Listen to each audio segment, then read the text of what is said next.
GWA Wingfoiling World Tour. We are down here for the next tour event in Lanzarote, in the Playa de las Cucharas in Costa Teguise. As you can see, it's day one. Registration has already happened and we are getting ready for action. The wind is coming in. I'm Josie Ashton. I'm standing here with Julia Castro. Julia, Canarian event, you coming from here, must be really nice to have one here in your home ground. Yeah, I'm stoked to finally have an event in Lanzarote. It is the first time GWA is coming to Lanzarote, so really nice.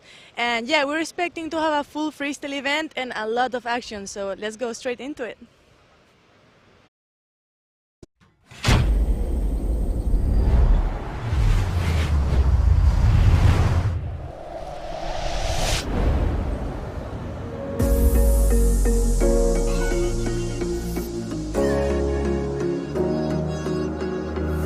Running through the last of my thoughts, standing on the edge of my time.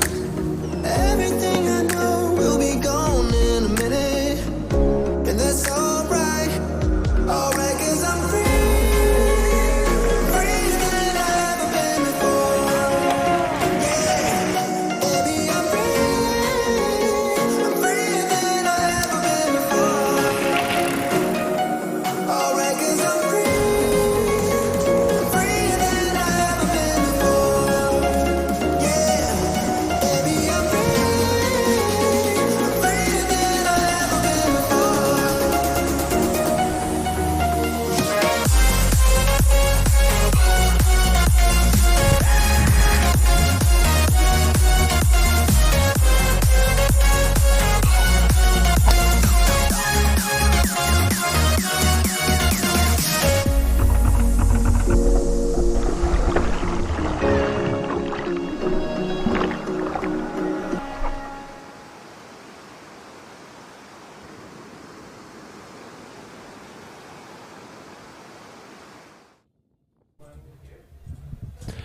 And welcome everybody to the third event of the GWA Wingfoiling World Tour down here in Lanzarote. I am Josie Asher, and joining me here in the studio for this event I have Julia Castro. Julia, good morning. Good morning, Joe, from beautiful Lanzarote. We're in Las Cucharas, and yeah, can't wait to finally see some action again. Yeah, it's looking like we've got the best of the best on the old national and international level here. All of the riders have come down. Let's not forget third stop of the tour. And before we get straight into the action, because I can see we are about to start, let's have a little look at what went down in Silver Plana in that last event in Switzerland. Welcome back to the Enzis Engading Wing powered by Teguise. It's finals day. Tell me what to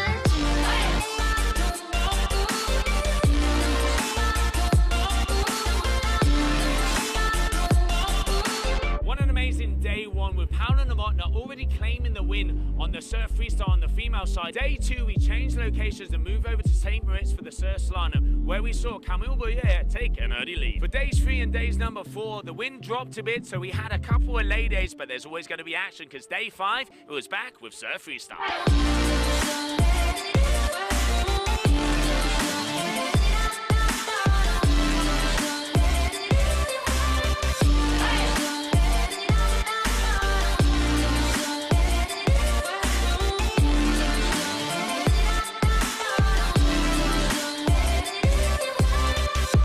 That brings us to the final day here in Silver Plana, and Surf Slalom is on the water. At the moment in the lead is Flora Asnier from France and Francesco Capuzzo from Italy.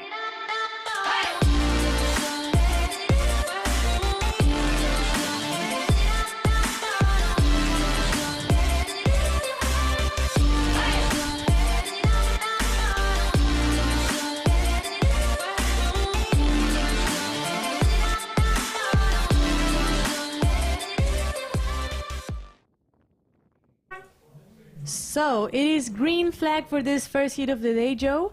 In this first round, we're going to have 9-minute heats, and it is going to be Henrik Lopez, Hugo Maran, and Mr. Padilla, local boy, Pablo Padilla. Yeah, Pablo, one of the local riders here from Lanzarote, obviously, you know, here to defend his own turf. It's great to see a lot of the guys out there not already starting. That looks like Hendricks, if I'm not mistaken, with a front side free, starting off strong. So we have 9-minute heats, Julia. Let's not forget we have 3-minute transitions.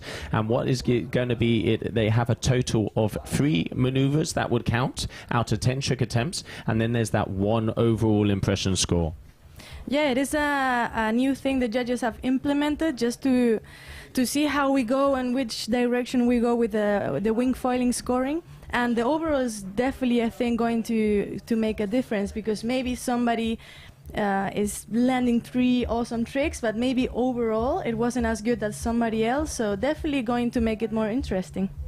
Absolutely, and you know, we want to see the additions of style, the speed, the commitment, what the judges are looking for at this event. They're looking for everybody to dot all the I's and cross all the T's, because here at the GWA we are looking for the most complete athlete out there. You can see there's even a nice little rollers coming through here in this competition area. Like you said, Playa de las Cucharas here down in Costa Teguise, and currently on your stream there, that is Pablo Padilla, and he is up against Hendrik Lopez and Hugo Marin. Hugo Marin, a very talented surfer also, and Hendrik Lopez is, you know, becoming one of the veterans here at Tour. We've seen him at all the different events, but at the moment, you know, Pablo, let's see if he can start to get in the rhythm and start to defend his local spot. Yeah, so we can already see Hendrik and Hugo go to 2 scores in. As you said, 3 tricks, 1 overall. Oh, and finally getting some waves. The riders were really looking forward, some waves. Ooh, we didn't see the beginning there from, is that Hendrik? That looks like, yes, let me have a look. Yes, so that is Hugo Marin. So the light blue F1 is Hugo Marin. We have the orange F1 is Hendrik Lopez. And then the blue F1 is Pablo Padilla. At the moment, we have Hendrik leading. And then we can see Pablo one more time there on the screen. Obviously, this round number 1 of competition, we have 3 competitors in the water. And then as it comes on to round number 2, we will have man and man out there. So bear with us, obviously, because our cameraman are panning left, right, and center to get all the action. But great to be here on the stream one more time and getting this competition out there. Yeah, I'm happy that Wingfoiling decided to come over to Lanzarote. This spot actually, it used to be a legendary windsurfing spot. So it's super cool to have a new discipline and showing that this spot, this beach is up for anything. And yeah, with the waves and also some nice wind coming side onshore, perfect spot. And there we can see Hugo. It looks like he was attempting before that 720, but now obviously going for the backflips as well. I mean, Julia, you know this location better than I do. Looking like maybe 15 to 18 knots at the moment. They say the wind comes in with the tide. It's very low tide at the moment, but hopefully with the push it will go up a little bit. One nice one there. Was it a front flip, Joe? Yeah, that was front. That was head over heels coming through our screen. You could see Hendrik Lopez. Also, we've been talking in the meeting before, in the riders meeting, the difference in between front roll and front flip. Nice from Pablo, just not landing at the end. But Joe was just telling the people listening, hello everybody, by the way, once again, the difference in between front flip and front roll. That we're gonna see both tricks. They might look the same, but they're not the same.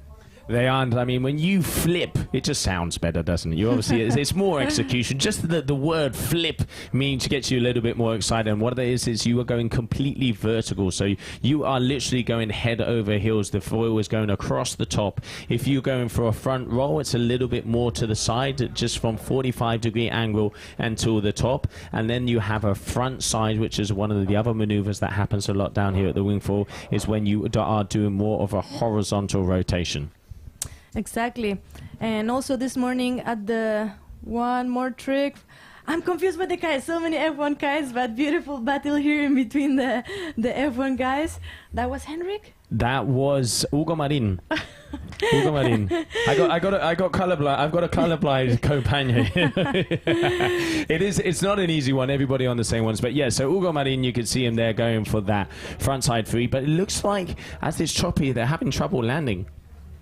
Yeah, maybe also the wind is slightly getting in, so maybe also because of not having so much power on the wing, they have difficulties to land. But the nice kickers are coming in. It's changed a lot since we arrived here this morning. and it looks like we could see some stuff coming out of the kicker as well. Absolutely, and look, a nice little wave here. Local knowledge, this guy knows where to pick up the swells. And just rotating and enjoying the waves that we have down here. We have been told that coming off of this corner, we do see some inside rollers, so it's good to see the guys mixing up. Obviously, looking for the overall score there, but at the moment it is Hendrik Lopez who has the advantage with a 9.24. Usually, Joe, something I love about wingfoiling is that you come here with a kite or even with a windsurf and it's average conditions. Just crashing there. But with the wingfoil, it's quite amazing already. Like a small wave and you can already surf it. And with a bit of wind, you can already do some tricks. While with a normal kite or windsurf, you need a bit more awesomer conditions. But yeah, that's the awesome part of wingfoiling. You just enjoy almost anything. Yeah, no, and also, we want to say a big thank you also to everybody that makes this possible, being in this beautiful location, like the Ayuntamiento de Teguise, we have the Cabildo Lanzarote, Tourism Lanzarote, European Sport Destination, and of course, the government of the Canary Islands that, Julia, I know you know them well. Yeah, thank you so much to all of them, because without this, events like this wouldn't be possible, riders wouldn't be coming to see this, so yeah, really thankful. And we are 2 minutes away from the finish of this first heat of the day. And a nice frontside free there from Hugo Marin, very nice, keeping it horizontal. He's obviously going to get nice points for that because he's took off, kept the rotation, kept it nigh that axis, so exactly the same as if it would be in kiting, and then came all the way around and landed him. So no, good move there for him. Let's see where he's going to get on the score, because let's not forget they also have to hit all the different families to be able to get scored out there. But still, good start, and let's see, yeah, so 6.30 in second position so far. Nice one there for Hugo. Hendrik still in first with 9.24. 1 minute and 30 to go. And what are the judges looking for? For sure, technical difficulty. As technical and as difficult as you can do it, the better. Style. If you do a really hard trick but no style, that's not going to count so much. Innovation. They said it's really important because they want the sport to grow and go up to the sky. So innovation, new tricks. Going down on that one. Well, when you land the trick, like we just saw, for sure that was a crash. But if you land and the board touches the water, that's not going to count as high as if you land and board is dry, let's say. Composition as well. Really looking forward to some nice composition. So a lot of stuff going on in the game. And then you have, like you said before, the variety. So a lot going on. Oh, there is definitely a lot, but you got to make all those little differences, and sometimes at the moment the level that is over here at the GWA, any heat can be a final out there, Julia, and I think it's every little decimal of a point can make a difference in the end. So you got to add the style, you got to add the speed, you got to add the power, but in the end you got to play to the judges so you can get those extra kudos and shakas to go up. And how we are, just 15 seconds to the end of this heat. Yeah, and just one more trick for Hendrik and Hugo to complete the 3 tricks, plus the overall. Remember, this first round of the day, it's 9 minutes long. And that sound means only one thing. That is it for the heat number 1 out there. And Hugo looking like he was trying for a switch move, but just unfortunately not be able to get the landing. So coming up next, who are we going to have out there on the water? We're going to have, watch out, the current guy who won that last event in Silver Plana, Christopher McDonald Jr. He is up against Giulio Gasperini, also a very talented Tango rider. And then we have Geray Garcia, who is here from Lanzarote, local boy. This guy comes from a big wave surfing background. This guy's been to places like Lanzarote. He's been to, Punta Galea, to La Vaca. So, this guy can throw down when there's big waves out there. Let's see how he does with the wingfoiling. Yeah, let's see, because we see definitely a lot of kite surfing and windsurfing background. So to see some surfers getting into the game, definitely interesting. So yeah, that was it for this heat, Hendrik, Hugo, and Pablo. So first heat of the day, just starting the day off. As we said, this first round is going to be 9 minutes with a 3 minutes interval. So now the riders have 3 minutes to go up to the to the area in between the boys. We have some people already watching here on the pier. And yeah, next heat coming up.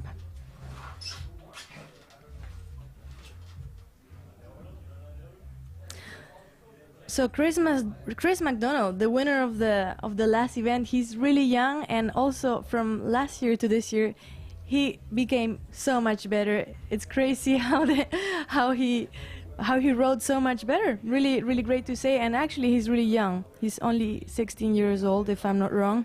So definitely, wingfoiling is showing that if you're young, the better. No, at the end. And Some we tricks might are sound a 2 bit scary, minutes and away from this guy has no fear.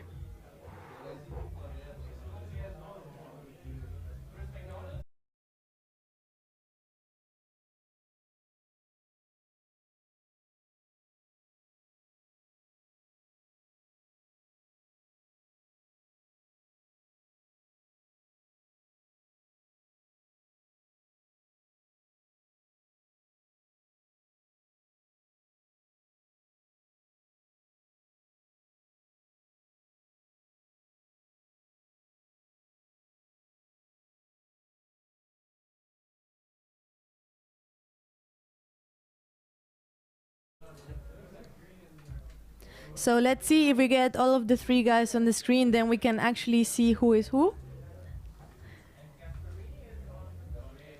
I think this could be Giulio Gasparini on the blue and black NC.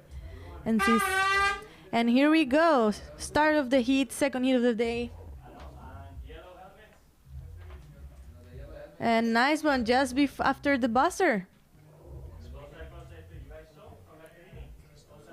Here we go with Christopher. Nice one to start.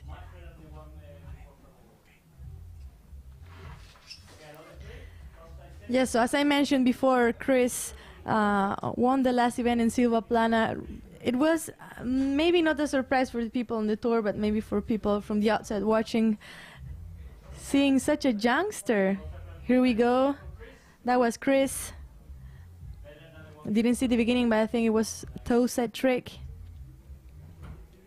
I can't wait to see what this guy has to offer. Nice one. What a front flip. So clean. Board touched the water, but still quite clean. He went up super fast and foiling again. And here we see Giulio going toe side, turning around.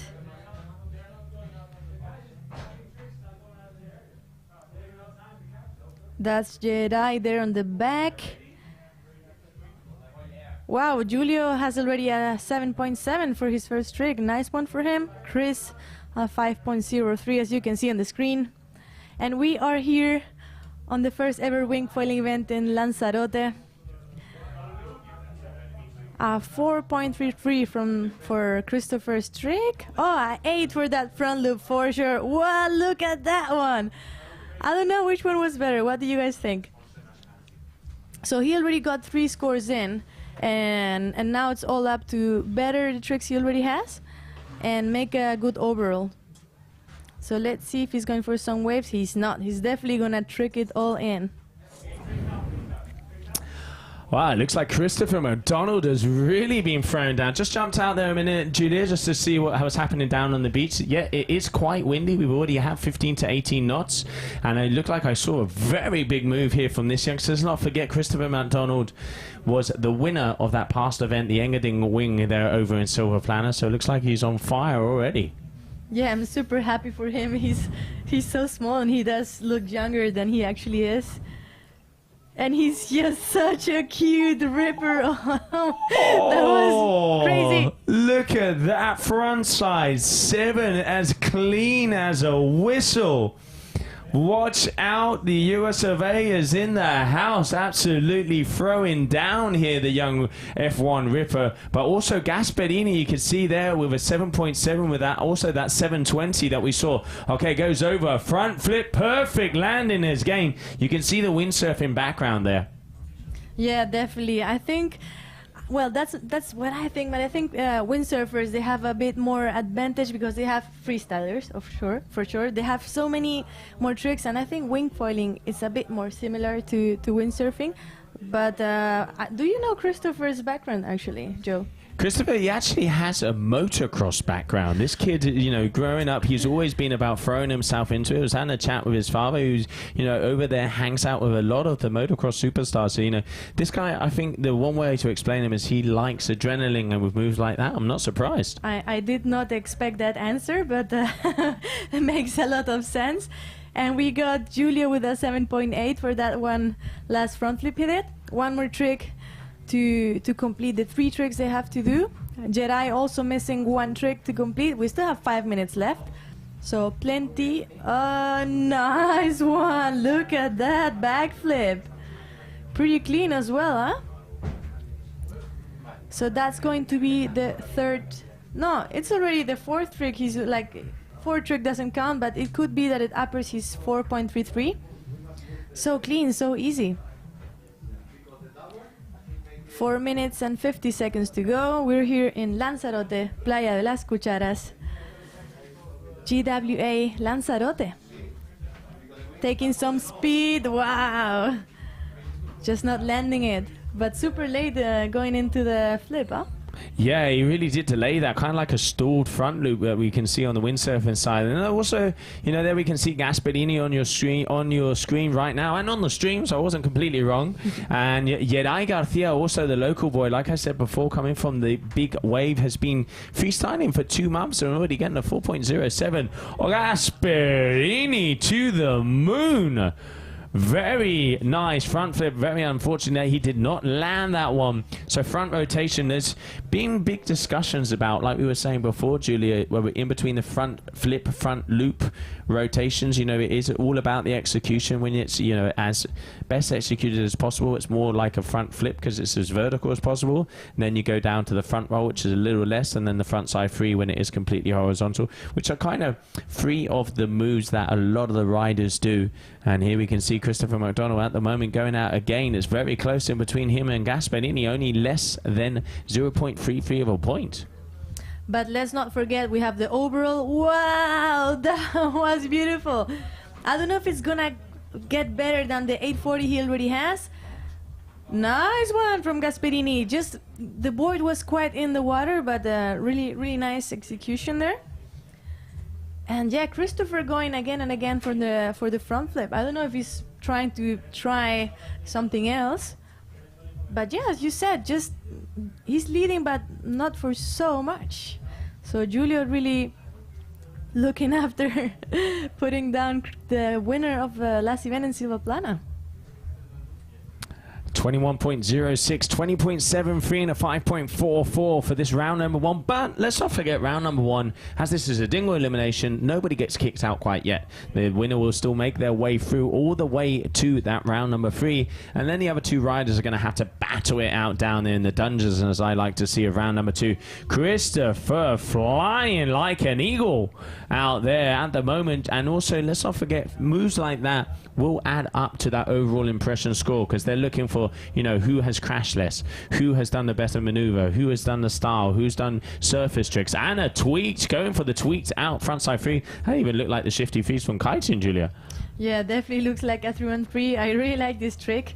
Some of the guys, they make it so stylish, it almost looks like they have a kite at the end of the of the wing, but no, they're wing foiling. We're 2 minutes away, just 2 minutes away to the end of this heat, and Christopher enjoying some waves. He came here quite some, well, at least a week ago, or I would say a few weeks ago. He's been enjoying Lanzarote, probably with his dad. And also nice to see some US riders into the scene. Pretty cool, since there's so many people really hooked to wingfoiling. So looking forward to welcome some more American people from the south or the north. 1 minute and a half left. Here we have Julio. And the lowest score from Julio is currently a 5.1, so they're definitely looking to upper this one score. And then Chris has a 4.33. He should definitely, and then 2 8s. So I can imagine he's definitely looking forward to make that trick better, getting some speed. Let's see what he's going to do. And another front flip. It wasn't as big as his 8.4. I would say the second front flip he did was the better scoring one. And I don't know what happened to Jirai.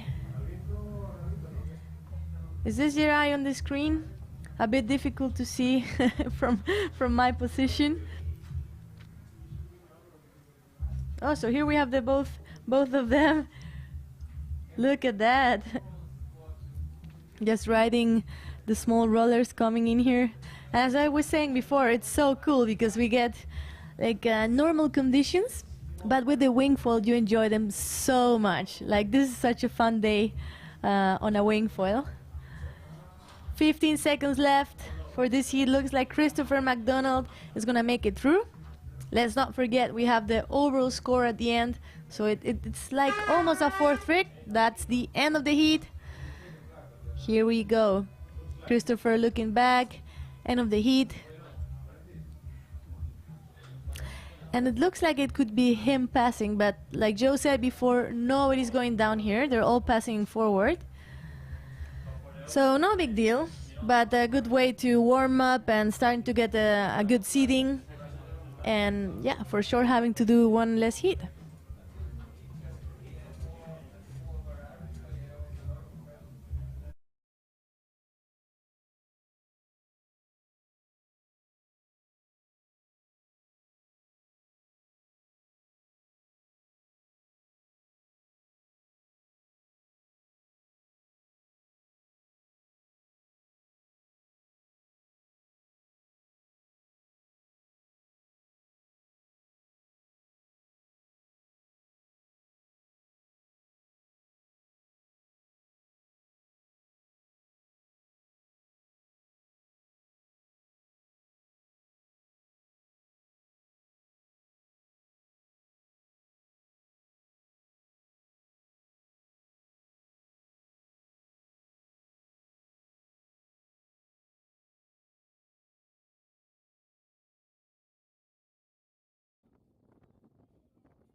And welcome back, everybody. So we are going to be starting off the next heat. So waiting for that next one to come in.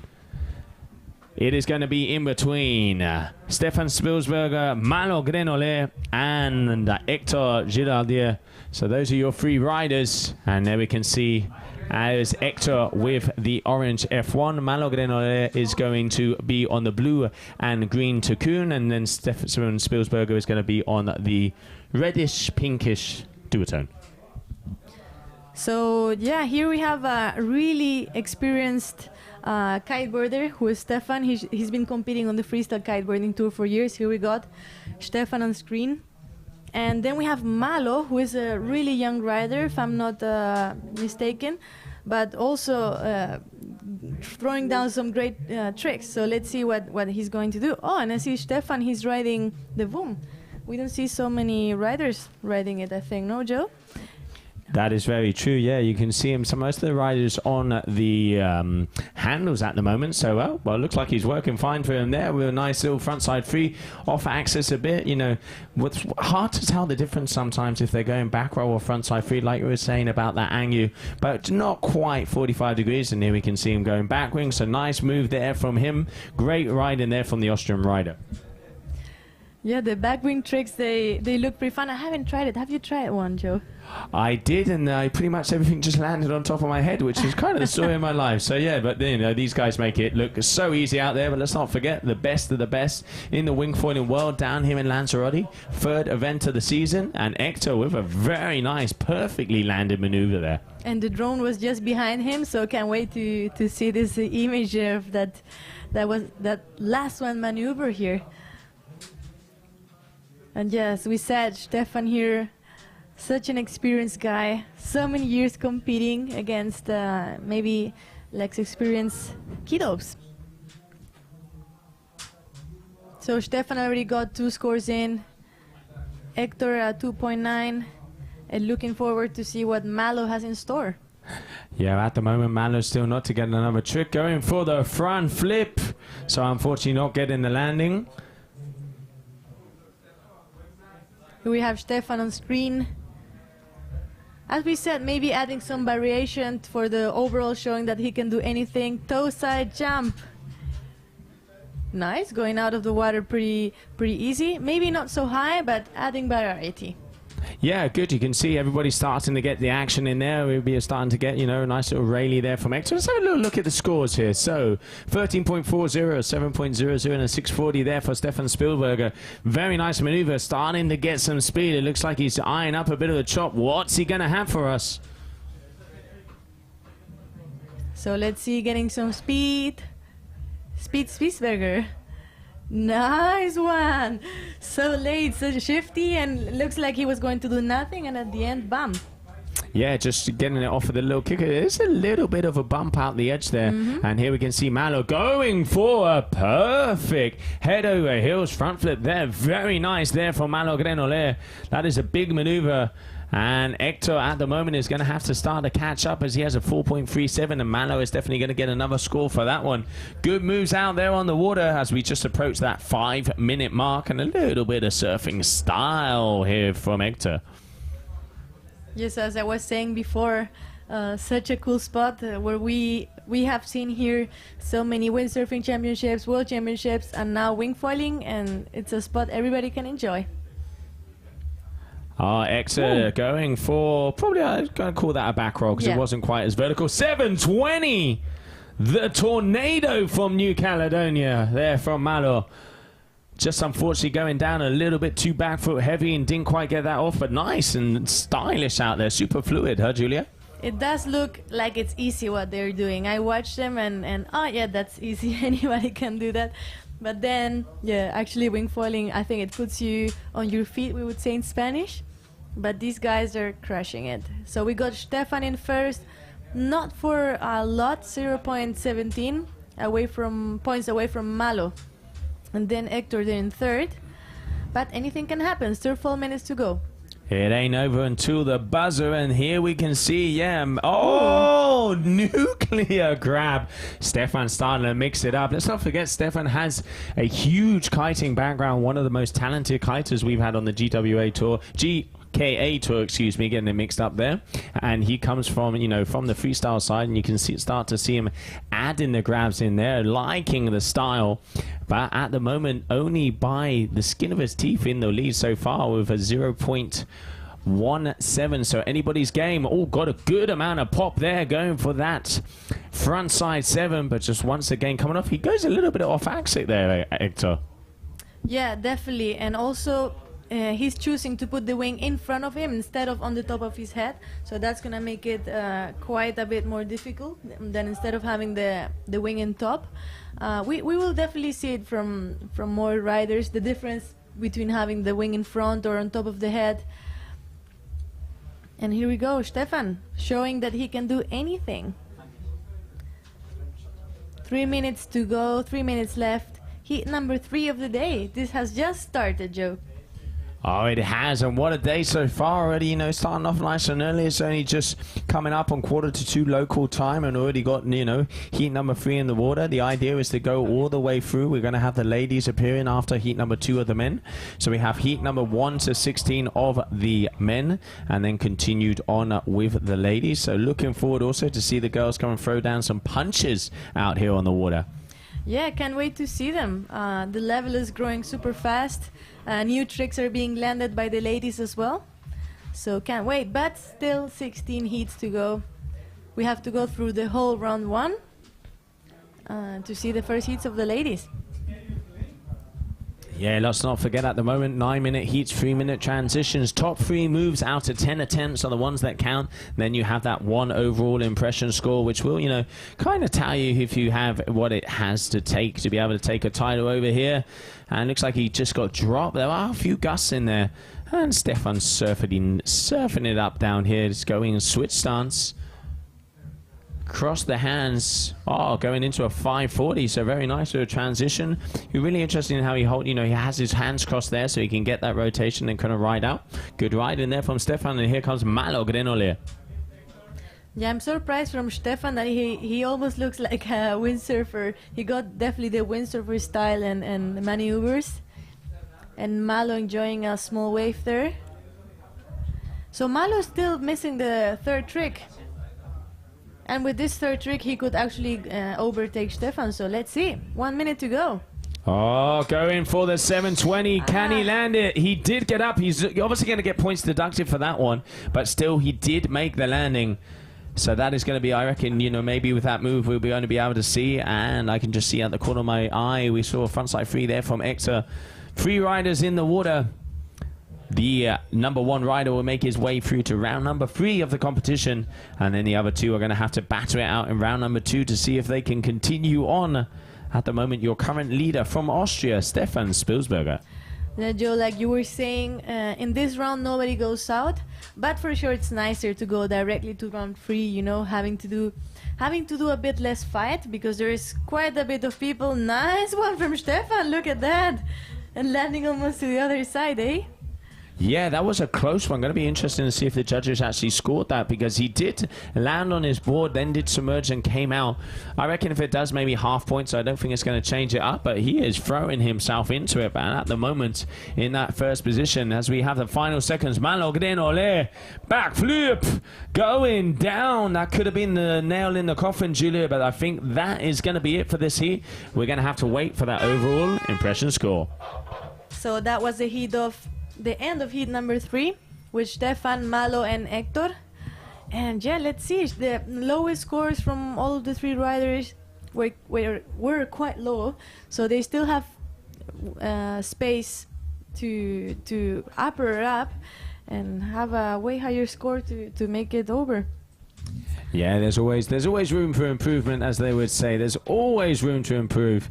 And at the moment, we just saw a very nice heat there. And coming up next, it looks like we have Titouan Galea is going to be going up against Tom O'Burt. So that is a big heat.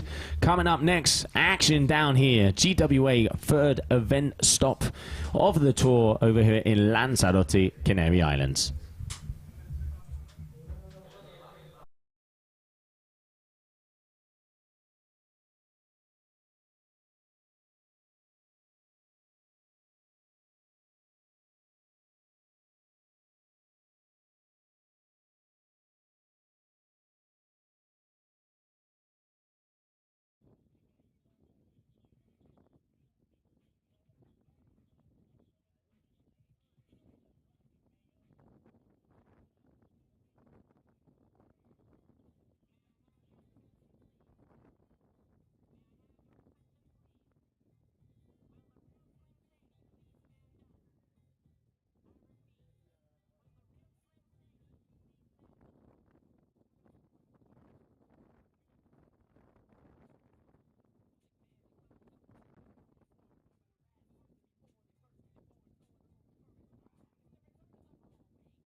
So, heat number 4 of the day.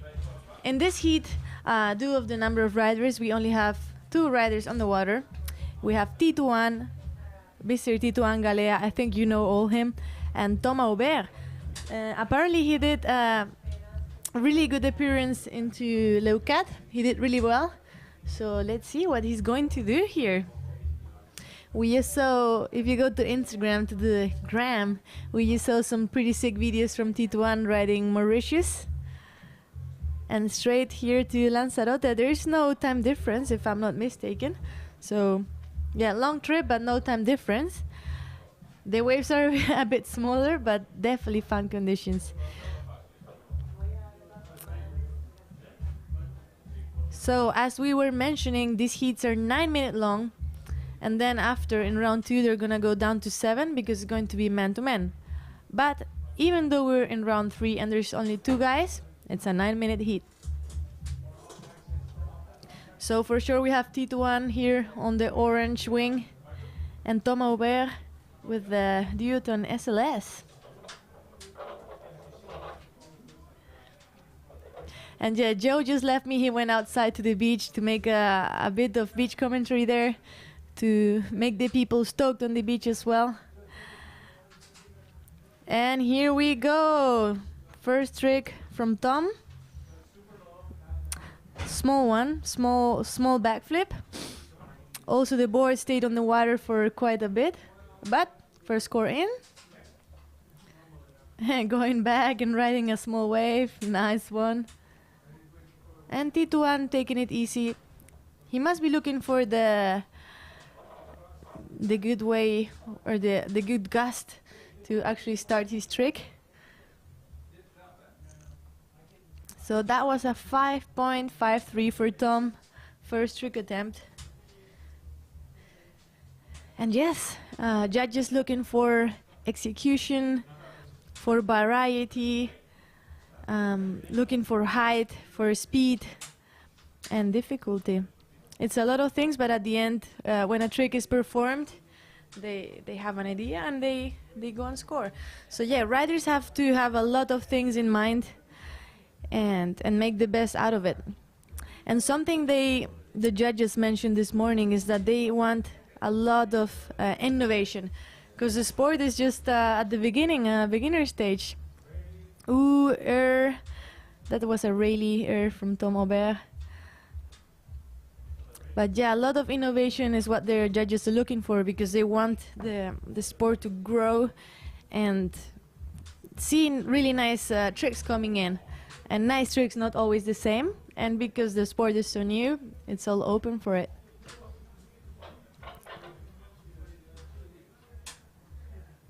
So yeah, T21 here on screen. Yeah, taking it easy, yeah, just not going so fast trick after trick. Nice one from Tom. Go, go, go.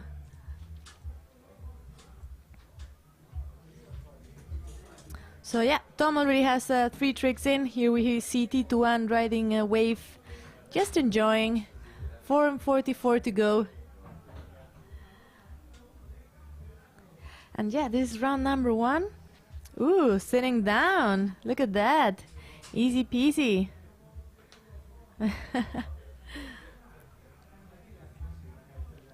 Just like it's nothing, guys. Guys and girls. So actually, next up, we're going to have also a really interesting heat. I will tell you later about that. Ooh, that was tricky from Tom. Could be an error. And really looking forward to see the scores. We see T21 here on a 4.5. With the orange F1. Going toes at, oh, look at that wave there. When we arrived here this morning, the water was pretty flat, but it got better. Look at that.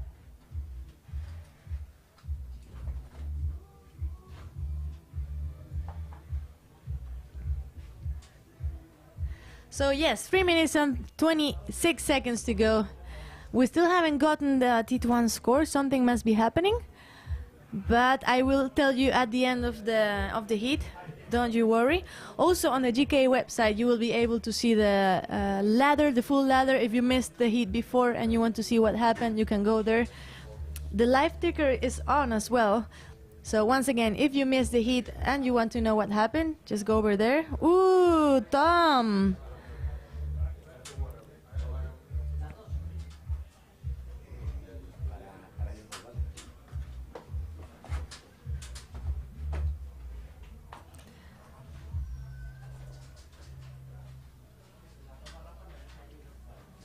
Yeah, so it looks like the riders are taking it easy, just sitting, chilling. Good to see some waves because after having 2 events in flat water, people was really looking forward to come to the open sea and get some rollers in. And we do get some waves coming in. Beautiful day here in Lanzarote in Playa de las Cucharas, Canary Islands. This has actually been a pretty infamous windsurfing spot. Many world championships have been done here, so pretty cool to see how with wingfoiling this beach is back into the game.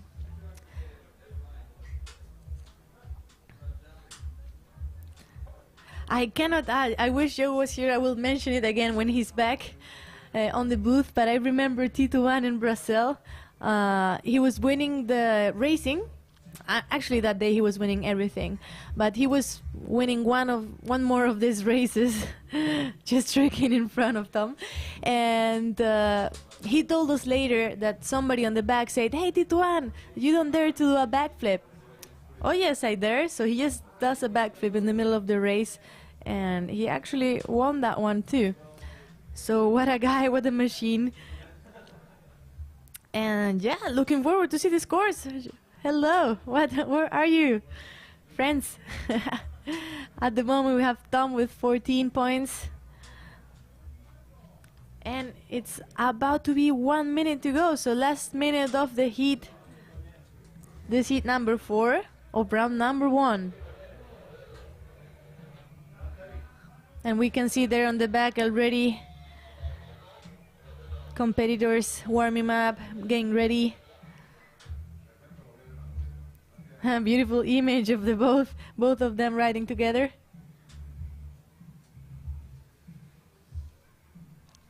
"35 seconds to go.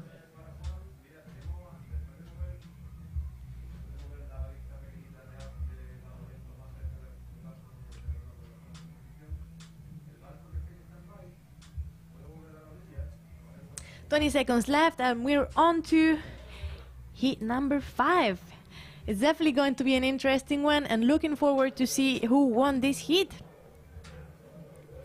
Don't you worry, because I will be going outside eventually and asking if we don't get the scores.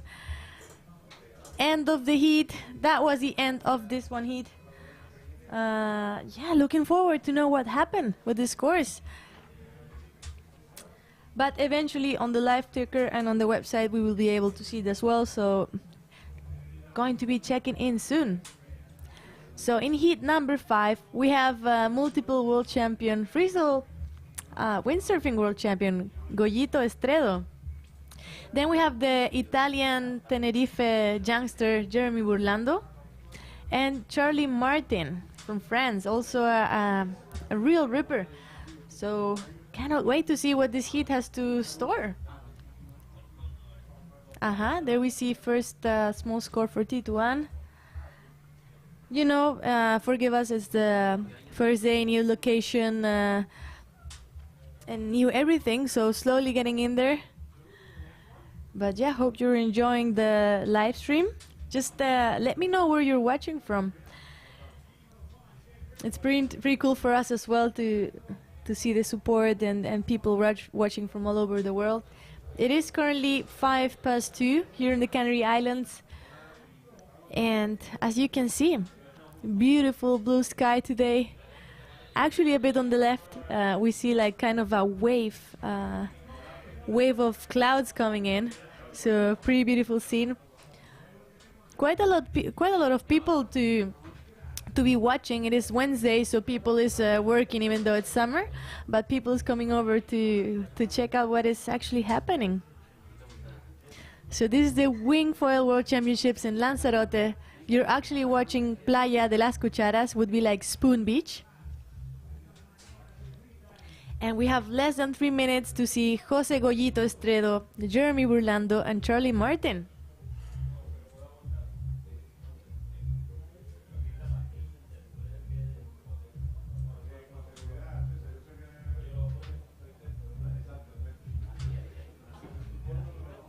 Also, something the judges mentioned earlier today is that riders are allowed to do one trick per tag, especially now in these early stages, because there are 3 riders. So if they just start doing trick, the quality of judging is not going to be so good. There might be missing tricks. So yeah, that's why they're allowed one trick per tag. Really important that they all comply with this small rule. And yeah, for sure, we don't see them on the screen, but we have 4 boys that mark the where the competition actually is. So if you do a trick outside the competition area, we don't count it. If you do a second trick after you perform the first one, judges won't count it. So here we go, start of this new heat. Goyito, Burlando, and Martin going to fight to go to round 3, round number 2. And yeah, as we said, nobody is going home at this stage. But for sure, it's nicer if you win that you go straight to round number 3. And let's see who is who. Whoa, look at that. What a trick to start the day. I reckon that is Goyito that just did the trick here. Here's Jeremy on the black slingshot, and then we have Charlie on the black and yellow Cabrina, is it? So yeah, if you know Goyito, he has a epic windsurfing background in freestyle. He's been many times champion, winning so many stops. Ooh, there we got. Nice one. Look at that, making it look easy. Jeremy was just at he has a kite surfing background. He usually rides in Tenerife and the conditions are harsh. And yeah, learning to kite or wingfoil or anything on that spot there in El Médano makes you definitely a warrior.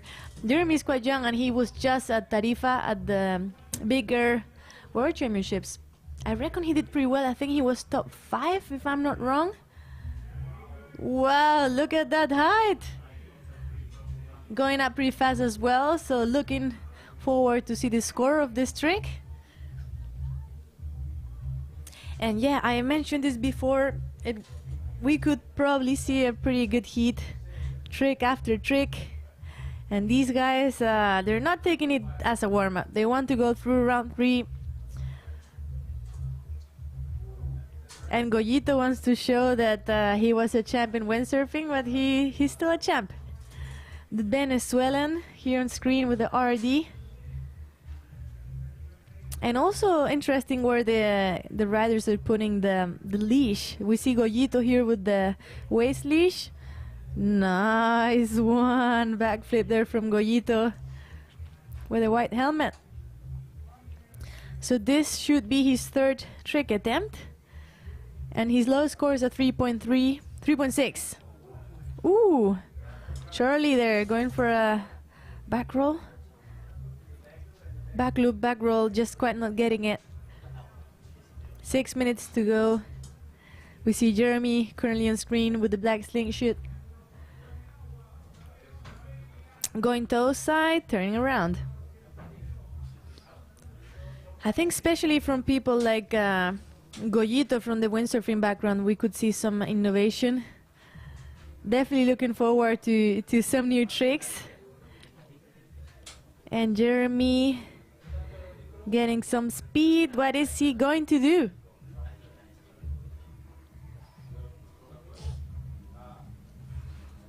Goyito just on the water, so could be that he attempted something.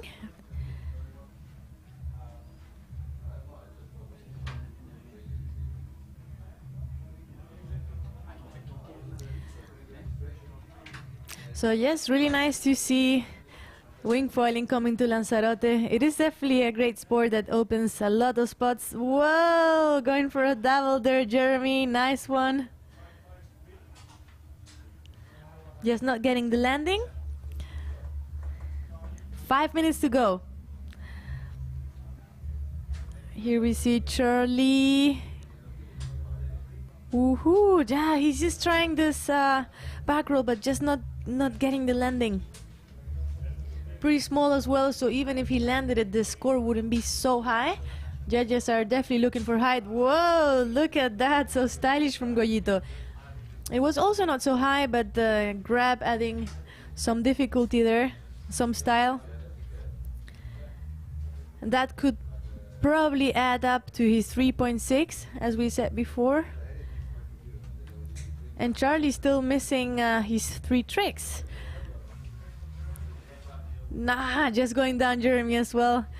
He knows he has to go for that one trick to make it forward to round 3.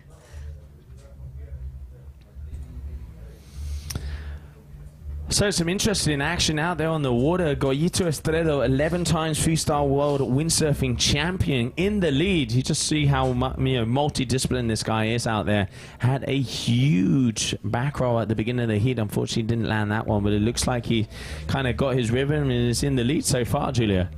Yeah, and as you saw now, he was landing with the water on his knees, but still pumping the wing to see if he could get out.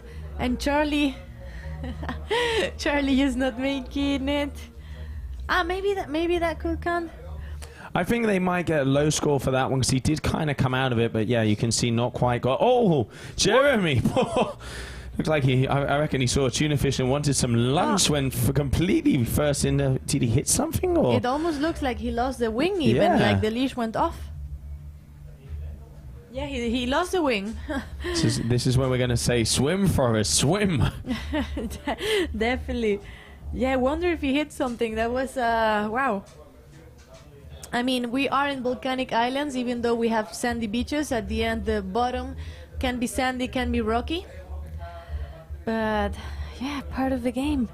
It is definitely part of the game, and at the moment he is in second position, just underneath Goyito, and there you can see Goyito Estredo there, just gonna help him out and grab him. Win sportsmanship, that's what we want to see. So yeah, great work there from Goyito, and he is gonna make sure that Jeremy's wing doesn't go any further, so he can grab it if he can. So he can grab that wing and make sure that Jeremy can make his way. How nice from Goyito. This is the stuff I love about the sport. And look at Goyito, he's such a champ, and he knows Jeremy could take him down, but still going down and stopping his heat just to help him. Yeah, I mean, that's great to see. And also, I think, a lot of these riders, they don't want to win because, someone's lost equipment or something. So, if they can help out, they want to win, out of the skill and out of the battle out there. Let's not forget here at our Coliseum down here at the Costa Teguise here, Playa de las Cucharas. And yeah, it is great to see all of the boys throwing down here in the arena, our warriors out there. Let's see what's going to happen, because at the moment, Goyito has a very solid lead, Julia. Yeah, winning by 2.23, as you can see there on the screen. And just recovering Jeremy's wing. By the moment, highlight of the day, we're just in heat number 4. Heat number 5 of the day. We have 16 heats until we see the women. So a lot of action can still happen, and by the moment, this is the highlight of the day to me. Yeah, very much so. We've already saw a very good heat in between Christopher McDonald Jr. and Giulio Gasperini in that last one. Both of the boys going above 20-point averages. And already down here on the beach, we can see the vibe. People starting to arrive. I mean, hey, the best of the best in the wingfoiling world coming down here to this location. Going to be interesting to see who is going to be going out on top. Yeah, I know many people in the Canaries. Whoa, look at that. That was a nice front flip. Front flip, totally missed the beginning. But yeah, Jeremy, as I was saying, Joe, he comes from, he's training in El Médano. Conditions there are crazy. So I was saying, when you learn there, you can ride anywhere. And yeah, he's young and fearless. He was just at the bigger world championships. I was like, where did the world go?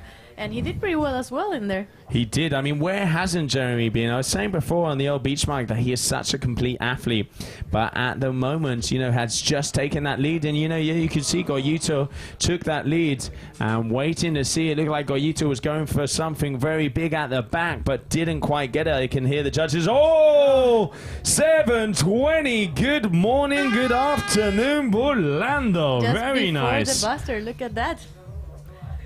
So he was missing. He was already on the lead, so that will probably keep him on the lead. Looking to see what Goyito actually did on that one last trick on the corner of the arena. Very nice frontside 7 there from Jeremy on the inside, getting almost a perfect landing, but just getting that rotation round. So that could be a big move. Let's not forget they got to go for that overall impression score now to see how that one goes. But at the moment, he already has a 4.57 lead, so comfortably in the lead so far. Let's see what action comes out there, because that was a very, very impressive heat.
Welcome back, everybody, and we're going to be continuing on as we have heat in between Maxime Chablot, Wesley Brito, and Jorge Padilla, local boy here from Lanzarote. Jorge, one of the two brothers, they have a sailing background, so obviously it's going to know this area. And we can see Maxime starting off with a nice backflip, and Jorge Padilla is going to be the rider on the orange F1 wing, and then we're going to have Wesley Brito, who is going to be on the duotone wing. Wesley Brito coming from Cape Verde, a very, very powerful rider, and looking forward to see what he has for us here. And here we can see Padilla just starting to surf it up, but Maxime with an opener there of a 7.17 for that last backflip.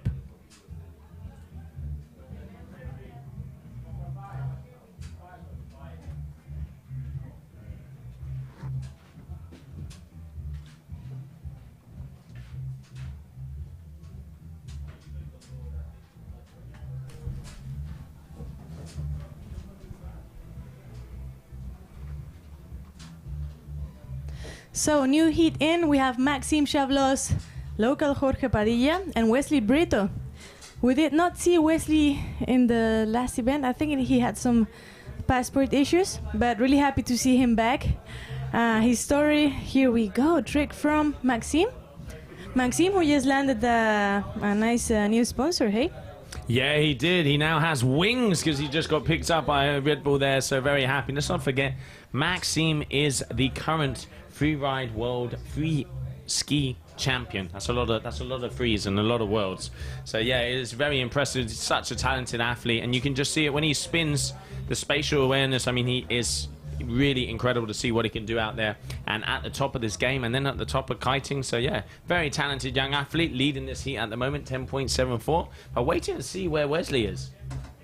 Yeah, Wesley should be riding a duotone wing somewhere.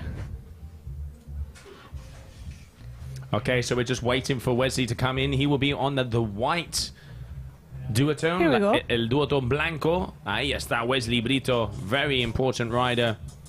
Great to see him back. Yeah, great to see him back. Pretty nice story. Apparently it was Jerome Cloetens who went to Cape Verde and saw this kid just ripping. And he was like, hey, if you land a backflip, gave him his gear and said, if you land a backflip, I give you my gear. And he did land a backflip first try. So pretty cool to see how Jerome found such an incredible talent in Cape Verde.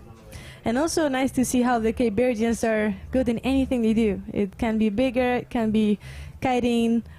And look at that. Some nice waves coming in, eh? Yeah, there is. Just starting to get a couple of little hacks out there on the outside point break. Maxime, good. You know, let's not forget there's overall out there. Obviously, if the waves started to come and started pumping, we would have a change and it would go from freestyle to waves. But at the moment, just, you know, adding to the overall impression score there. So here we can see on our screen Wesley Brito, who already has a 6.83. And yeah, really cool. His background story is great to see, and it's always awesome to have things like that. Maxime! Head over heels front flip. Jorge Padilla also in the back there with a Rayleigh. Wesley Brito. There he goes, pumping up. Goes to the top with the 720. Gets it together. And just looking out the side of my window, it does look like he did land that one. But yeah, really, really good moves from all of the boys out there. Let's see if there's going to be a change coming at us soon. But at the moment, Maxime with yet another 7-point move, Julia. Already starting to rack up the big numbers. Maxime was one of the moves of the year riders, no? And with the back mob 7, at the end it was for who won the trick of the year? That would be Hills Vlut. Oh yes, with a big air. But Maxime was in there as well. And as you said, the freestyle skiing world champ, a great freestyle kiteboarding rider. And look at him now here on the wing. Yeah, we can see him already starting to get the stuff together. And let's not forget Jorge Padilla, a really nice high Rayleigh we saw in that last one. Yeah, Jorge, local rider. I think we have 3 locals here, which is pretty nice because it does happen sometimes that events come to beaches, places, spots, and we don't get local riders. Ooh, nicer from Maxime. Not so high, but still stitching it. Yeah, starting, you know, it's all about getting those numbers up on the scorecard, but at the moment still staying. Because let's not forget you have those families, so if you do repeat the same move, it's just an evolution. You're gonna get your highest one scored. Okay, yeah, frontside free from the local Jorge Padilla, arrancando fuerte, sí señor. It's crazy here in the Canaries how the wing foiling. Ooh, look at that! Definitely some of the first variations like this we see during the day. And yeah, I was gonna say that it's crazy. Trick after trick. But it's crazy in the Canaries how windsurfers, kiters are all dropping their sports and going into wing foiling. And now you can see many kiting spots where there's no kites, just wing foiling, and many windsurfing spots where there's no windsurfs, just wing foiling, and especially here in the Canaries. So Jorge definitely getting into it. And here we have Wesley going toe side. What has he got for us? He's pumping the power of the Cape Verdean. One of the things I love about Wesley is his style. He goes 120% into every move. I'm really looking forward to see him. You know, he's gone to quite a couple of competitions, hasn't kind of come out on top yet, but he is one of those riders that everybody knows he's dangerous. He's just got to link it up together in a heat. Yeah, he's so new. He has so little experience, let's say it, and so little time with the board under his feet. So I really can't wait to see what he got in store. And Maxime still there enjoying the waves. He just enjoys any surface. So currently we have Maxime leading with 20 points already. Wesley in second, waiting for that last one score to come in, but 8.3 as you can see on the screen. And Jorge Padilla, oh, just missing the wing half break, but Jorge Padilla with a 6.6. Nice frontside 3 from Brito there, pretty high, pretty stylish. And we are 1 minute and a half away from finishing. And Maxime absolutely enjoying the waves. As I was saying before, riders were really looking forward to go on the sea, get some waves, because the two events we had before were fully flat water. So some waves are nice too, everybody loves it. So almost a minute, less than a minute to go. Wow, look at that, another wave variation from Maxime. Looking back. Ooh, and Jorge is looking like something is not working, but it is. Surfing that small roller over there. He is currently in third position, but don't worry because he's not gonna be taken down just yet. So Maxime in first, Wesley Brito in second, Jorge Padilla in third. Nice one as well from Jorge. Ah, just a shame he missed the wing at the end. But again, one wave and trick variation. I think if the waves are staying, riders gonna be looking for these kind of tricks. Pretty cool to see how they enjoy the wave and ride it and slice around and then ending it up with a trick. So before we see Wesley's Brito score, we can say Maxime is, whoa, look at that, just like Joe was saying, Wesley going full in. What a machine. So that was the end. He just did it before the buzzer, so that's gonna count. That was the end of heat number 6. So ladies and gentlemen, we're still in round 1. We have 16 heats. That was heat number 6, and here we have the replay for the slow-mo lovers.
Okay, so starting off there, you can see on the screen that is Max Robertson. Frontside free. Oh, just unfortunately going down there.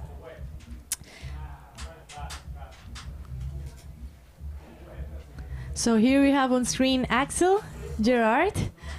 Ooh. Sorry, Julia, my mistake there. That is Noah Legier. And then on the Takuna, that is Axel Gerard. So yeah, my mistake there. Sorry, I called that one wrong. Looking like starting off with a nice backflip. Yeah, not bad to start. Not so high maybe as the other heats, but pretty nice. So a 7.13 for Noah's backflip. Axel Gerard currently second. We just started the heat and already quite two big scores in the game, huh?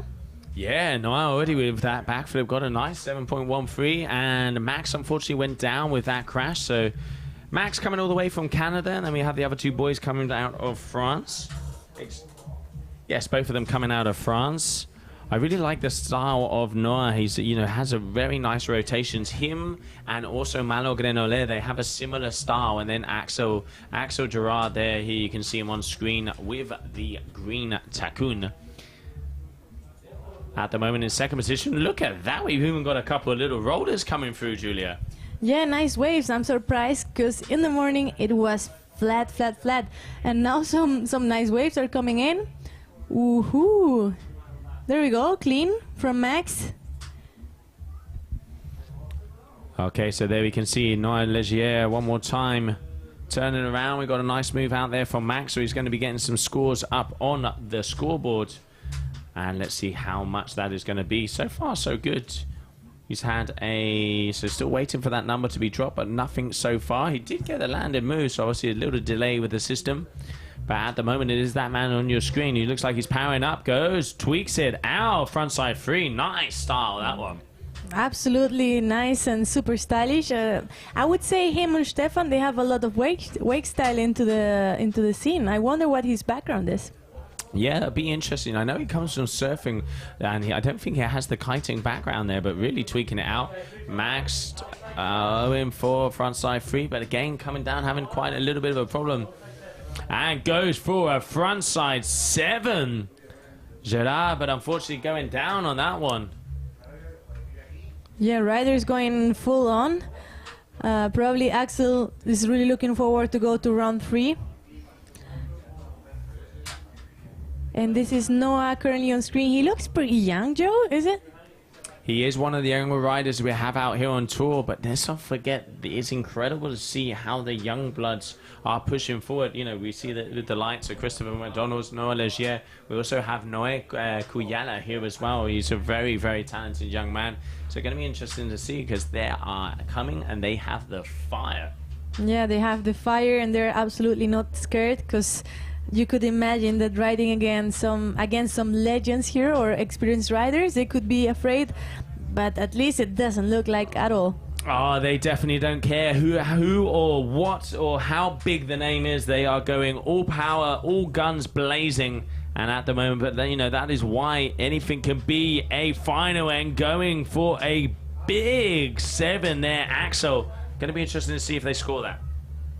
Yeah, I think it reminds me a lot of windsurfing when they go with the water like knee high, but it still counts because at the end they manage to ride. Like, it means they have the trick under control even though they stayed on the water for quite a bit. But yeah, it reminds me of this a lot. But for sure, if the board doesn't touch the water, if the board is dry, way better. Absolutely. If you get that foil, you're going to get those perfect scores. Kind of the likes of guys like Charles Brodel from kiting. He lands and he doesn't even get the board wet, and he really does get rewarded for that. Still, waiting for that to happen here on the old stream, but we'll have to see who is going to be getting those perfect landings so far.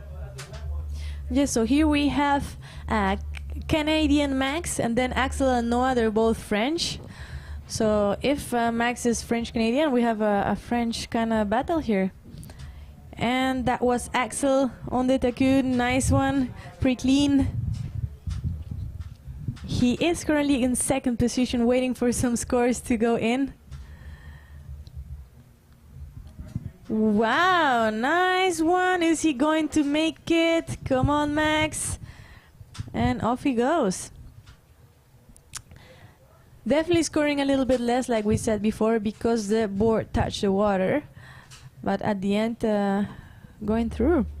This is Noah on screen. Turning around. As we mentioned before, these guys only have one trick per tag. So if they do one trick and then another, the second trick is not going to count. Riders know that, and that's why they're only doing one trick per tag. Yeah, kind of a gentleman's agreement out there, because let's not forget when there's 3 riders out there going for the front flip there. Noah Legier not quite getting the clean landing he wanted. Gentleman's agreement, they also have to go outside of that buoy to then come back into the water to be able to, you know, perform that next maneuver. Yeah, I think it at the end is better for the sport, no? Because you give more time to the judges to actually score the trick you just did and have a better quality of judging. Look at that, Max going off the wave, just not making it, but nice attempt from Max. So at the moment we have Noah in first. As we said before, if you go to the website, you can see the live ticker, the scores, the whole ladder if you have missed some heats and you want to see what happened. Look at Axel sitting there. We have been watching some of these. And currently we have Noah in first. He got 17.3. In second, Axel, 16.3. And in third, Max with 10.5 points. Yeah, it looks like there's a little delay on the system. Hopefully that will be coming back soon. But at the moment, there it is. Speak of the devil. So 17.43. Noah with a 16.33. Axel Gerard and Max Robinson with a 10.51. Good heat out there. Yeah, good heat. Bunch of tricks, one after another. And Joe, let's remind our watchers what's the maximum score they can get if they make a perfect heat. Well, the maximum score they can have is 35 points because they have, you know, 3 top 10 scores. So if you can get a triple 10, that's going to be 30. And then they've got those 5 points for that overall impression score. We have seen 33-point heats, but still yet to see the beautiful 35. Can't wait, can't wait. And another backflip off the wave. Just not landing it. Max missing the wing there, trick after trick. It definitely is. They're throwing down as we come into the last minute and a half of this heat number 7. The round number 1 has a 16 heat total, so already almost halfway into the action of this first elimination round. GWA Wingfoil World Tour event in Lanzarote. If you're just joining us, good morning, good afternoon, and good evening. I'm Josie Astra, and with me here in the booth I have Julia Castro, who is also actually from the Canary Islands. Yeah, I'm from the neighbor island. I'm from Fuerteventura, but loving Lanzarote. I mean, I can see Lanzarote from my house. So neighbors and friends and always fun to come sail here. Can't wait to actually go and ride myself out there later. Oh, I know. We are definitely. I'm looking forward to getting a little session. I was hoping to get a surf session in this morning, but the tide was a little bit too low. So unfortunately, hopefully we'll be able to jump in the water. And if the wind does continue on, then we'll be able to get out there and enjoy these waters in first-person mode. But at the moment, okay, Max, he's not having the best of heats, Max, at the moment. Yeah, he's trying the backflip off the wave, off the flat, and just not landing it. And his lowest score is at 2.9, so definitely looking forward to upper that one. He definitely is. And let's not forget, he's one of the heavier riders out there. Quite a big guy, Max. So obviously the lighter winds are probably going to give him a bit of disadvantage, but that is how it goes at the moment. So there we can see red flag in the sky. That is going to be the end of heat number 7 of the men. Coming up next, we are going to have heat number 8. Who's in heat number 8, Julia? Who we have? We have the champ, Val Smuller, the Mr. Radiculo, and then Sebastiano Sorsi. So it's going to be a 2-man heat, heat number 8 from round number 1.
So nice air here to start the heat.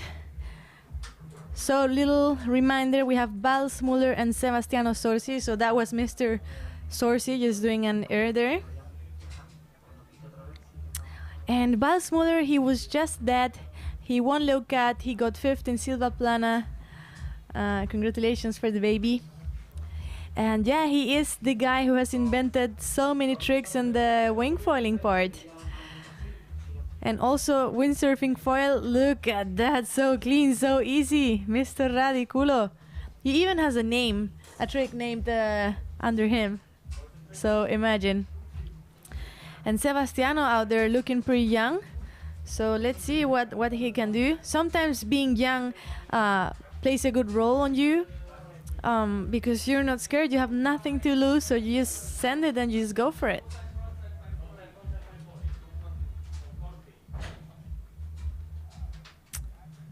So Sebastiano, Mr. Sorsi enjoying the waves.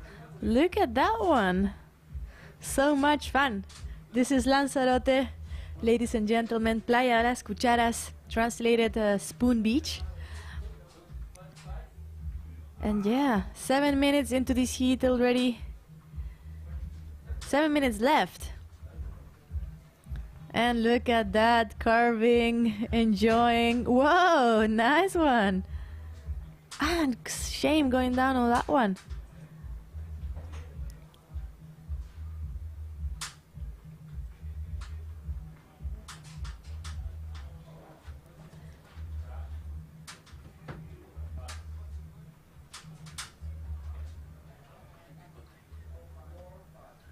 Oh, actually, I think we had the wrong guy. Wait a minute, I'm confused.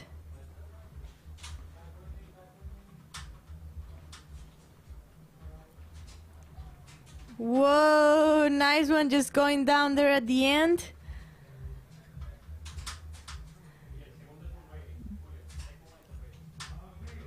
Okay, here we have Sebastiano.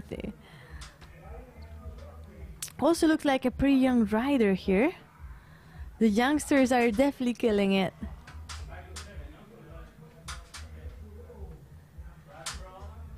Sebastiano is coming all the way from Italy, and Bals is from Switzerland.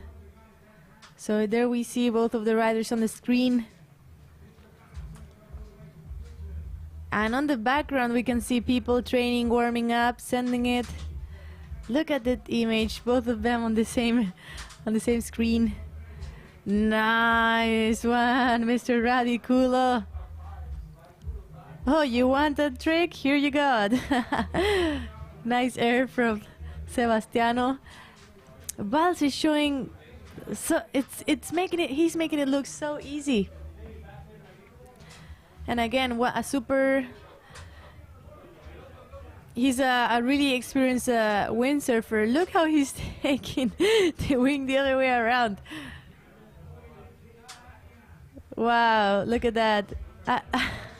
And so much control. I mean, the wing is on the water, that won't count, but still showing so much control.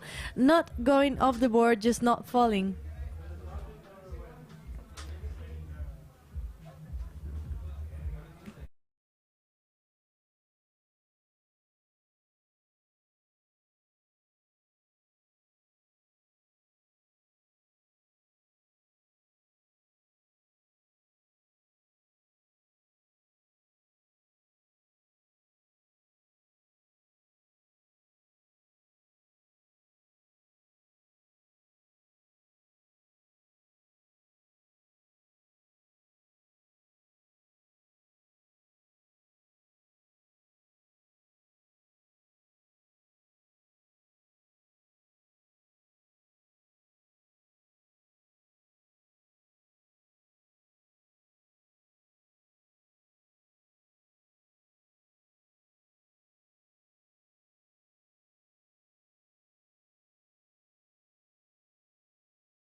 Sorry, I was just checking in because we had one rider there in the middle of the riders area, competition area.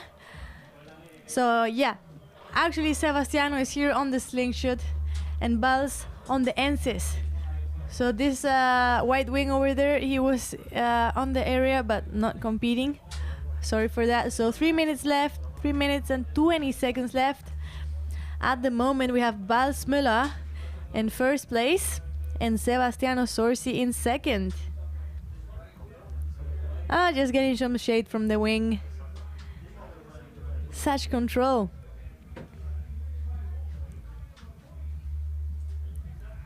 Nice one there from Sebastiano with the grab. Also putting him some wake style. You. Yeah, we'll have to look Sebastiano up because he looks so small and young. And Bals is already at that. Nice one. Textbook. Ooh, going down there, Sebastiano. And as we were saying, Bals haven't fallen yet. He's always on the board. I bet he's gonna be out of the water with dry hair. Wingy wingy, turn it around. It almost looks like he had no leash, like it was not there, it was not bothering him. Such control. Wow, first time going down for him. Yes, I was saying he used to be a great foil windsurf freestyler. He was doing stuff nobody else could do, and he's definitely known for his crazy tricks. And we can definitely see the transition from that to this.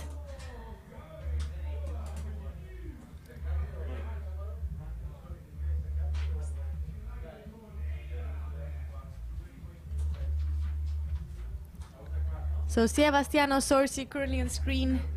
Bals Müller, he needs a 4.61. Oh, nice one. Look at that.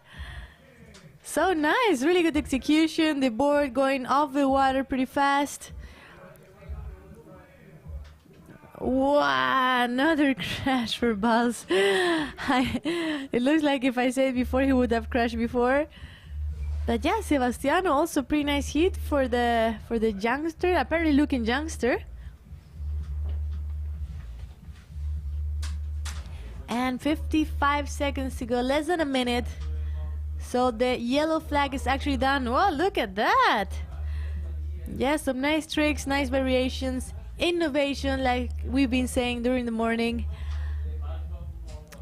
Just going for a ride, bringing my gear for a walk. Showing a lot of control, but yeah, judges are looking for innovation. 30 seconds to go. This heat will be over and we'll see who goes through onto round number 3.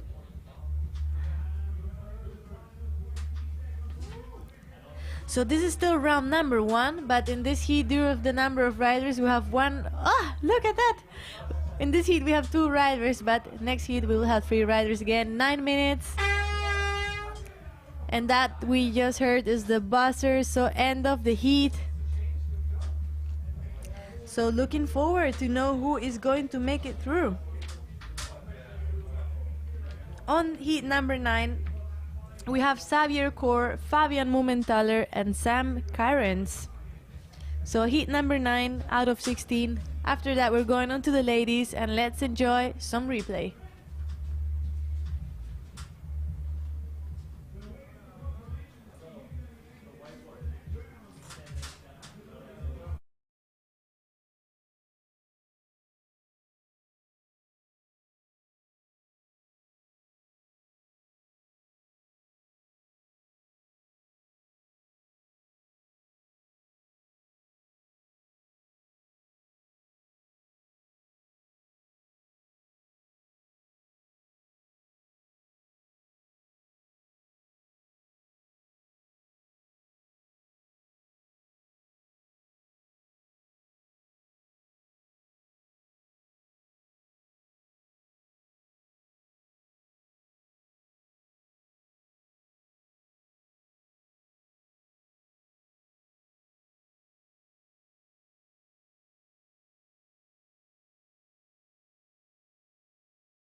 So we are back.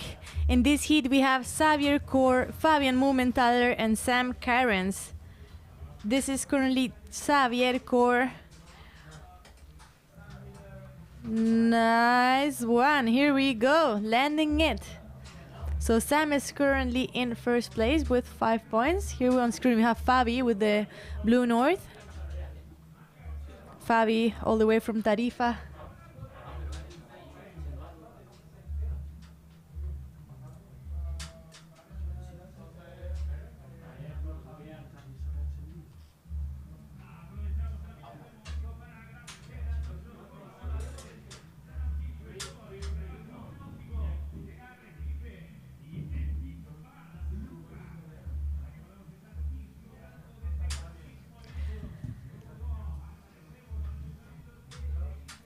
Wow, nice front flip.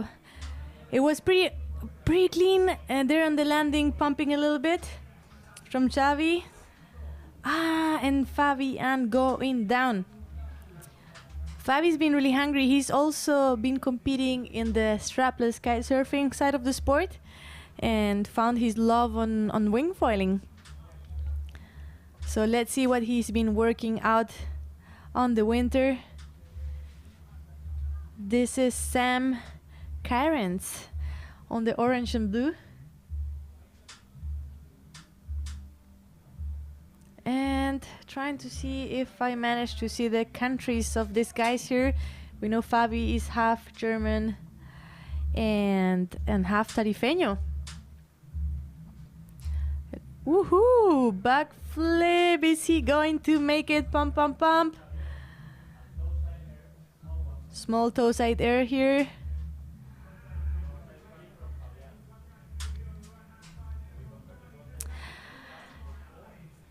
And yeah, sorry for the small silence. It's been a while I'm not commentating. And Joe just left to the beach to make some noise out there. There's quite some people out at the beach. And they also deserve to know what's happening. So yeah, we see the waves coming in. Pretty fun. That's Xavier Kor. I reckon he lives also in Tarifa. Just don't kill me if I'm wrong, please. Nice front flip. There we go. Sweet. So as we were saying, judges are looking for a bunch of different things. And for sure, they want height. So tricks going up high in the sky. And then when you land, they want your board to be dry. So as the drier, the better. Small air from Sam. So yeah, I can confirm Xavier and Fabi are from Spain and Sam Cairns is French. So we see actually the youngster Xavier currently leading. I reckon he's a really young kid as well. Shame going down. It was pretty high, but you could see at the end the wing made him go down, the position of the wing. Here we see Xavier Kor. Center. Ooh, just turning around, he missed a bit the edge. Going down. And this is Fabian Mumenthaler and Sam. So yeah, I wonder if some of Fabi's scores are missing or if he just landed one trick. Sorry, I had to go out to find out who was who. Some of these kids are new, I don't know the brands, and I have a big list here. Nice. Oh no! Fabi going toe set and just not catching the landing. So this heat number 9 out of 16 in the round 1. Oh no, look at that, it was so high. But once again, could be that the wind got a bit stronger, and if the wing is not in the right position, it's going to make you go straight down. But yeah, currently Xavier, in first position. Frontside 3, I'm going down there for Sam.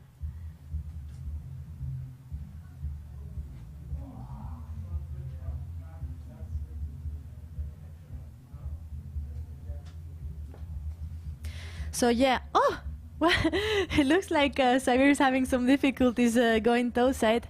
And yeah, just to give you some more insights, the competition area is actually quite big comparing to kiteboarding. For example, this would be a normal to small area. We don't see it here on screen, but they have quite some space. Wind-wise, I reckon we could have around 18 knots. They're all on 4.5 wings. They look pre-powered. And yeah, on the morning we started with pretty flat water, and now as you can see, there you go, some waves coming in. Oh no, is that Fabi? That was a towside backflip here from Xavier. Look at that. And landing towside, but stick in the landing. And it seems, yeah, he's asking for help. Something happened with his wing.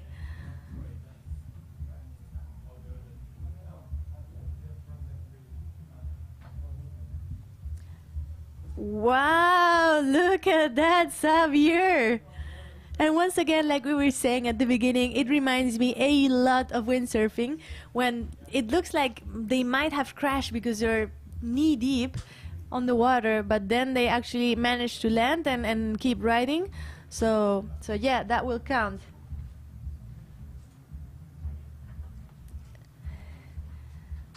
Xavier, let's see if we can get the scores to refresh. Ooh, nice one there from Sam. So 30 seconds left. The yellow flag is down. This heat number 9. We have 16 heats in this round number 1, and after that we're going with the ladies. So we're pretty much in the middle of the men's heat in the day. Poor Fabi, they're swimming back to the shore. Well, I can imagine this, judges didn't mention, but I can imagine, I will ask and tell you 100%, but when the wing touches the water, it does not count. So that was the buzzer. That means heat number 9 is done. Let's see if we get the scores refreshed so we can see who is going through.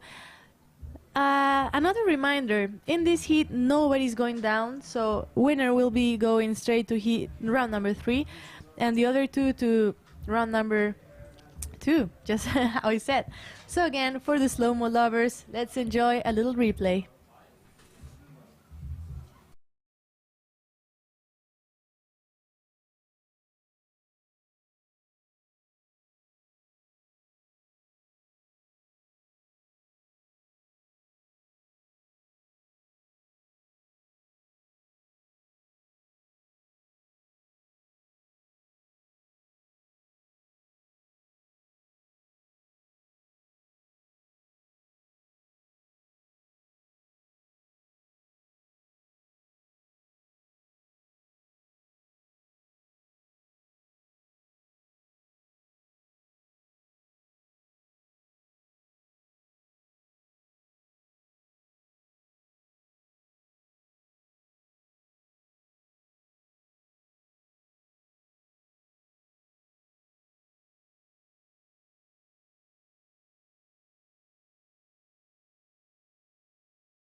So we have just started heat number 10 of round 1. We are performing 16 heats today. As you can see, this is the beach right now. And here we go with the rider in orange. We have Gregorio Pugliese, Chucho Nonot, and Pablo Amores.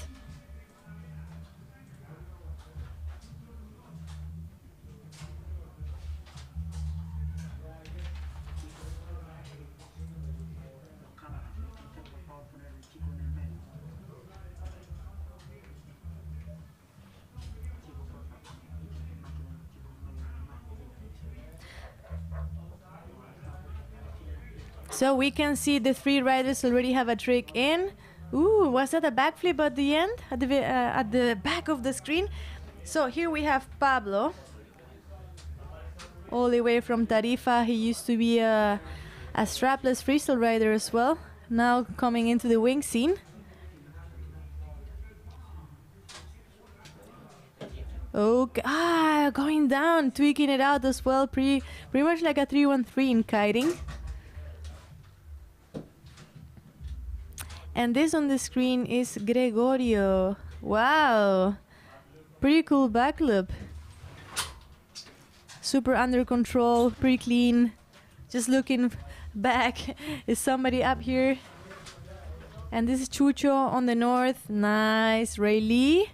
Good execution, okay height, pretty clean when landing. So usually errors are not gonna count so much, but they're going to count into the overall. Remember, we have 3 tricks. So if you get a perfect 10, you can get 30 points. And then you get the extra 5 for the whole execution of the whole heat. So as I was mentioning with Joe before, maybe you're having a heat with 3 awesome tricks, but everything else you failed. So maybe somebody who actually landed everything but didn't get these 3 awesome tricks, but 3 pretty good tricks, could go and win these 5 points. Nice backflip from Gregorio.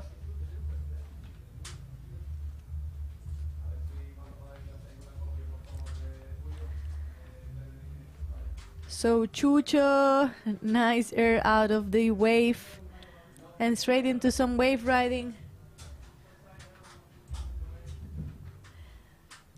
So yes, we've been saying during the day that riders have been really looking forward to come back to the sea, enjoy some waves, because the event in Silva Plan and France were flat water, which is awesome as well.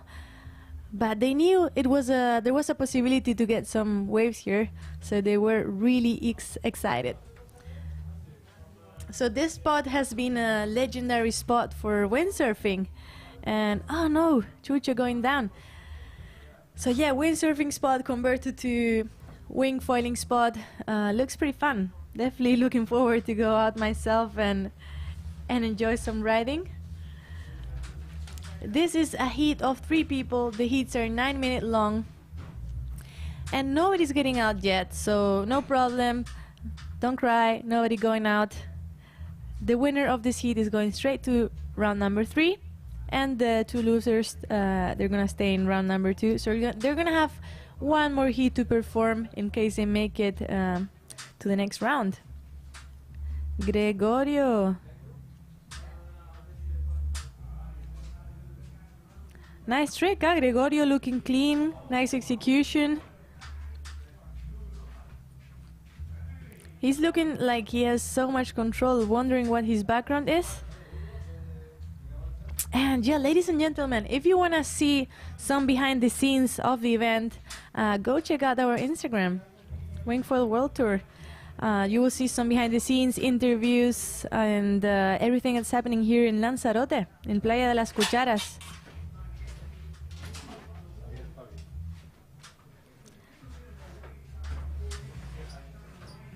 So this is Chucho. He already has 3 tricks in. The red north. He's been competing last year as well and doing pretty well. Ooh! Just going down. Sometimes landing off a wave, or like on a wave actually, you get some extra speed. Okay, nice one from Pablo. Like our kiting 313. But I was saying, when you land on a wave, you can get some extra speed, and it can be really difficult to control the foil and keep it down. So Gregorio went down on that one, but he is currently leading. Ooh, what a back roll! It was looking like he was gonna backflip, but at the end he back rolled.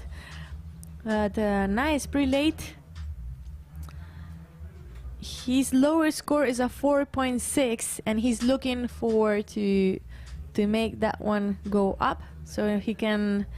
Yeah, he's currently winning by 8.5, so we can say he's quite comfortable on the lead. In second we have Chucho Nonot, and in third Pablo, as you can see here on the screen. And yes, this is the heat number 10 of the day. We have, if we count this one, you have 6 more heats, and we're on to the ladies. Ladies have been landing some new tricks, so really looking forward. And this is Gregorio trying to find a wave, probably like we've been seeing before, trying a wave variation. So enjoying the wave, doing some carving, and then landing a trick. A pretty nice combination. Big air, ooh! Big air rally from Gregorio Pugliese. Again, oh, now leading by 6.61. Chucho needs 6.62 to overcome Gregorio. I don't know if he got that those points in the pocket, but it could definitely be. The heat is not over. We have 2 minutes left. Ooh, Gregorio just landed something else, just missed it. But we will see if the scores are going up. This guy is so clean. He looks so tall as well. And some like this, a bit more like gymnastics, no? And when you're a gymnast, you need to be compact, and your gravity center has to be low. But for Gregorio, that doesn't look like a problem. So 1 minute and 37 left of this heat. There we see Pablo. Ooh, look at that wave! What a spot, eh? And now let's see if he manages to finish it off with a trick. Foil going down a little bit. Okay, nice wave. Therefore, Pablo Amores from Tarifa. On the background we see Gregorio getting some speed, going downwind of Pablo and upwind again. Oh, trying to go for a missed the beginning, but could be a 720. He's going so fast, he's going so high, so much control in his tricks. So pretty stoked to be here in Lanzarote. I am actually from Fuerte, so cool to have some more events in the Canaries. Nice one from Pablo. So that is going to count as his third trick. 30 seconds to go. Less than 30 seconds and we're finishing heat number 10. So pretty cool to have events back again in the Canaries. And hopefully we will be coming back next year and more locals will be coming onto the scene. Here we see Gregorio getting some speed. Ah, just before the buzzer. Going down, that's not gonna count. But wow, what a heat. What a heat, trick after trick. It looks like Gregorio Pugliese is going to make it in first place, followed by Chucho and Pablo. And here you can see the tide is pretty low. Quite a rocky place, but then on the right of the pier, gonna see how I say that word, but there's a sandy beach on that side, so riders are coming in and out from there. So let's see who is coming from next up. We have heat number 11. We have Matis Gio, Linus Punda, and Jerome Cloetens from Tarifa. So slow-mo lovers, let's go for a replay.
So we are in heat number 11. We have Matis Gio on the Ocean Rodeo. There on screen. If I'm not wrong, that's Linus.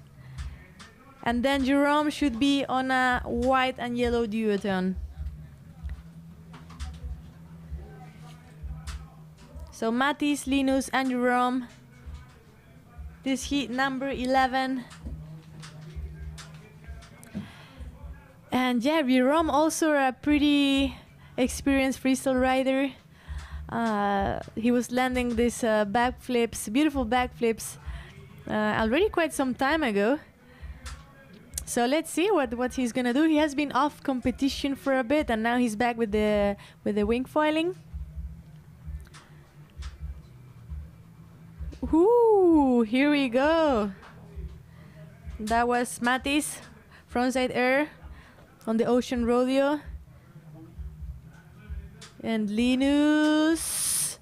Ah, shame. It looks so nice. Holding it on super late, but just not getting the landing. And there we go, Jerome. Beautiful backflip. Not super high, but just really nice execution and getting the board up floating really fast.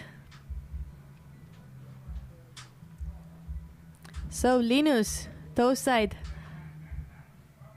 Ooh, toe side nose edge. But yeah, swimming onto the board super fast to keep trying tricks.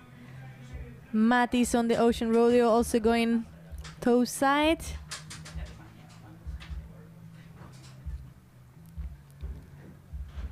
And here we see Matis and Jerome on the right of the screen. Matis, Ocean Rodeo, getting some speed.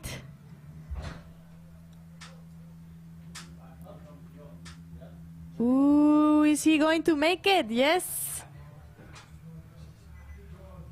So that was Matis. Pretty nice style as well. Good height. Good execution, I'd say. And once again, scores are not refreshing. Sorry for that. But once again, on the website, you can find the live ticker with all the info, minute by minute, hit after hit. So if you are just joining now, you can go straight to the website and have a quick recap from what's going on there. If you want to see some behind the scenes, go over the Instagram, Wingfoil World Tour. Nice toes at 3 from Linus. Ah, just missed Jerome's. I think it was a backside 3. And Jerome already got 3 tricks in. The lowest score is a 1.6, so definitely looking up to get that one score higher. So once you get the 3 tricks in, you know you're a bit more calm, let's say it like this. Oh, that's a radiculo if I'm not wrong. Ah! It's going down there at the end, but nice try. So there's so many new tricks coming in. The judges have to be, after every competition, the judges have to sit down and write down the new tricks, set up the names, set up the scores, because every trick has a base score. So it's not like you do a huge air that you're gonna get an 8. An air has a score, and a frontside 3 has a score, and you're not getting less, or like you're not getting a 10 for an air, for example, because we can consider that quite a basic trick. So this is Linus here on screen. Okay. So at the beginning of the day, we were saying how a rotation like this with the wing, I was gonna say kite, with the wing on the top of the head, it is a bit easier, just harder to land, but easier to, just like you see there, Jerome didn't put the wing on top of the head, so it's a bit less, it's a bit easier to land, like, no, harder to land, because the wing is gonna try to bring you down. And that was Linus with another trick. 4 minutes left to go. So Jerome is currently in first place. He is an experienced rider, experienced competitor, so I guess that it makes a bit. He has, well, these guys have 9 minutes to perform tricks. I think Jerome is from the times when freestyle heats were 7 minutes. So I can imagine for him 9 minutes is like, wow, I have plenty of time. Nice, Linus enjoying some wave riding. So jealous. Usually in the Canaries, during the summer, it's not usual to have waves, at least every day, not big conditions like in the winter, but we do get some waves in summer as well. Windy waves, so if you're a surfer, maybe you're suffering a bit. Woohoo! That looked like it was gonna be a air, but at the end he was going frontside, but just not getting the landing. So as I was saying, in the summer we also get some nice wave conditions.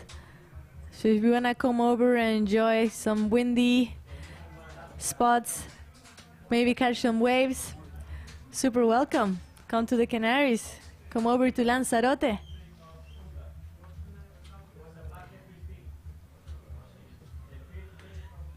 So Jerome is currently winning by a point 0.003. So really tight this heat. Wondering what he has in mind to keep his position, and wondering what Linus has in mind as well. Also, this is a lot about strategy, because maybe Jerome saw that if he's winning, he's going into a difficult heat. So imagine he could be interested on not going through. Jerome going down. And here we see Linus catching some speed. Oh, backflip. Yes. Pretty nice. Pretty nicer for Linus. Back winging. But in this heat, it definitely looks like they're looking forward to win. And Jerome having some trouble to... he doesn't want to strap off, just going... there's different techniques to do water start, and Jerome doesn't strap off. He goes directly with the feet on the straps. That was Linus, sorry. And that's Jerome. Sweet. Pretty sweet rotation there from Jerome. Miss if it was frontside or backside. And on the background we can see the guys warming up.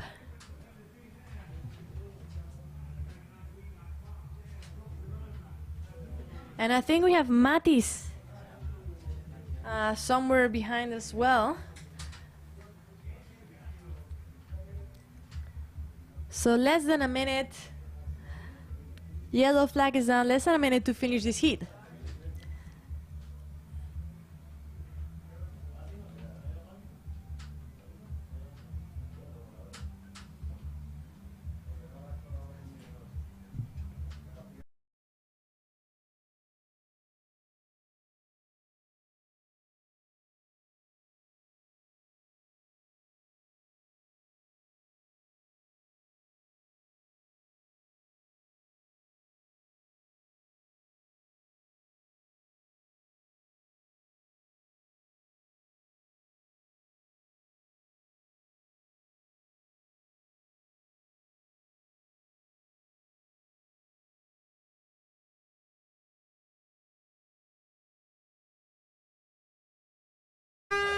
So, buzzer, trick after trick. Here we go, end of this heat. Trick after trick for these riders who knew they have to make their best trick to make it through. We were just missing Matis, who's gone from this heat.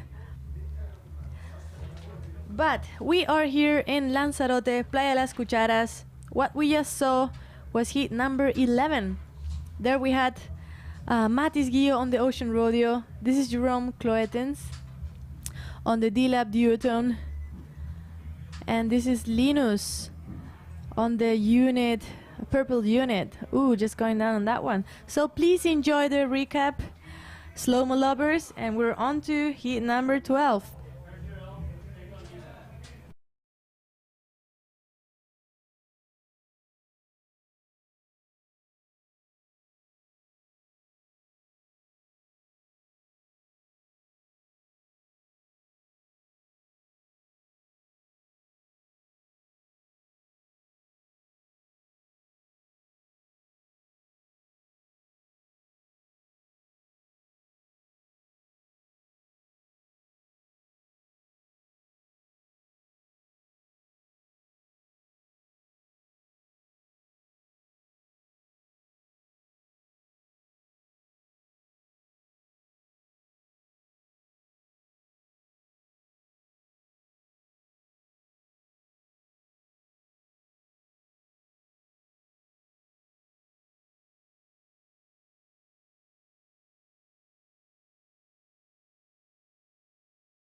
So, green flag is up. We're on to hit number 12.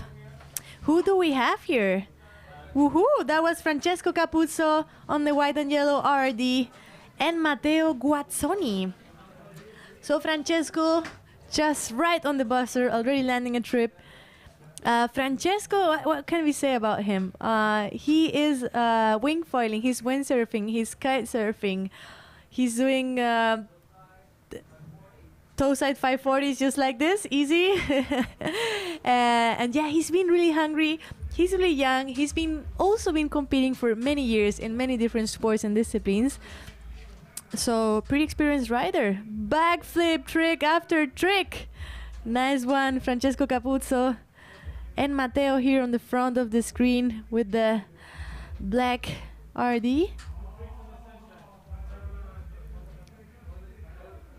Nice one from Matteo. Francesco is on fire, already 2 tricks into the scoreboard. Yeah, hungry for winning, hungry for going forward. Wow, so high. Missed the beginning of the trick, but really good height. Just has to land it. So Francesco looks really focused, getting some speed. Ooh! Look at that! Big applause for Francesco. The landing was not amazing, but the execution was so high. I'm just getting the wave there. On the corner of the beach. GWA Lanzarote, first time a wingfoil event is coming over here. Super stoked. Matteo going down. And look at that, Francesco, 14 points. Small toe side air. Oh, probably not wanting to go down on that one, but still 6 minutes and 40 to go.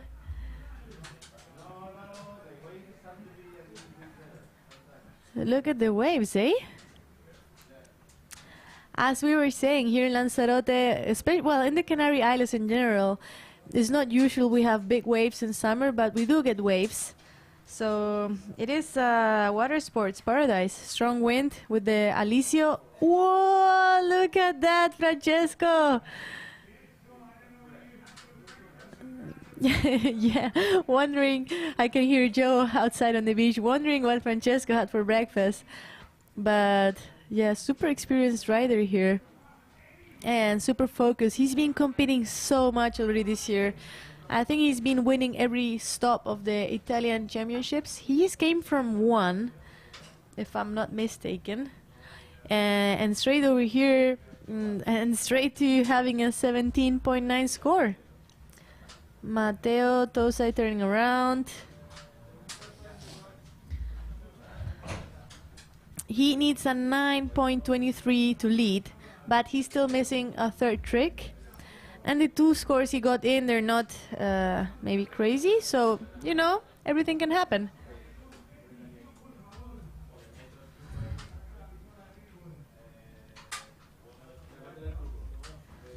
So yes, judges are looking for height, speed, execution. They don't want a really difficult trick with a shitty execution, sorry for the word. They want nice tricks, nice execution. Innovation. If you want to bring in some new tricks, more than welcome. They said it's really important because they want the sport to grow and get better and better. So Matteo, right here on screen. Whoa, Francesco going down. He's full on. He got so much power, so much speed.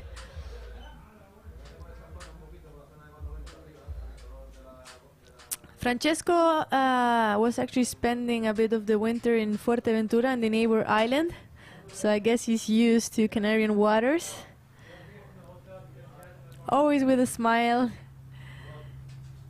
Oh, wow, look at that backflip. Look how his back bent. So much bend, so much flexibility. Yeah, nice riding for both of them. Look at Francesco with the hands crossed, toe side. Ah, missed half of the rotation, 90 degrees to land. Oh! Well, toes at 540, he's actually getting it out. Wondering what the judges are how they're gonna score that. Small, tricky for Mateo. Come on! Ah, this one's not gonna count. And on screen, Mr. Capuzzo. I bet he's missing his puppy Nacho. Nice back loop, back flip, back roll. small variation, but still changing the trick and changing the scoring. So lowest score from Francesco is at 3.77. So yeah, I don't know if the judges are gonna give it more than that. But yeah, Francesco, whoa! Look at Mateo going down. Francesco looking through his windows there. Yeah, so 3.77 that Francesco has to upper, because he already got a 7.7 and a 6.4, so pretty good scores. Oh yes, 5.43. Well, I don't know which of the scores they actually changed, but he got higher score. Oh, trying again and again and again, just not getting the rotation. Still 2 minutes and 20 seconds to go, so still time to land it.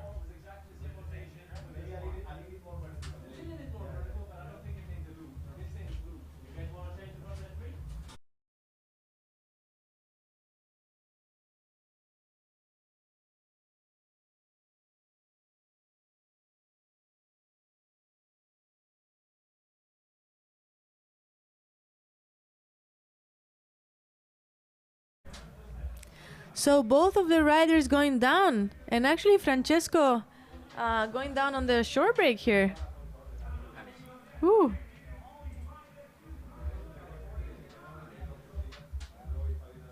Nice rally from Mateo. He's 4.10 points behind, so it is actually possible to catch Francesco. The two RRD riders. Minute 20 left to finish this heat here in Lanzarote, Playa de las Cucharas. Beautiful day, blue skies, super windy. Frontside, toeside 5. Here we go, nice one. Not super high, but nice executed and went off pretty fast. His lowest score is at 3.8, so it could be that it's more than that. As we said before, every trick has a base score, and yeah, for sure it's like a minimum and a maximum. You won't get maybe a 10 for a trick like this, but could be more than a 3.8. But we leave that up for the judges for sure. So 30, oh, probably not what he was looking for. 30 seconds to go. 30 seconds to finish heat number 12 of round number 1. So once again, in this round, nobody's going off. They're all staying in the competition.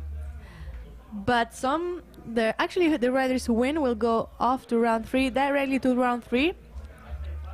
So they can have a big rest all over round 2. So 4, 3, 2, 1. Buzzer, end of the heat. Look like Francesco is gonna make it through. Mateo, pretty well fought in second position. And this was heat number 12. We're going on to heat number 16 and then changing to the ladies. Pretty nice hammocks there for the public. Yeah, if Joe comes back, I might go sit over there, hey?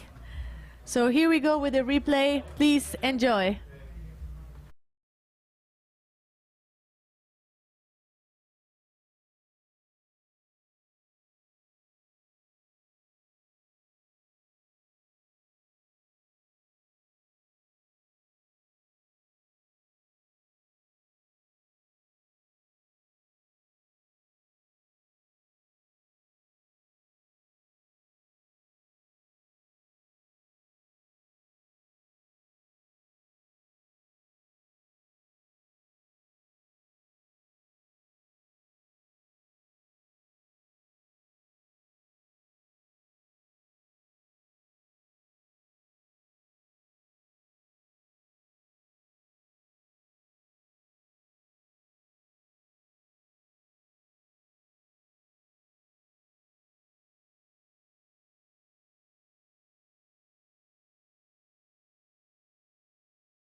So heat number 13.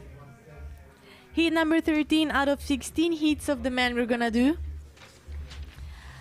So here on the screen we have Jeremiah. He comes all the way from New Zealand.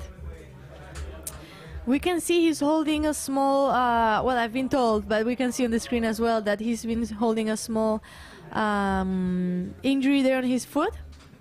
Then we have Julien Bouyer, the Bouyer brothers. Nice small, I'm gonna call it 313. I know it's not called like that. Small 313 there. And here we have Vince Dushnight with the green ozone. So nice little wave here. I can imagine they're enjoying so much some waves after the flatland. Switching stands there on the small wavy. So that was Vince. This is Vince Dushnight. They have Julien with the one of the Bouyer brothers, full-on YouTubers. Frontside 3 from Julien. Whoa, what was that? Vince going so big.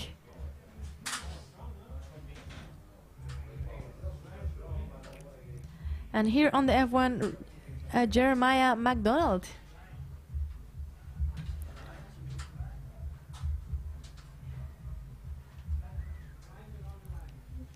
Yeah, and the leash is so small you can't almost see it, hey? So, Playa Las Cucharas. This is heat number 13 of the day of the men, as we mentioned. Ooh! Nice, eh? Just going for a front side, but just not getting it. These heats are 9 minutes, which is going to change in round number 2.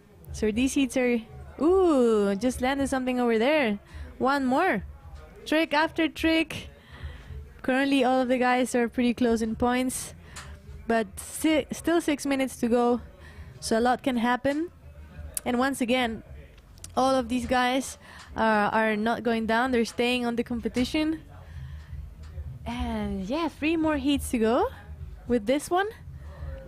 And we're moving into the ladies. Can't wait what they see, what they have to see, what they have to show.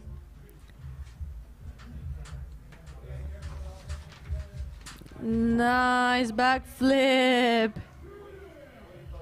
That was Mr. Julien. Second scoring trick, unless we missed something. This Vince Dushnight. Toe side.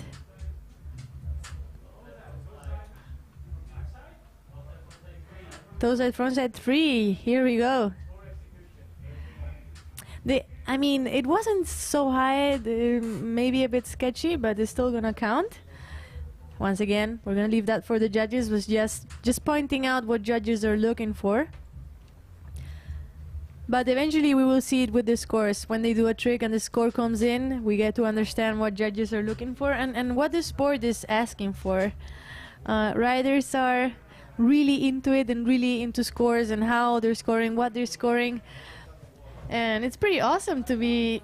Oh, we just missed what Julien did out there. Ooh, nice air out of the wave. But everybody's pretty involved in the development of the sport. It is so new. And all of these people, they're part of what's happening. They're just working super hard. And yeah, 3 tricks are counting. But we get a 4th score, which is the overall. So overall impression makes that 5 extra points. We see Julien going toe side. There on the back. Here in green. Vince. Here we go. And once again, just doing both stances so he can show the judges that he can go both ways. No problem. What you need, I will do it.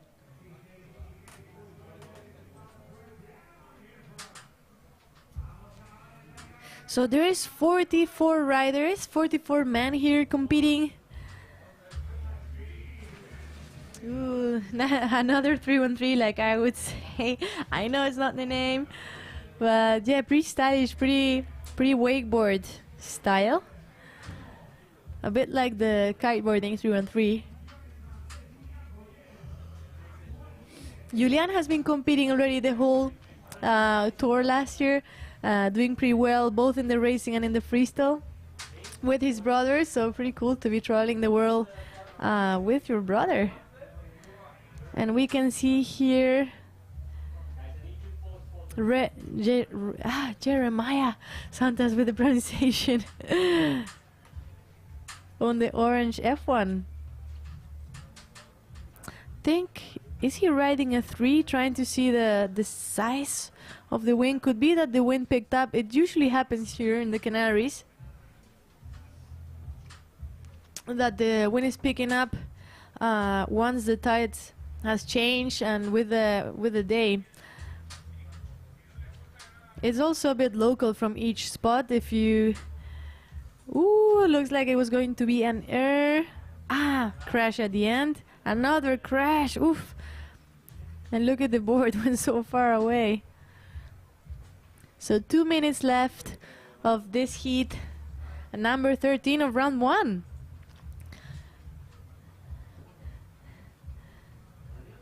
Yeah, if you're looking forward to see what the riders have to say after the heats, go over the Instagram Wingfoil World Tour and see the live interviews right after the water. Pretty cool sometimes to feel and see the emotions after they come off, had a good heat. Okay, backside 3, a bit sketchy, small, but one more trick in the back. Look at those waves coming in. It's crazy how the spot changes with the day. This morning we woke up and it was almost completely flat to choppy, and now, hey, nice waves coming in. Quite some people as well coming to watch the comp. Pretty sweet to see the support from the people at the beach. And gonna use the wave. He's not.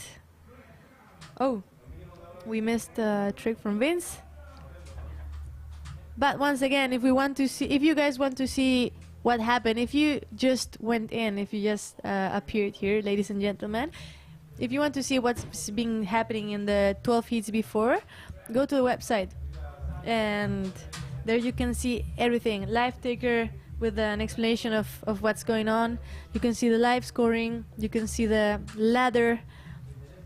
Nice front side 3 from Vince. Pretty sweet. So he already has 3 points, but his lowest score is a 1. So probably that's gonna be better than that 1. And 3, 2, 1. End of heat number 13. So 9 minutes go fast when they're doing trick after trick.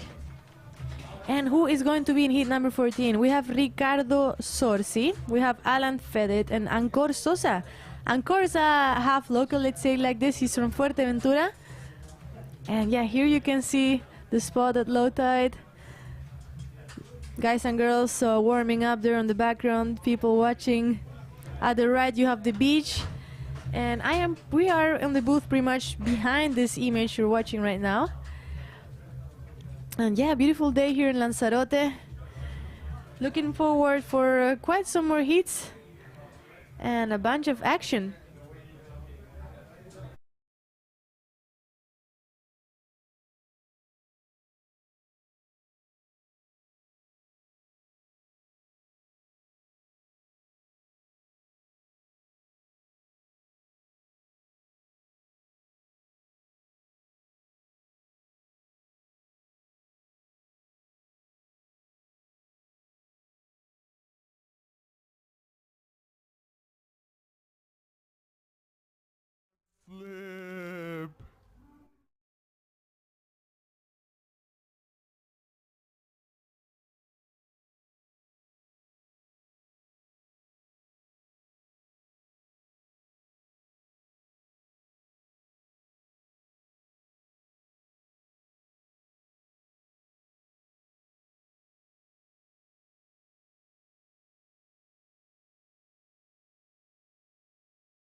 So heat number 14 of the day. Reminder, we're going until heat number 16. That's Ancor on the screen. So on this heat, we have Ancor Sosa from Fuerteventura. We have Alan Fedet and Clement Hamon. So this on the slingshot is Ricardo Sorsi. And then Alan is on a AFS wing. So Ancor, rider from Fuerte, a friend of mine, his dad has a kite windsurf wing school down in Fuerte. And this kid, not on the screen right now, but Ancor is always on the water. Ooh, that looked like a backflip, but it was actually a frontside 3. The board didn't get quite over the wing. And this is the FAS from Alan. Look at that hair. He can definitely do a hair flip. So that's Alan on the FAS. That's Ricardo on the slingshot. This is the brother of another Sorsi we saw before. So yeah, it's pretty cool to see the families riding together, traveling together. Christopher as well. His dad was competing in Brazil, so that was pretty awesome to watch. Pretty cool to see they're smiling around and just enjoying. And so awesome to see everybody enjoying. Well, they look like they're enjoying Lanzarote and the conditions here. So 3.4 meters is what they're riding more or less. Ancor also. Ooh, Ricardo looked like he was going for a trick. Didn't quite get it. And Ancor there on the blue Cabrina. Ancor can do anything. He can kite, he can surf, he can windsurf, he can wingfoil. Nice air for Ancor. Oh, going down. Alan, nice attempt. If he had landed, it would have been a pretty nice score, though. Yeah, a bit confusing now with the landings. Oh, look at Ancor going for a backflip, just not landing it. I think Ancor is landing the backflips for the first time since not long. So pretty cool to see him trying and going straight for it. So again, these heats are 9-minute long. Right now we have 6 minutes left. We have Alan, Ricardo, and Ancor Sosa. And yeah, we have 3 tricks that count. Ooh, nice, just not getting it. There was a toe side error from Alan. He's already 14 points in. So pretty fast to score some tricks in.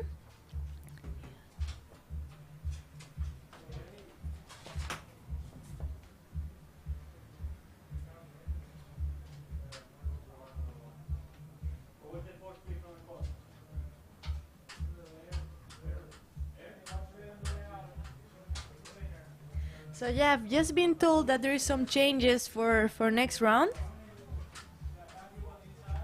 And also including the women. So for round 2 of the men and first of the women, the heats will be 12 minutes. We will have 3 freestyle tricks counting 1 wave and plus the overall score.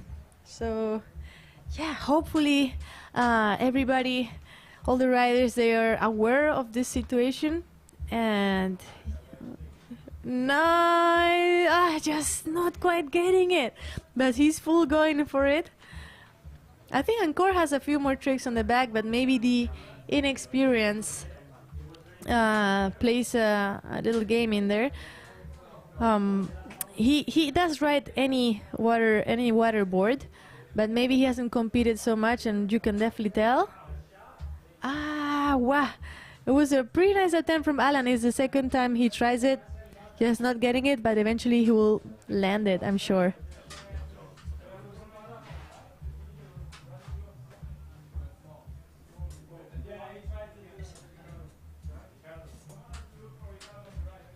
So here we have Alan.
So we just saw Encore there with his second scoring trick. Ricardo also went for something, another trick to score. Let's see if we can get the scores refreshed. But by the moment we have Alan in first position with 14 points. Here we see Ricardo. Nice! Oh, look at that! Super nice attempt, super late. He was going to get help by the wing to land. And Alan also not getting the wing around, so not able to land. These guys are trying so hard and crushing so hard. Ooh, Encore also going down. So yes, this is heat number 14. We're gonna go on to 15 and 16, and then we're moving into the ladies. Wind got a bit stronger. We can see the competitors going on smaller wings to the water. So changing conditions during the day. This is the Atlantic, so we have quite some big tides. Waves, wind changes. Whoa, look at that, the one-handed backflip, beautiful. It's almost like he was doing it off a trampoline and forgetting completely about the wing.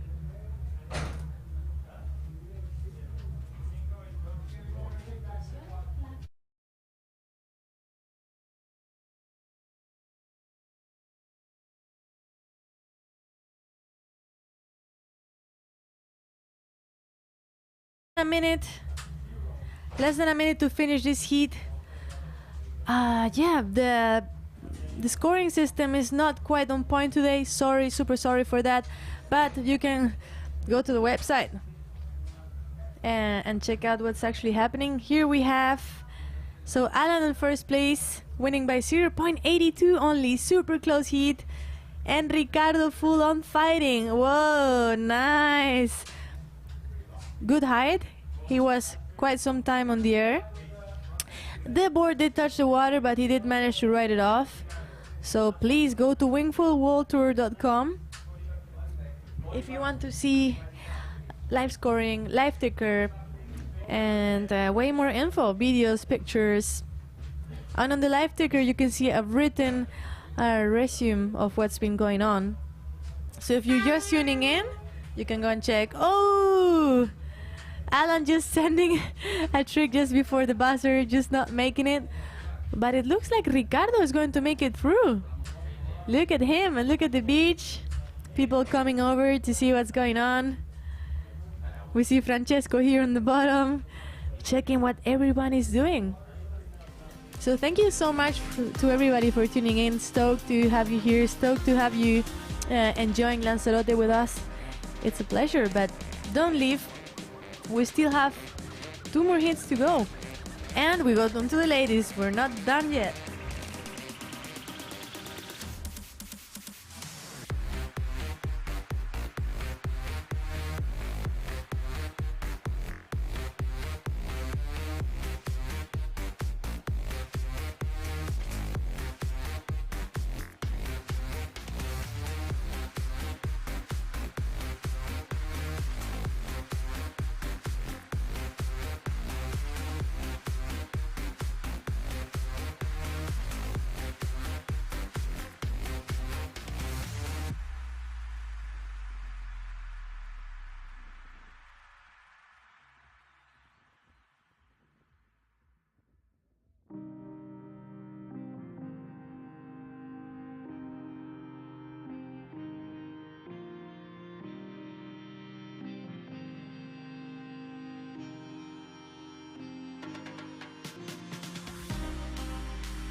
So, ladies and gentlemen, this heat number 15, the second last heat of the day for the men before going to the women. On this heat, we have Clement Hammond, who is riding a Takun. So here on the screen, who do we have? This should be Michael, if I'm not...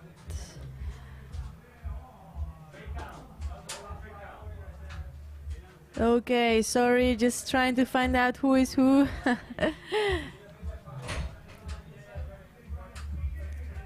Sweet. Oh no, just going down there at the end.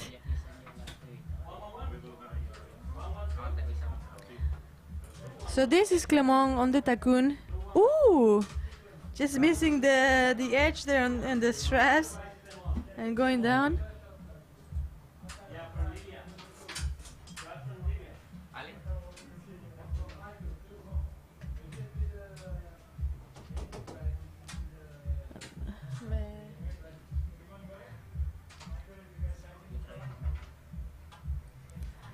Okay, so this here on the Takun, this Clement. Ooh, nice back loop. It was green but a bit small. So let's see how the judges are going to score this one.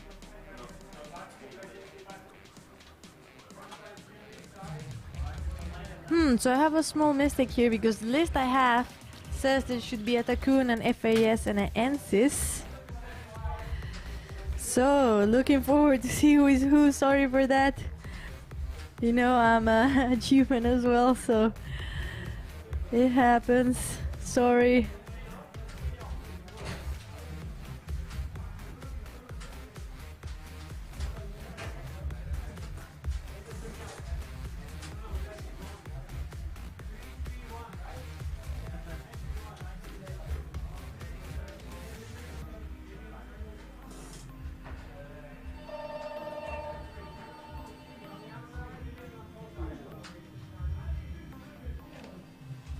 So yeah, a bit confused with who is who actually now on the water. Sorry for that, but let's enjoy this heat. We have 6 minutes left. On round number 2, everything is going to change. We're going to have a different system here. Whoa, look at that one. Just not getting it at the end.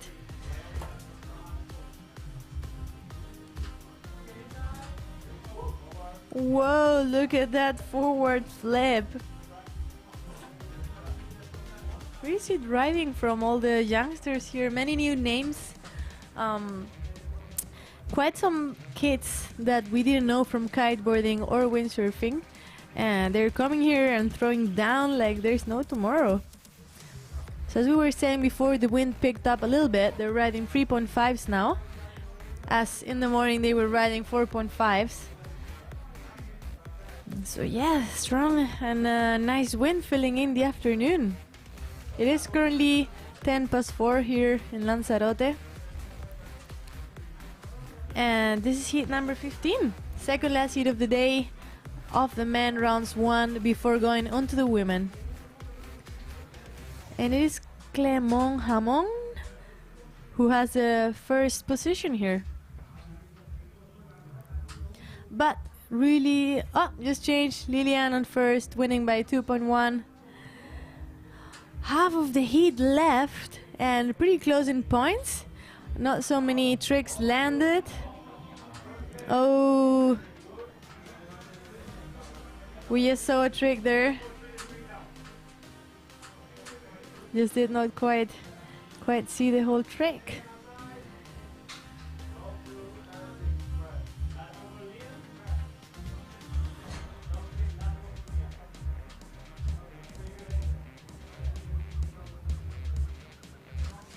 So here we see Takun rider going with a 3 meter. Looks pretty young. A lot of youngsters. Super happy to see the next generation of athletes coming up, and let's see what they have to bring into the future of the sport. It's everything to... Whoa, nice one. I think that's Lilian if I'm not mistaken. Whoa, a big front flip or forward flip crash at the end. So absolutely no fear. When you land on the foil, it's pretty nice because you can ride off nicely if you manage, but landing on the board can be hard and it can be scary. So yeah, I would say pretty useful to when people is learning to have straps on, because you can make sure the foil is always under your board, and for sure wearing a helmet is a must in this sport. So 3 minutes left of this heat. Some pretty nice waves coming in. Look how they're enjoying. Is the wing switching around? I don't care, I'm enjoying. Preset conditions today for this first GWA Wingfoil Lanzarote stop. And I think I have a blonde man coming back into the booth. Hello, hello, hello. So 2 minutes and 40 seconds left.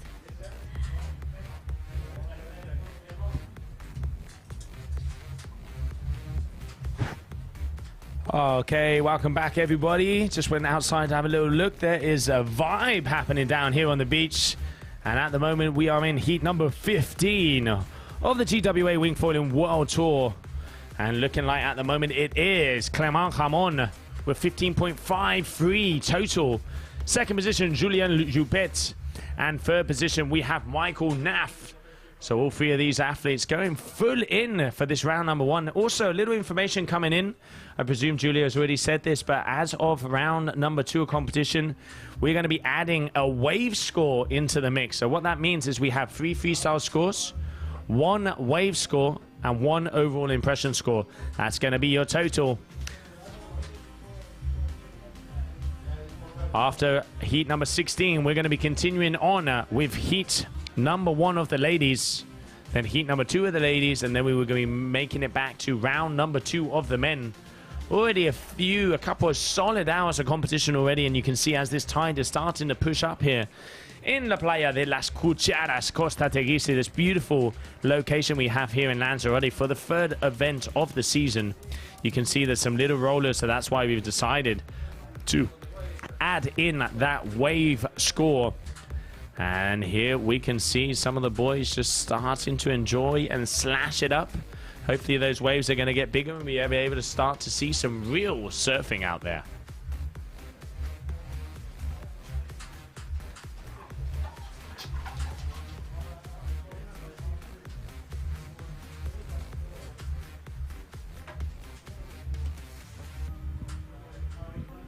You can see both took him right. Oh, nice. Slashing it over the top. Just unfortunately coming down a little bit too heavy, but that would have been a nice move there for Joupet. And let's see what Hamon has for us here.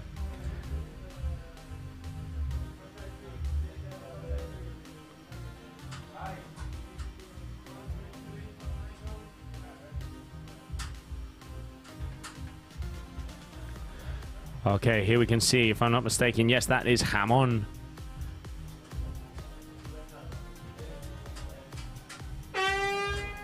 And that's it. There is the red flag there for the end of that heat number 15. So we'll be coming up with heat number 16, the final heat of men's round number 1. Then we're going to be moving over to the ladies as they're going to start to come out. Being very impressed and seeing some of the riding out there. Saw some of them starting to warm up.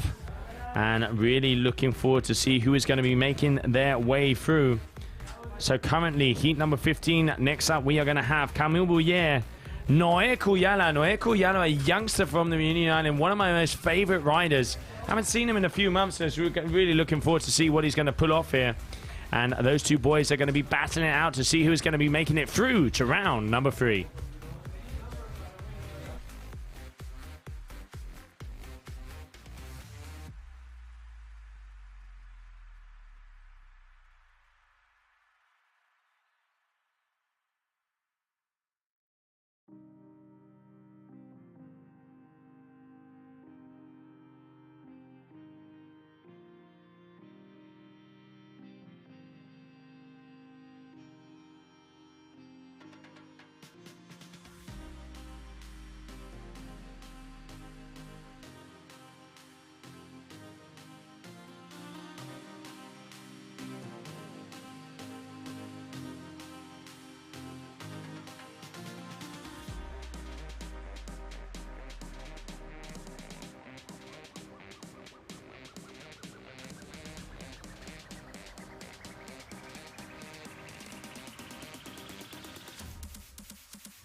And welcome back, everybody, to day number 1 of the competition here in Costa Teguise, Lanzarote. Ho, ho, ho, ho. Noé Cuyala starting off strong, unfortunately going down. But talk about a good way to start off your heat. And here we can also see Camille Bouyer. So those are the 2 riders that are going to be throwing it down for us here, the final heat of round number 1 of the competition. 3rd event of the season, Lanzarote. So 9 minutes of action out there on the water. And it is at the moment we can see Noé Cuyala in the lead with a 9.93. And let's see what is going to happen as Camille Bouyer also doing some transitions here.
All right, so it definitely looks like at the moment Noeko Yala has the upper hand of this heat. The youngster has so much style out there. And we can see him going fast along, looking for a kicker, but he's taking his foot out the foot strap, so that means let's have a look at Camille Boyer, RRD rider. Okay, here we can see Camille yet starting to get some power, pushing his way out the back, goes up, going for the 720. Does he land it? He does get up on his feet, but I reckon the judges aren't going to be counting that one because he did have to lift his wing out. Okay, so here we have Noé starting to surf a little bit of some of these little waves coming in. And are we going to be seeing another move? Let's see what that last move, if that's going to be scored there for Camille Boyer. Okay, so here we have Noé. Good amount of speed. Making sure his leash is out of way, turning around. Maybe he's going to be going for something right foot forward. Both of the riders turn around. Noé Kuyala up into the sky. Nice little bit of a Rayleigh there in front of him. Action left, right, and center down here. Day number 1 of the GWA Wingfoiling World Tour. Camille Boyer looking for a wave on the way out. Here we have Noé also trying to start to gain some speed. 360, just trying to get that overall impression here. And he goes out on the back, 720, perfect. Now we are talking. That is very nice there from Camille Boyer. Is that going to be enough to overtake him? He needs a 3.34 to be able to take that first position in this heat number 16. The last heat of round number 1 of competition. And here we see Noé. I know he's seen it. It's going to be going up. Up he goes. Rayleigh even tweaks it out. The old Scorpion King has just landed. And as we come in the last 10 seconds,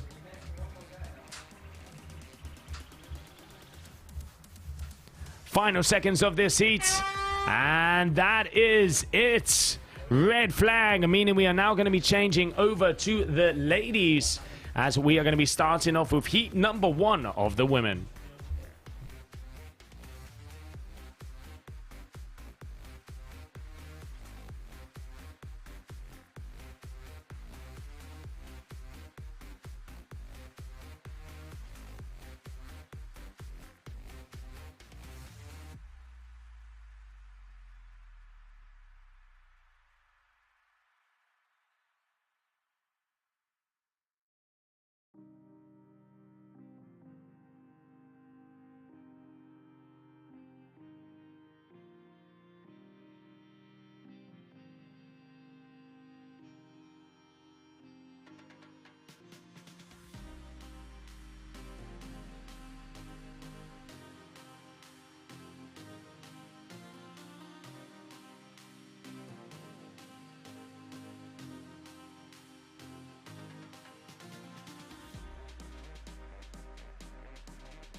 And welcome back, everybody. So we're going to be starting out on the water. We are going to have Flora Asner, and she's going to be going up against Nia Suarez. Nia Suarez, she took the first event of the season, and then in the second event, Paula Novotná took that one. Flora, always a very top competitor, and also one of the fastest wingfoilers on the planet. Yeah, pretty cool to see the ladies throwing down and getting so much better event after event. Nia especially came out of nowhere. She's has a windsurfing background, and she came out of nowhere to win. So what a start! Yeah, and it's interesting to see just results from that last heat. We saw Noé Cuyala taking first position over Camille Boyer. So Noé is going to be directly transferred all the way over to round number 3. And now there's also been a little change up on the old format, because let's not forget, now it is 12-minute heats. We have 3-minute transitions, and there's been a different in the criteria. They have 10 trick attempts, 3 moves count, there is a wave scored, and then the overall impression. So their overall score is based on 5 different things. Yeah, a little change in the middle of the comp, making everything more spicy and more interesting. And yeah, perfect timing for the girls as well, that they can enjoy some waves that they actually count. So pretty interesting to see how the scores are gonna come up, what the girls have in mind. And yeah, only 2 hits, unluckily for the women, but well, some action will be coming for sure. Yeah, I'm really impressed to see where the ladies are actually taking the wingfoil, and we've also seen Paula Novotná landing backflips on the old Gram. Florida, we just seen her doing some frontside frees, and here we see a very nice frontside free there from Nia Suarez. Starting off strong, she already has a 3.5, rallying it out. Liking the stretch on that one. Yeah, we've seen quite some stretches all over the comp. This one, maybe the foil was not so high, but still quite a nice air rally there. And yeah, first scores coming in. And just waiting to see what kind of numbers are going to be going now. Oh, frontside free. Just not quite getting that rotation coming all the way around, getting that wing caught up on the bottom. I'm unfortunate because I was actually got some nice heights on that one.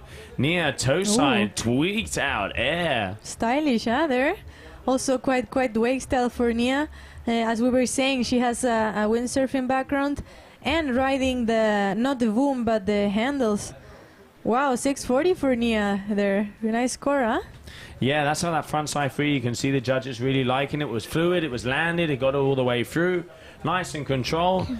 You know, kind of touching all the dotting all the I's and touching all the T's. Now this is gonna be an interesting comparison in between the judging. We saw Nia's one was clean, and Florida's there. She unfortunately kind of came down. She didn't go down on her feet, but she still didn't get a clean landing. Going to be interesting to see the difference in the scores. Next score coming up for Florida, that is going to be that frontside free.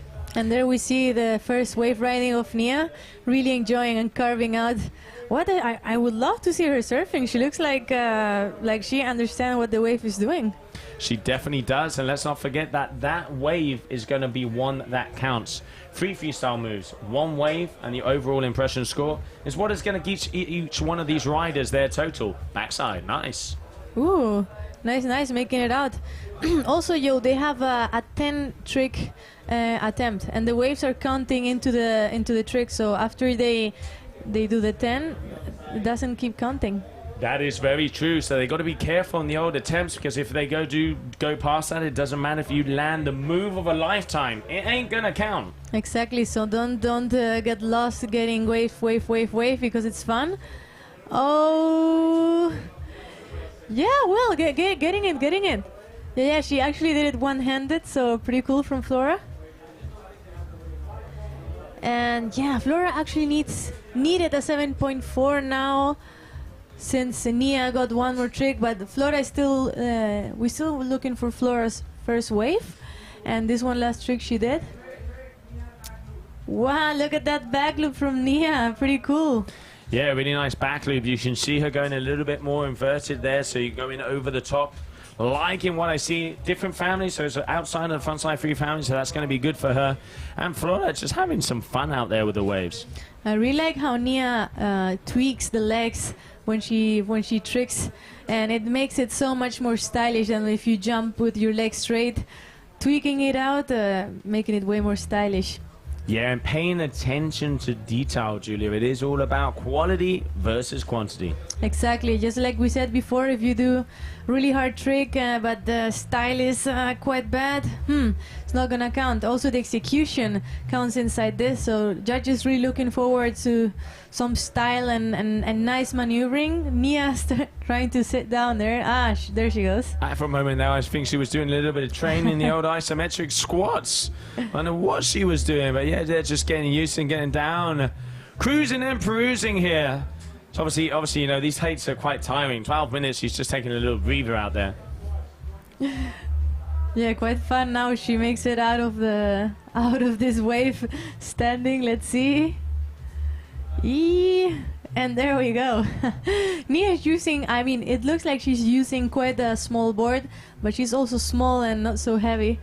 So sometimes easier to do tricks and that the wind is not bothering so much when you're up in the air. And here we have Flora taking another wave, not? Yeah, she had a little surf before, but you know, she needs to rack up some of these freestyle tricks. Okay, carving it down the line here on this little outside roller, but not quite, you know, kind of linking it together. So I'm not sure if that's going to be one of the surfing tricks. Needs a couple more. Okay, so decides to just completely get that wind back win. So she's going to make her way back up as she at the moment is trailing in second position so far, just as we approach that 5-minute mark. Yeah, Nia already has 20.97 score, so pretty nice. Flora just throwing down, but going down as well. And we see all the people enjoying in the back with the windsurfs. Nobody wants to miss the session. It got windier during the day. People started riding 4.5s, and now they're all on 3.5s. So definitely getting windier. And Nia showing she can do anything: sitting, back winging, back loops, back rolls. You name it, this girl has it in her arsenal. And yeah, like you said, Julie, you can see as that tide has come up, looks like we've got a little bit more wind. The sun is shining. It's not looking, you know, it's not looking grey anymore. We've got some nice colors out here. And there's a beautiful temperature, probably about 25 degrees. But I mean, you coming from the Canaries, this is like, you know, this might even be touching on cold for you guys. Yeah, today's a pretty nice day, nice trick there from Flora. Ooh, and Nia as well. Yeah, we have a pretty common day in the Canaries. We had a bit of Kalima up in the air, but yeah, nice temperature. You see the ladies wearing long suits, but you could easily be wearing a shorty. Nice. Is she going to make it? As we said, not scoring so high because she stayed quite a lot in the water, but still making it through. Yeah, like you can see the difference between that frontside free we saw at the beginning from Nia Suarez to 6.4 because it was really good execution and landing, and probably just getting into the threes and not even fours from there we saw from Flora. So that is the difference there. You can really see the judges paying attention to the details and, you know, caning hard when it's not properly executed. Yeah, and what was Nia trying there? I'm wondering. It really looked like she wanted to kind of flip it around and go front flip. Looking forward to see her trying again. Okay, as we come into 3 minutes left of this heat, 3 minutes. Really there for Flora. She is quite a bit behind at the moment and not so much time left. But yeah, Nia is ripping it.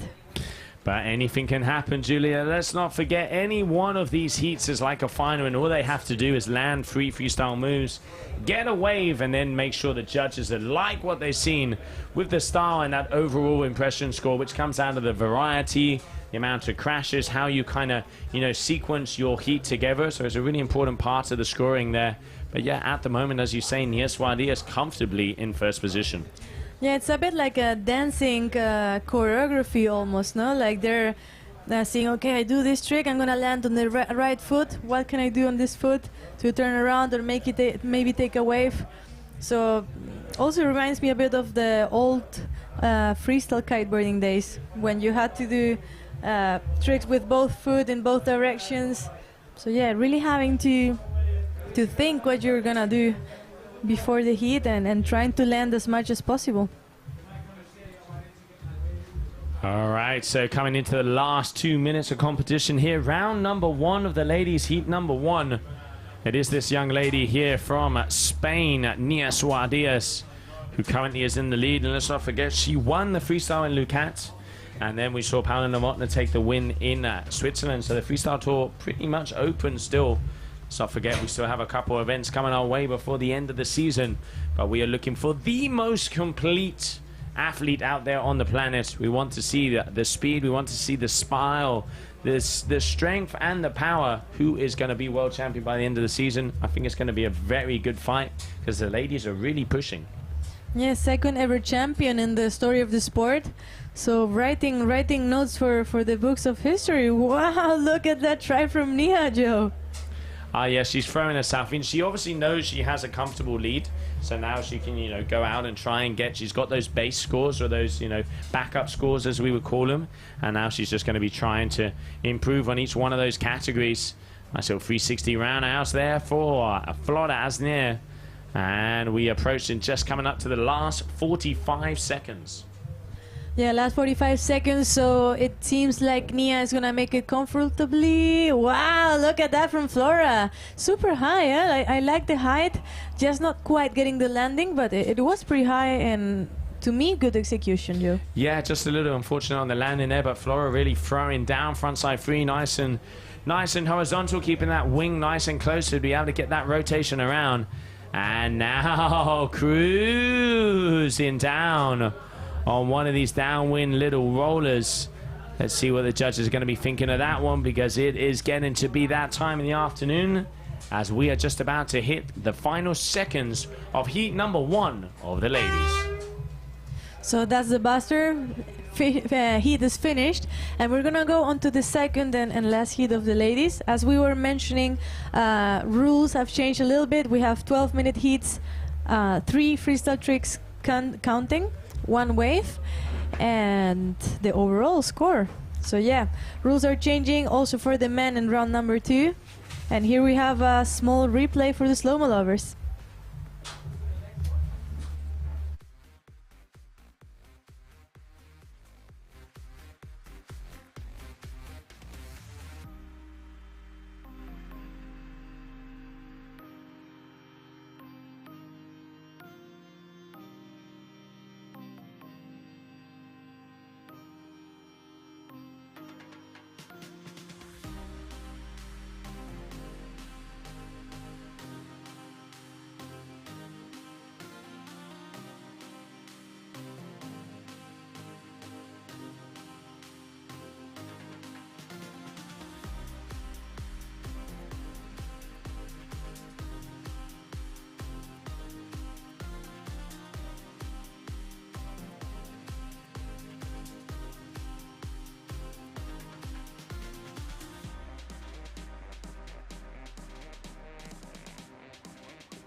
And welcome back, everybody. So going out there, we now have Paula Novotná is going to be going up against Oran Ceris. Oran Ceris on the blue and orange, and Paula Novotná on the green duotone.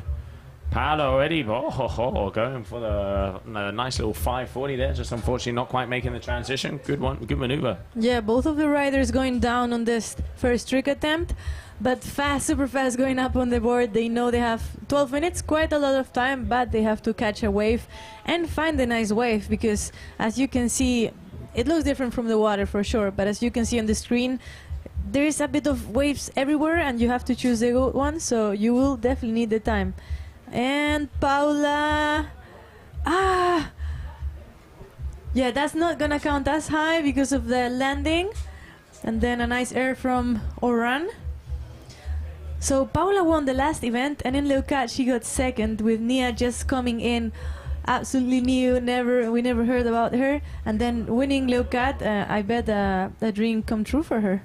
Oh, for sure. I mean, she was going really well out there. And one of the things, you know, kind of came out of nowhere. She is one of the rookies, has a windsurfing background, like you said. But now Paula Novotná, also the powerhouse. I mean, this girl has so much competition experience. She's won at kite surfing events in the past. You know, like in Fuerteventura, we saw her there over on the GKA Kite World Tour. And then also Oran Ceris, she has a gymnastics background coming out of France, and also very good on the old surf slalom, but you can really see the gymnastics in a lot of her moves. It's going to be a hard heat out there. Yeah, I could imagine if Paula sees like she needs it, she's gonna throw the backflip, and Oran, with her background, she should eventually try too, eh? Yeah, absolutely. I mean, you should see this girl on a pair of rings. She can flip, she can spin, she can do it all, but will we see that today on a wing? We'll soon find out. Okay, Paula Novotná, backside free, just unfortunately going underneath the wing. That's going to be a crash. Yeah, moves off of that one. It looks like there's not a lot of wind here on the inside. Yeah, it looks like that as well. Also, Paula was trying a bit of a variation, letting go one hand, which makes it difficult for landing, because you do need to find the handle to have the push of the wing again to be able to get out of the water. So yeah, adding a bit more difficulty. And around there, nice, not super high, not super big, but landing it. So one more score to scoreboard. Yeah, there you could see her trying that frontside free Oran Ceris, and we saw Paula Novotná trying to mix it up, like you say, letting go with that one hand on that backside free on the inside. Got to be close, but yep, there it is. Okay, 4.57 for that last frontside free there from Oran Ceris. And here we have Paula with the wing pass. Nice. Getting the move. Nice one. Yeah, getting some different tricks there. As we said, some variety, and looking forward to see the ladies surfing. Maybe Oran is gonna get this one. Okay, let's not forget 12-minute heats, and one of those scores are surfing. So we need to see her surf for some waves out there. Paula Novotná, frontside free on the inside. Looking like she got a better landing for that one, starting to find her rhythm. Yeah, and they have to be careful now, Joe, because now that one wave counts, they could fall in the mistake of taking too many waves because they are not getting the nice one. And then they're taking off some freestyle tricks that maybe they need, because they might score quite high if they have a good trick. So if they do trick 10 wave, imagine they don't have freestyle attempts. So let's be they have to be careful on that. They do. Toe side, front side 5 there from Paula Novotná, just unfortunately not quite making it. Okay, air jibe transition there for Oran. Is she going to spin it around the other way? Yes, she is. So air jibe for Oran. Mixing up some of the maneuvers. We have a fight on our hands here, Julia. Yeah, and see how she got the foot out of the strap when she was trying to get out of that. Showing quite some control, I'd say. There you can see Paula just starting to get ready if she has that full. But I mean, 11-16, comfortable leads, has 2 scores up on the board, and one of them is 6.03. Good numbers to start off your heat. Yeah, still both of them missing a wave. And let's not forget the overall score, because the judges have to count at the end of the heat. Yeah, overall score, overall thinking of what they've done during the heat. So still, that's the last small points after the heat is done. And is Paula going for... No, looks like she was maybe going for that wave there. Going toe side. All right, are we going to be seeing the toe side 5 or maybe a little toe side air? She looks like she's gaining some speed. What do you reckon, Julia? Oh, so I was gonna say something, but she just turned around so perfect. Whoa, no way! Does she land it? No. No, she doesn't. That was big on Anne throwing down here. Let's not forget that she's only needs a 1.43 to take the lead. That was a nice and stylish backflip attempt. Super nice, super close to landing it, and showing Paula she's up for a fight, and if she wants to win, she will have to throw it all down. Pretty cool. I'm stoked to see the ladies throwing backflips as well. Oh, they ain't here for a haircut, and we are definitely cooking with gas now, as they'd say down under. Action out on the water as we are just approaching the middle point of this heat. So 6 minutes more of action. And yeah, we can just see a few randoms going through the screen. They obviously wanted a little bit of the spotlight. Nobody wants to miss the pretty awesome conditions we have today. I was mentioning, Joe, that it is not so common to have waves in summer in the Canaries. But sometimes we do get a small swell like today, and it is so much fun because the weather is warm, and then you get some nice waves that are not scary. You don't have to get killed in them.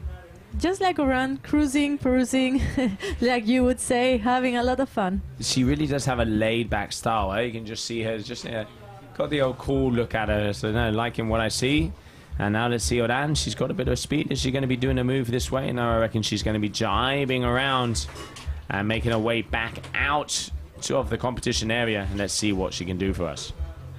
So yeah, currently 5 minutes left of this heat. We have Paula in first position. She's winning only by 142. Still missing the wave. She's just catching now, so that's going to count as her first wave attempt. And Oran in second, missing just needing a 1.43, so really close together. And she still, both of them, they still have the backflip in store that we know of. Nice wave from Paula. Yeah, she's trying to utilize one of the little bits of a chop to try and get that wave score. Let's not forget 3 freestyle moves, 1 wave and 1 overall impression. All of that mixed together in a nice little Molotov cocktail. Molotov is what is going to be giving them those numbers out on the scorecards. At the moment, we have Paula Novotna in the lead with an 11.16. And what do you reckon, Oran is going to maybe be going for this backflip again? And you just called it. Just missing a little bit. She's missing a little bit. Just maybe keeping the wing a bit higher when she's landing, so it's going to help her go up. But super nice attempt. I reckon she's going to be landing any. Ooh, Paula. Like I was saying, it adds so much more difficulty because you land and you're missing your second handle to get the push of the wave so you can keep going. So yeah. Nice one from Paula. Nice try. It was. I mean, she's got to watch out because if Oran does pull that move out, that's going to be a big score in a different family. And that could absolutely change all of this up. So Paula obviously is going to be keeping a watch on her because there's still, what do you reckon, 3.5 minutes left. There's still at least a couple times that these ladies can start to throw down some moves. And I think Oran is on a mission. I reckon this is going to be attempt number 3. Yeah, hopefully. Oran knows she has to throw down to make it through. Just not getting the pop she wanted, but she knows she has to throw down to make it through and meet Nia in the next heats. So yeah, pretty actually enjoying the longer heats and that they're able to catch a wave as well. I reckon they're also super happy to be able to catch waves because we had 2 flat spots. Nice rally there for Paula. So after coming from 2 flat water spots, having a bit of wavies, it's cool, it's fun. I bet they're enjoying. Oh, I agree with you. I think it's super important to get it mixed up. Okay, crossed hands here. What are we going to be seeing from Paula? We can also see cross hands on the outside. Yeah, I can imagine Oran is maybe building up the space she needs and maybe trying to find the right gas to throw down the backflip. I'm wondering if Paula is gonna throw it down already in the first heat. Getting some speed, going around. Just utilizing the back wind there to see. Okay, here comes Oran. She was looking for it. She was looking for it. But now just getting caught, a little chop getting caught on the bottom of the wave. Yeah, it could be like maybe mind-wise, her brain is already thinking, oh no, not fearful at all. She's goes going for over. one more. Yeah. Yeah, she is definitely going for one more, just unfortunately not quite getting that wing around like you're saying there, Julia, as we approach just under 2 minutes. But like I said before, Paula needs to be careful, because if Oran does manage to land that move, and it does look like she's constantly going for it, that could mix all of this up and she could be passed into last position. So she's really going to have to, you know, keep an eye on the French lady out there, because there is still more than a minute and a half to go. Yeah, a minute and a half, which is it's more than possible that she could be landing the trick she needs. Also wondering if Paula is gonna try to land her backflip. Let's see. Minute and 13 seconds. Oran series versus Paula Novotna. Paula riding down a wave there. And Oran cruising, maybe trying to find the right spot. There we go, Paula enjoying a small wavy. You got to move, pump it up. There we can see her pumping. Utilizing the old stems to see if she can get past and get a little bit of a wave score on this one. Currently in the lead with an 11.16. But we're going to have to see if that is going to be enough. A little bit of a backside hack there. So yeah, I reckon this is definitely going to be counting as her wave score there, Julia. Yes, let's see. We're into the last 30 seconds of the heat. She's winning by 142 only, so really close heat. Let's see if Oran is gonna throw down her backflip. She is coming in. And Paula going toe side. So 10 seconds left. Is it going to be? It doesn't look like, no. All right, well, that's it. That's all, folks. And trying to land it on the buzzer. Paula Novotna, but looking like it was just after that. We'll soon find out. It is going to come down to the overall impression score there. Let's see if Oran has done enough. We will soon find out. But while we do, let's just enjoy the beautiful images we have here of our competition area down here at Playa de las Cucharas, Costa, Teguise.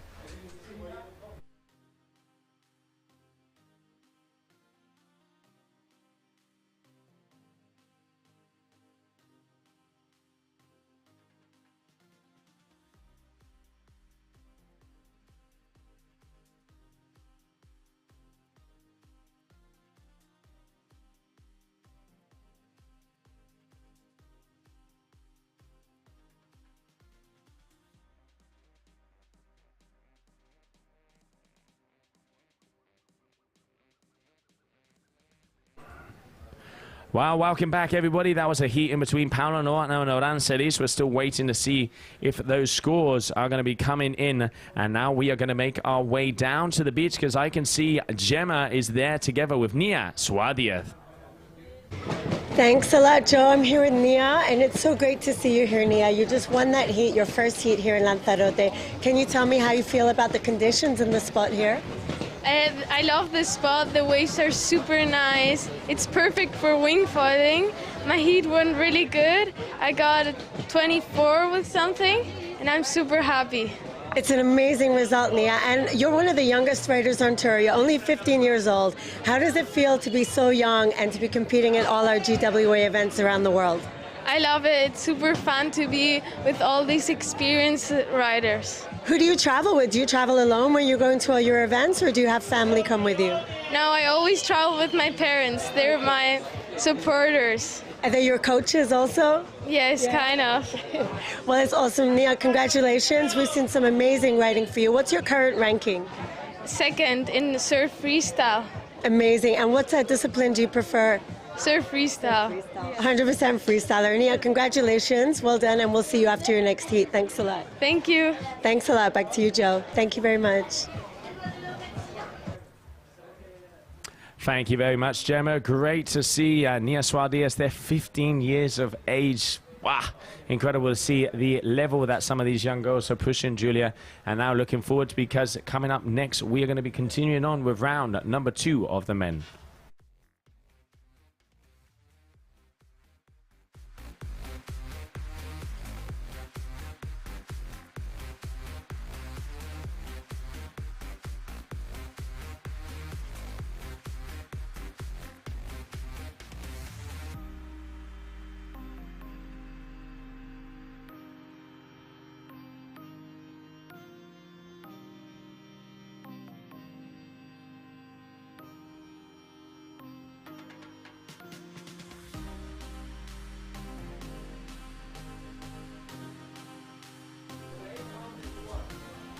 Okay, so it is go. Green flag in the air. Let's see who is going to be coming out there, as we can see some of the riders already starting to make their way through. We have Fabian Mumentale. He is up against Yeray Garcia. Yeray Garcia, local from Lanzarote. There on your screen. Frontside free. Sí, señor, el Canario. Nice one there to start. Actually, Fabi in the morning, nice trick from Fabi as well. Pretty cool one. Fabi in the morning had some issues. He had to stop in the middle of the heat. Something happened with his wing. He had to come back swimming. So I hope he has his redemption now. Well, also hoping for the Canario, but well, hoping that Fabi at least can have a nice heat and that he's happy and able to finish the heat, no?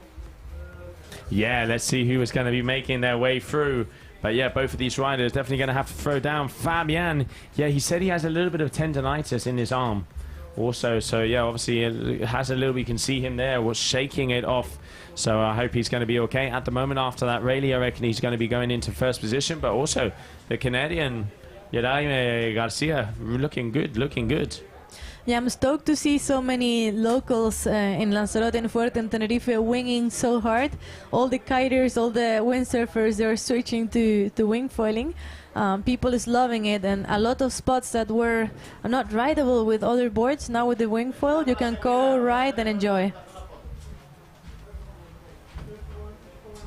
So yeah, here we have on screen Fabi Mumenthaler and also Yeray there on the right.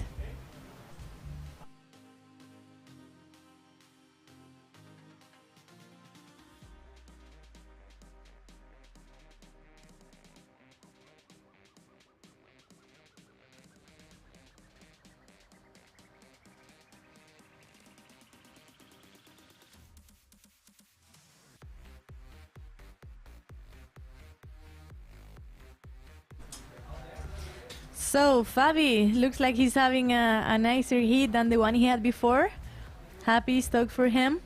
The Tarifeño, and riding a small nice bumper there, but enough to start and count as his first wave riding. So he already got 3 scores in, leading by 4 points.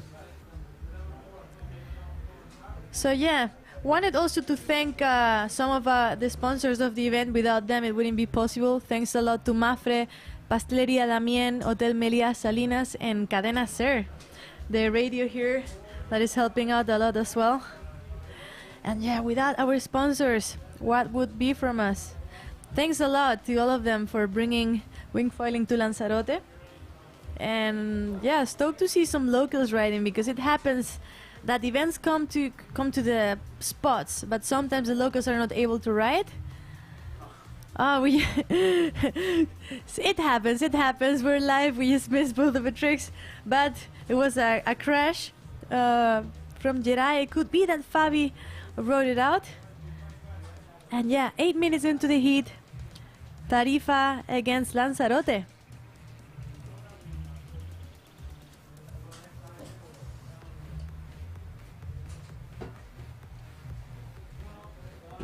So again, rules have changed.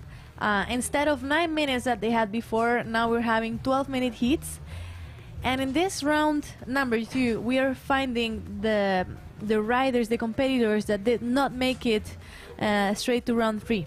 So from round 1, the winner went to round 3, and these 2 guys are the second and third from round number 1.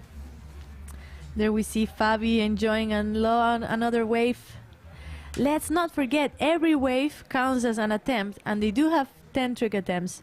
So this counts as a trick. The wave he took before as well. Okay, Rayleigh for Yeray, tricking it out. Back onto Fabian Mumenthaler. Half German, half Tarifeño, half Spanish. He used to be riding strapless freestyle, and found in wingfoiling his love. So also really hungry. He's always hungry, and I feel like he's been a bit unlucky competing. So hopefully he can get together a nice heat. And at the end, doesn't matter if you, it does matter if you win or not, but sometimes you can lose. But if you know you gave your 100%, you're happy. You know you couldn't give more. So we are 6 minutes and 30 into this heat. Well, that's the time we have left. And Fabian Mumenthaler is winning by 4 points. So it could be that Jirai is passing and taking the lead of this heat. We still have quite some time. Tweaking it out there for Fabi. Nice one. Nice style, tweaking it out. As we said, straight legs, not good, but adding some style with tweaks. Always nice, always stylish. And here we see the Canario Jirai.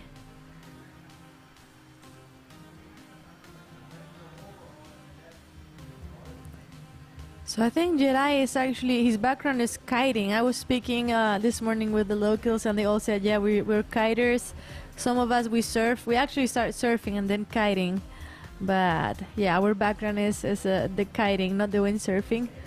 We saw Fabi there on the bottom doing a round. Jirai enjoying the waves here on the shore.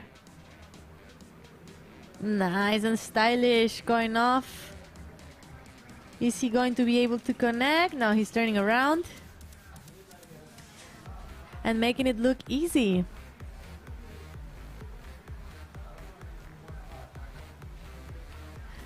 So Fabi, let's see if he's looking for a spot to perform.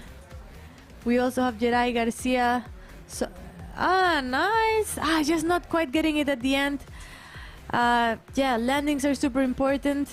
Oh, big boat there in the background. A beautiful image we have here right now. Could be a photo. And yeah, Fabi now looking for some momentum. Advertising. I don't think they're sponsors, but there you go. Whoa! Fabi throwing it down. But that's a crash. So we are on to the last 4 minutes and 15 seconds of this heat. We are in round number 2, so this is the first heat of round number 2. And on this competition, we're only having freestyle.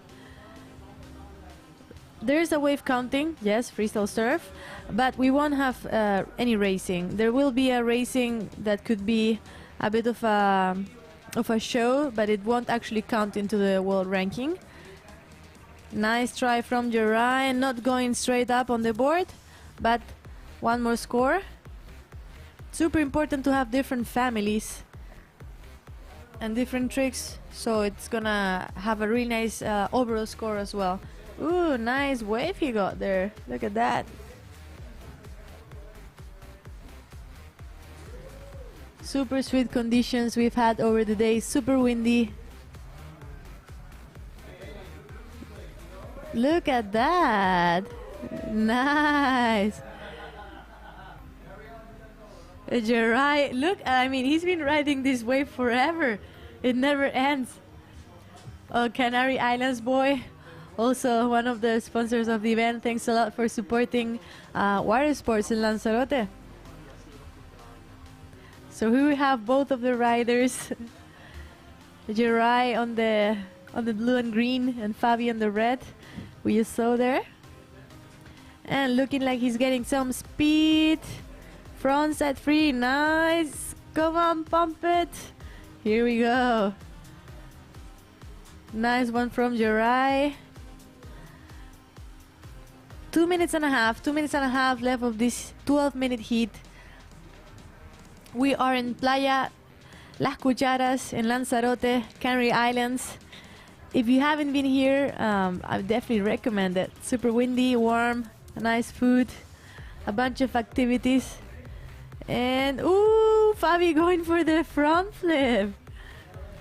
Full front flip attempt. 2 minutes left. So currently Fabi is winning by 4 points, but we don't know what the last wave of Jirai was. It was a pretty long one and also quite good in size. So it should be scoring pretty well, I reckon. And once again, if you want to see some behind the scenes of the event, go to Wingfoil World Tour on Instagram. We'll find interviews and stories and what the riders have to say, what's going on behind the screen. Beautiful spot here in Las Cucharas. Used to be a windsurfing championships spot. So pretty cool to have it, not change, but taken for a bit for the wingfoiling. So crossing hands.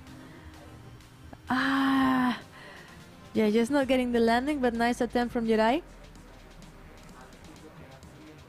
And 1 minute. Flag is down, 1 minute left. So Fabi still winning by 4 points. Waiting to see the top scores of Jerai Garcia, the local from Lanzarote. Okay, back roll from Fabi. As we said, it is not a backflip because the legs are not straight going up the head. But nice back roll there from Fabi. 30 seconds left, just going for a wave there.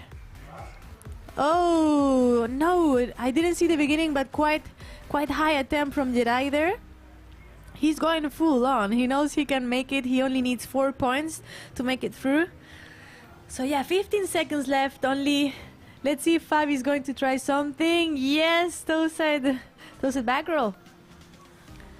5, 4, 3, 2, 1. That's the buzzer. End of this heat. It looks like so far Fabi is gonna make it through. But let's wait for the final score. If you want to see the scores full on, don't forget to visit the website, our website. And we have, if I'm not mistaken, Gemma with Paula Novotna at the beach. Gemma just left. but we'll have a nice interview. So Gemma, if you're ready, let's go with Paula. Our current tour leader, Paula Novotna. Paula, how are you feeling? I'm feeling good. We are starting the competition. I just had my first heat, and we are continuing.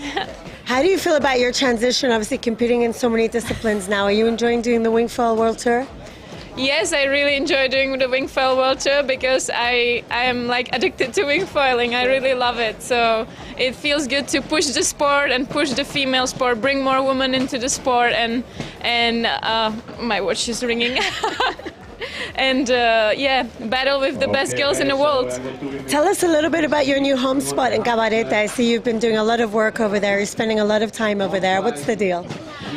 Cabarete is my lovely place. I really enjoy that because it's like you can do all kind of water sports almost all year round, and there is a nice community of people, and I love it there. Actually, we just left, and we are going to Mauritius for the next 2 months, and then we're going to Brazil. It's a hard life. Yeah, well, loving it. It sounds perfect. Well, Paula, congratulations, and we'll hopefully see you back here after the next round. Yeah. Next one is semifinals, so wish me luck. Good luck. There you go. Thanks a lot, Paula Novotna. And now we go back to you, Julia. Thank you, guys. Yeah, thank you so much, Gemma and Paula. Paula was looking stoked, as we just heard, traveling a lot. Paula is from the Czech Republic, so always looking for the best conditions around the world. And happy to be into the semifinals. And now we're also going, we're back onto the men. And let's see who we have next. Actually, I'm gonna make a small thank you now that we see the flags. Once again, wanted to thank the Ayuntamiento de Teguise, Cabildo de Lanzarote, Turismo de Lanzarote, European Sport Destination, and the Canarian government. Thanks a lot, because without you, it wouldn't be possible.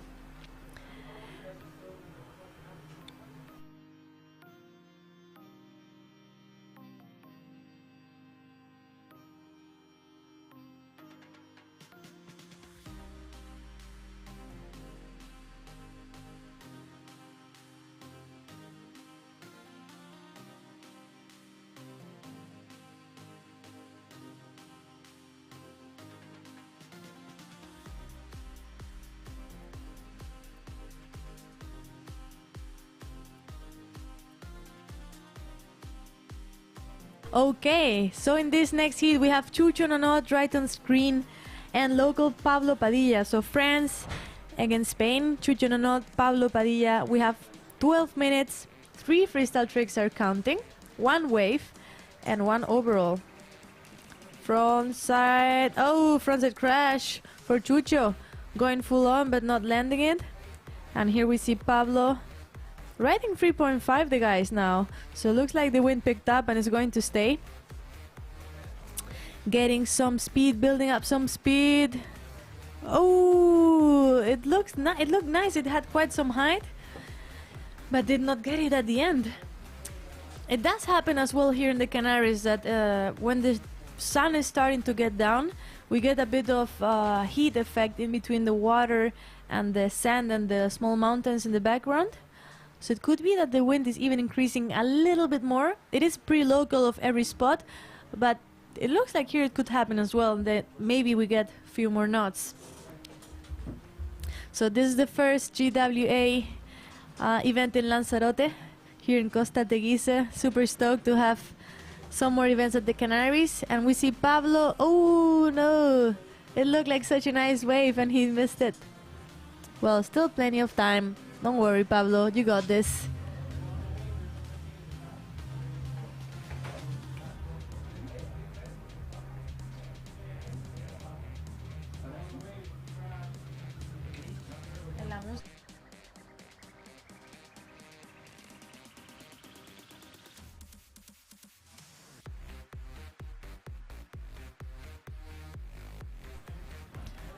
Chucho, no, not. Oh, not getting it, not getting it. Not 2 tries, 2 crashes. But once again, plenty of time. Wow, Pablo getting a nice little wave there. Once again, let's not forget every wave attempt. Look at that carving. Every wave attempt counts as a trick, and they have 10 tricks. So don't take 10 waves. Remember, you have to do tricks as well.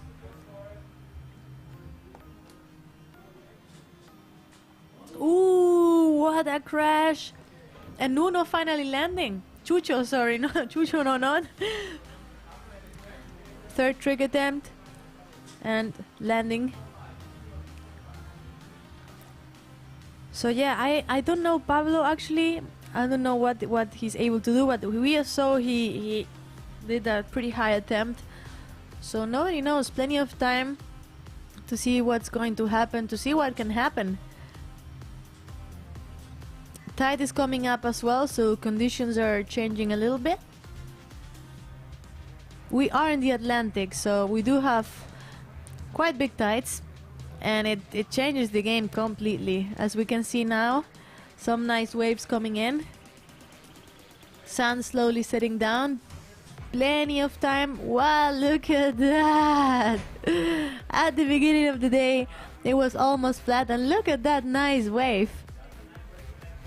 He catched it absolutely in the right moment. So cool wave for Chucho. Whoa, just sending the wing there. Got catched by the wind and he had to let go, because if not he was gonna go head first. But super cool from Pablo, going full on. And definitely showing he wants to go next. And in this round, only one is going through round 3 to meet all the winners from round 1. So actually now somebody's going bye-bye. Nice frontside 3 from Chucho. Good execution, good height. Legs maybe not so tweaked out, but yeah, quite textbook. Woohoo, Pablo! Come on, Pablo! Yeah, quite missing the wave a little bit. And yeah, 7 minutes left into this heat, 7 minutes and 20. We do have Chucho winning by 5.67. On the screen, the live scoring is not working so well, but if you go to wingfoilworldtour.com, you can see elimination ladders, live scores, live tickers, just in case you just are tuning in now. Ooh, Pablo, one-handed.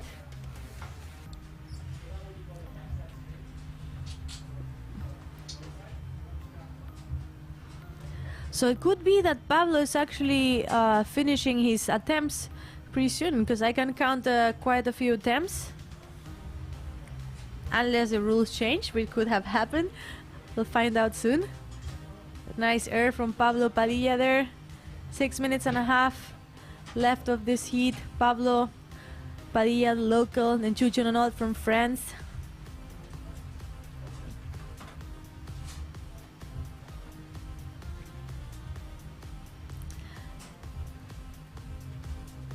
So Chucho is winning by 5.70. In the screen we can see 6 points. So quite a comfortable lead. He will make it eventually, still 6 minutes to go, but if he makes it through, he will go to round 3 to meet the winners of round 1.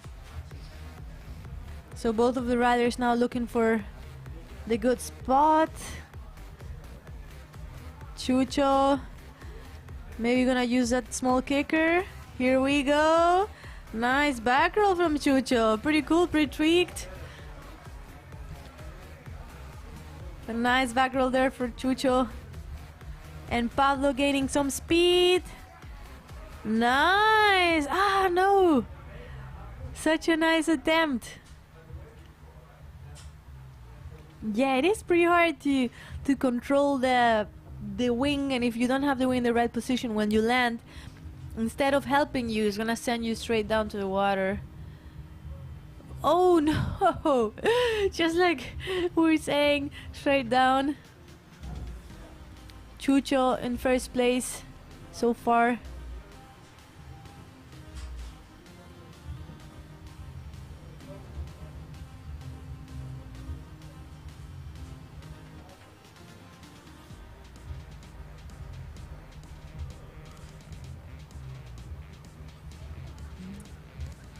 So yes, 4 minutes and a half left to go. We have Pablo and Chucho. The beach is packed with spectators. Thank you so much. Actually, to you guys and girls watching the stream, pretty thankful and hope you're enjoying some action.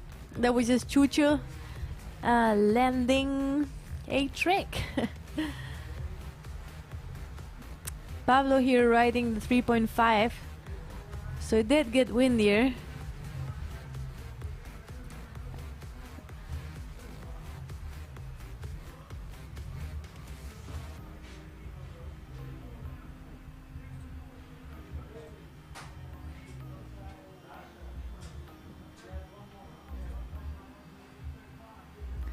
Yeah, so I think they're actually counting more tricks now. The attempts might have increased up to 15, I'd say. So from 10 to 15 attempts, also it makes sense because they have more time. And Pablo, for example, he got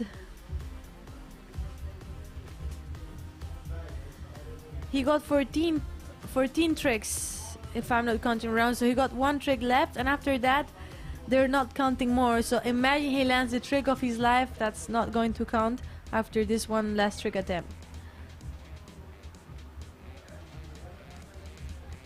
Yeah, exactly. So 1 more trick.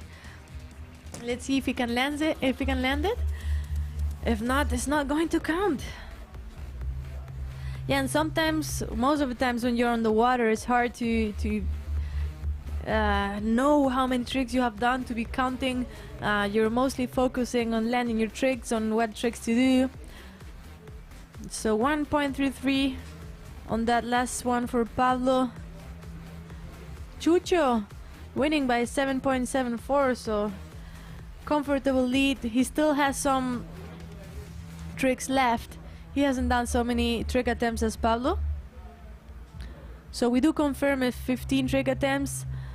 Ah, so that was the last trick for Pablo. And Chucho enjoying a small wave. Also about to reach the maximum trick attempts, which are 15. So as we were mentioning, now it's changed. Instead of 9 minutes, they have 12. They have three freestyle tricks, 1 wave, and the overall score. The overall at the end wants to see the complete heat. Who rode better? Who rode with less crashes? Who rode bigger? Who rode cleaner? So all of these things we've been saying through the day, and what the judges are looking for. So unluckily, even if this was landed, it's not going to count for Pablo. We have 1 minute and 25 seconds left of this heat.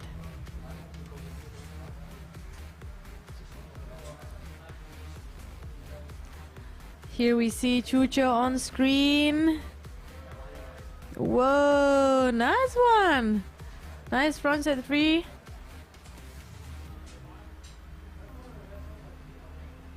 Ah, there he is. He was lost him for a second.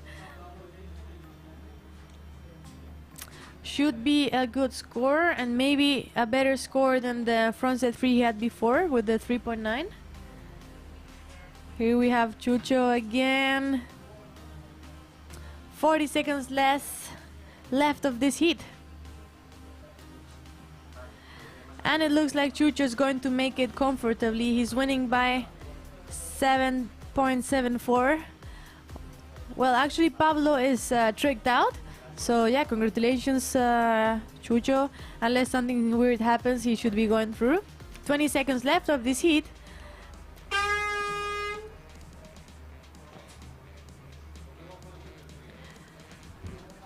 And yeah, 10 seconds. We actually just heard the buzzer. You might have heard it there. It is over.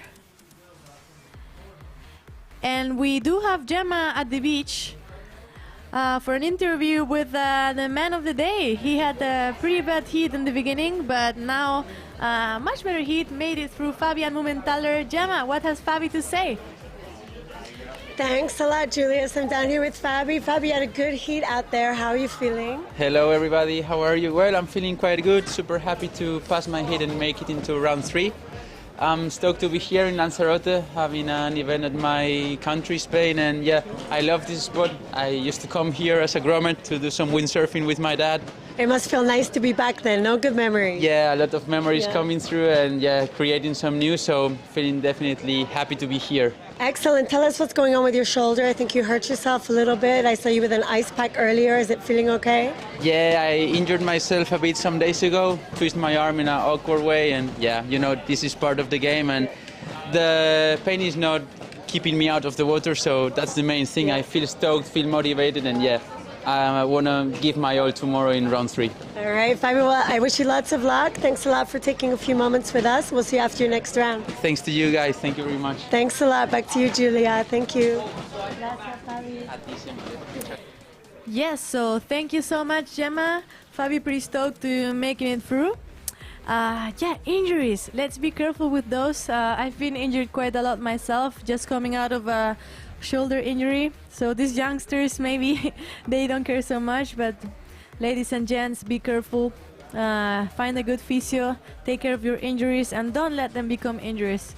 Super important actually to have a nice growing up, a nice rest of your life, because at the end, sports, professional sport, we have some time that we do it, but after that we keep going on with life and we're not competing anymore.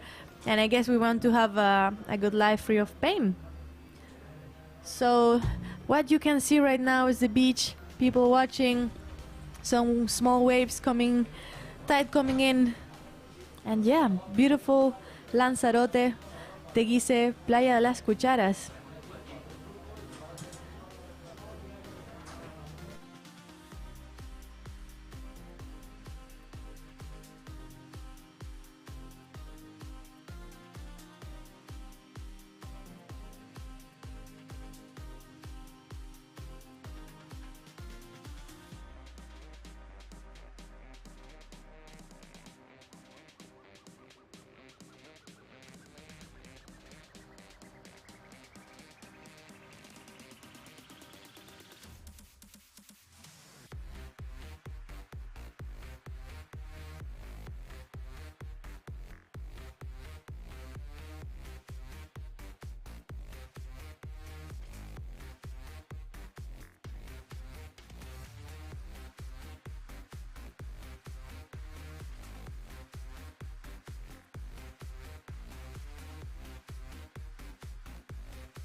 So here we go.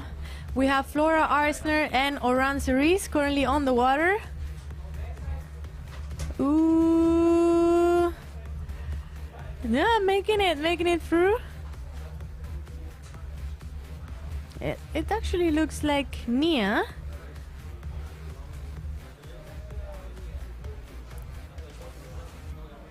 Wait a minute, who do we have on the water? Things that happen. Sweet, I think there's Nia, yes, with the pink helmet.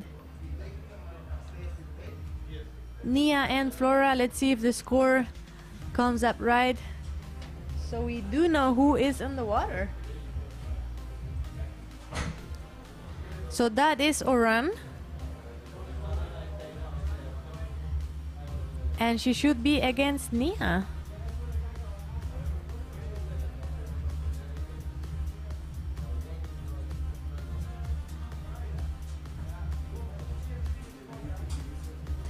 Yeah, so we should be watching the women's semi-final.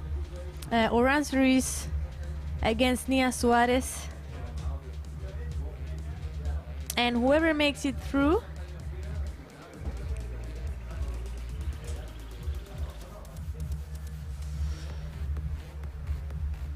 yeah, here we go. So Nia Suarez, Oran.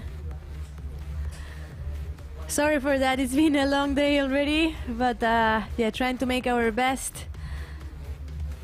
Air from Oran, oh, going down. So yeah, ladies and gentlemen, we have 12-minute heats. One wave like we're seeing right now counts. They have 15 trick attempts and 3 freestyle tricks, 1 wave, and the overall score.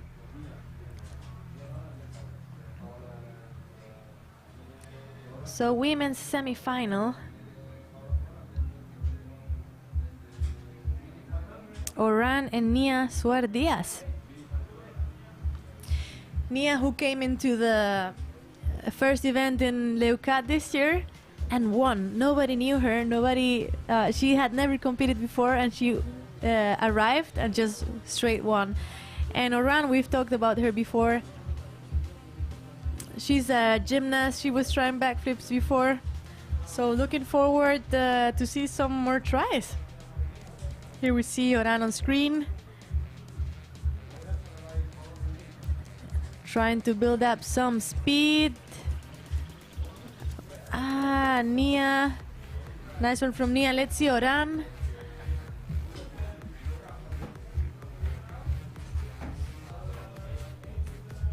Okay, so could be that Oran didn't do anything coming to the inside. There we see some of the boys trying tricks to the inside as well. Everybody training, warming up, getting ready for their next hits. So Nia is already 16 points leading, so a pretty nice lead to start. Oh, one-handed frontside 3, just going down. She already has 1 on the scoreboard, and she is throwing trick after trick.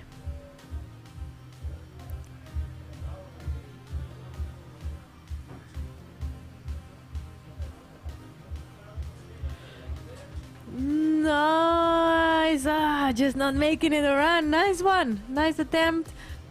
Here we have Nia. She looks so chill. She looks so relaxed. Like she has it all together. No problem. So let's see. What is it going to be? Nia going toe side. Vamos, Nia. Nia all the way from Tarifa with the windsurfing background she got. So much control.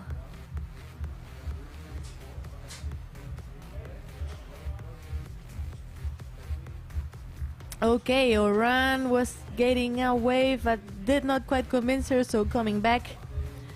These heats are 12 minutes, let's not forget. 1 wave counts, so the best wave they take counts. And here we have Nia taking a small wave herself. Let's not forget 15 trick attempts count, so also waves are counting. So it could be pretty sweet to enjoy the waves and take another, but it could play bad for the competitors, so have to be careful with that one. So there we see Oran coming back to the inside. Is she going to try the backflip again?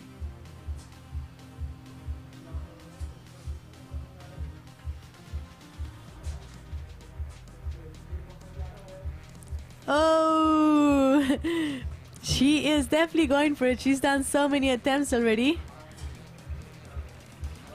And Nia holding on to it, but also not making it at the end. Holding. Okay, so 7 minutes left. We're here in beautiful Lanzarote. We've had a pretty windy day all day. The wind increased from morning until now. Wind direction keeps being side onshore. And yeah, we had the flatter conditions this morning. Now getting some waves in, so now one wave is counting in. We see Nia adding some variation onto the tricks.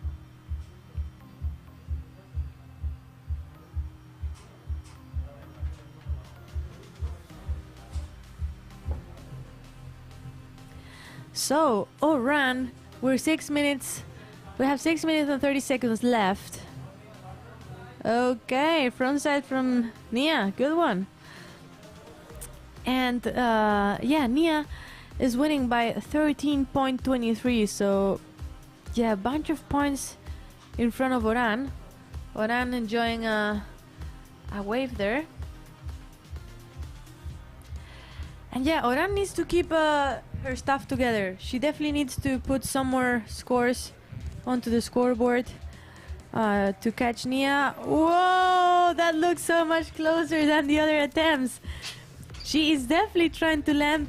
I reckon if she lands it, it's going to be the first ever backflip landed in a competition.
So we are back. We have a little invitado here at the booth. Fabian Mumenthaler, welcome. Hello, Julia. Hello. How are you? Thank you very much for having me here. Yeah, thanks to you. I'm definitely gonna use you as some expertise. Tell me what you're seeing, how difficult that is. Because I am a beginner in wingfoiling. I can pretty much do rally. So yeah, gonna definitely use your help to know what the ladies are doing. Nia currently winning by far some points, 14.57, and Oran going full on the backflips. Yeah, definitely. Nia is going hard. She's been training a lot. I remember this girl, I taught her actually wingfoil last summer. She was just a beginner, and to see her now competing on the World Tour with such a big level is just amazing. She's doing really nice. Yeah, it was amazing to see her coming to Leucat. Nobody knew about her. And, and winning the event. And then in Silvaplana getting second. Absolutely crazy. Whoa, nice rally over there. Yeah, definitely. She's doing really good and she's so young. I really think this rider is going to have a great future. Yeah, you were saying about injuries before.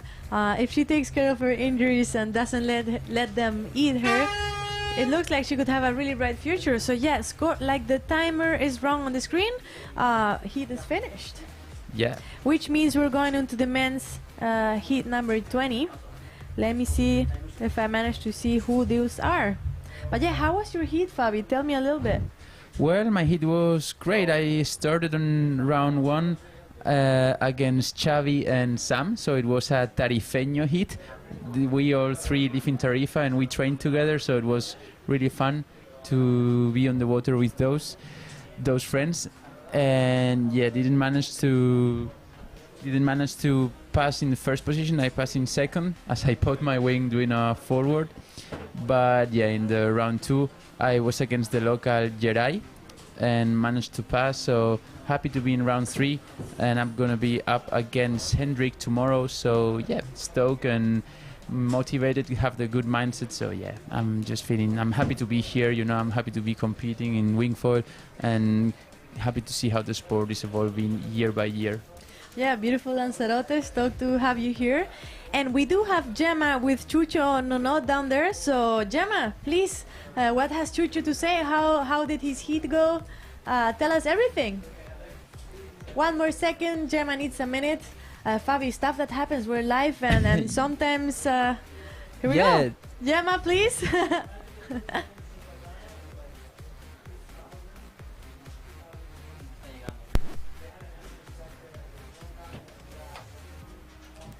The conditions are really good, just so fun to be here, so yeah, I'm happy. Tala, we've switched a little bit to include punctuation on the waves. Yeah. You must be stoked for that because obviously you're one of the best surfers we have on tour. Yeah, I really like wave surfing or wave riding, so it's nice that we have both combinations, freestyle and wave riding, so I'm pretty happy with that. So. Tell us a little bit, where's your home spot, Chucho? So my home spot is actually in Biarritz, but I live Biarritz and St. Martin, so yeah, I'm always in waves. Pretty good combination, I think. Pretty good combination. All right, Chucho, well, thank you so much for your time. Lots of luck for your next round, and hopefully we'll see you back here for another interview. Thank you. Bye-bye. Thanks a lot. Back to you, Julia. Thank you.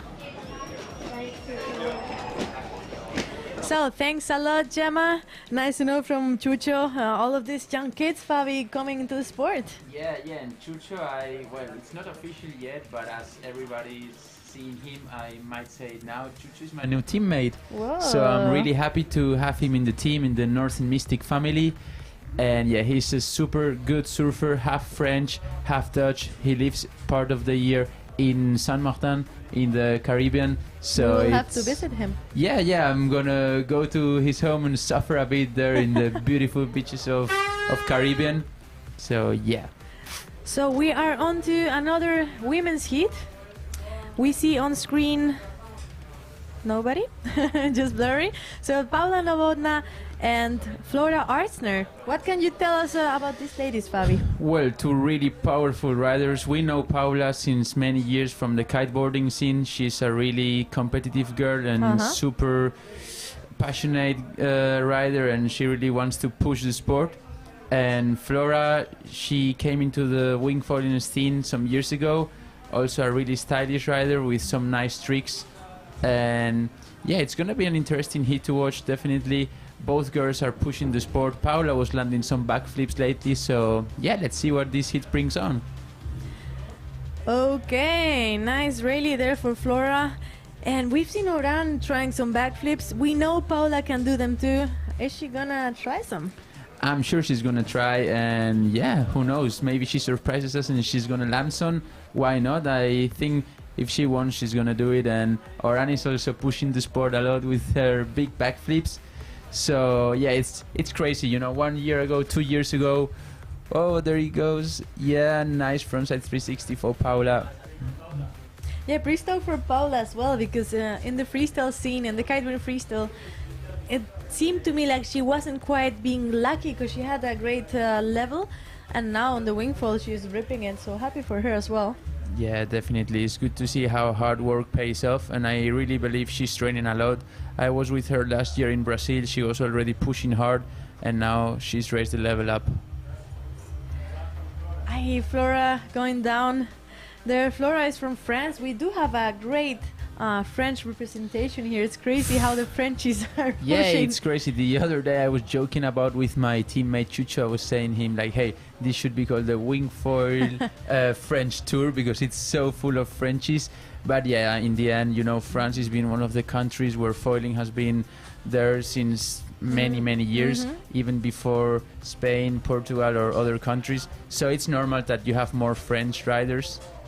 There it goes, Paula with a 360, nice, sticking it.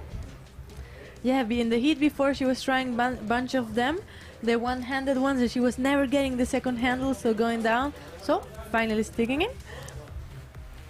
And currently 11.8 versus 6.7 from Flora. Paula in first position. Still a lot to go. 9 minutes left. Still Anything some can time. happen. Yeah, a lot of things can happen. You know, before you're going into the water, you feel like, oh, 10, 12 minutes is a lot of time. But when you are out there, It's like nothing. it's like nothing. Exactly. Anyway, with 9 minutes in front of you, you still can do a lot of things. Anything can happen. Look at me today in my heat. The wing popped doing a forward, and I still had like 4 or 5 minutes left. So yeah, that's life. Yeah, I was telling the spectators this morning how I feel you're always a bit unlucky competing. So I was thinking this second heat of yours, like I hope at least he can do his tricks and finish the heat. So yes, stoked. Yeah. Nothing broke and you're in one piece. It's true. Sometimes I've been having a bit of bad luck. Remember last year in Brazil, as I was missing my wing and I had to wait. And yeah, but I don't know. In the end, you know, I'm training because I love the sport. I like to push it, and I believe I'm one of the first advocates of this sport. And you know, competition is competition. You can have good luck, bad luck, but at the end of the day, it's more about competing with yourself, trying to push your level. And if you are happy with yourself, that's the main thing. Don't matter if you win or lose. I was just saying that at the beginning of the day. You can have a really good heat when you give your 100%, and you can lose and still be happy because you gave your 100. And if you win, for sure, it's awesome. But if not, I mean, if you couldn't give more, that's it. That's all. So 7 minutes and 40 seconds, and now we have a different format, Fabi. We have 12-minute heats, 3 freestyle tricks, 1 wave, and at the end the overall, which scores as well. So how does it work for you to have this small change in the middle of? Exactly, as the Thanks. tide was coming up and the waves were growing, the judges decided to change the scoring format, and actually I think it makes a lot of sense, you know. It's awesome now that they see conditions are changing, and you change with it. Exactly, in the end we are looking for the best overall rider, so it's not only about freestyling, it's not only about the waves, it's about mixing up and combining those two disciplines, and if the being conditions... flexible, no? Yeah. I love it because in some other sports, nice, Whoa, Paula, nice wing one. pass, eh? Really nice, yes, stylish. Yeah, super cool from the Wingfoil to be so flexible and able to change and adapt to actually ride better and have better conditions, better action for everybody to watch as well. Yeah, exactly. You need to make the most out of the mother nature, no, about what she's giving to you. And definitely if you start having some nice rollers coming in, surfing them and pumping and doing some turns is the way to go. So there you see Paula switching her hands. She's going for a toe side 540. Is she gonna stick it? We don't know. Let's see. Vamos, Paula. I don't know any Czech words. If not, I would throw them down. There's somebody from the Czech Republic is watching. Please say hello. She decides to go for a tag, and there you see Flora with a 360 sticking it, nice and clean. Yeah, cool. Flora needs a 5.14, which is not crazy, to overtake Paula and make it, well, and meet Nia in the final. Yeah, exactly. Don't forget the winner of this hit is gonna go to the final. So let's see who it's gonna be. And there she goes, nice and high. Oh, not quite getting the landing, but it was definitely starting good. So Fabi, this is a question I have. When you land the trick, of course the board is in the water, but your wing touches the water and you keep going. If the wing touches the water, it's not really counting. I mean, you can land the trick not perfectly planning with the foil. That's okay. Sometimes you need to start again because at that moment you don't have wind or whatever. That's okay. But if your wing touches the water and if you butt check and your wing touches the water, it's a crash. Okay, that's a big question I had, because sometimes they do touch the water with the wing and then keep going, and I was thinking, Yeah, but it's not, no, it's not really counting. You know, in windsurfing, for example, you can do forwards or back loops and you land and then you need to restart, like in wingfoiling. Yeah. That's okay, that's doable, that's a trick. But if your sail or if your wing touches the water, then it's a crash, because you cannot count it.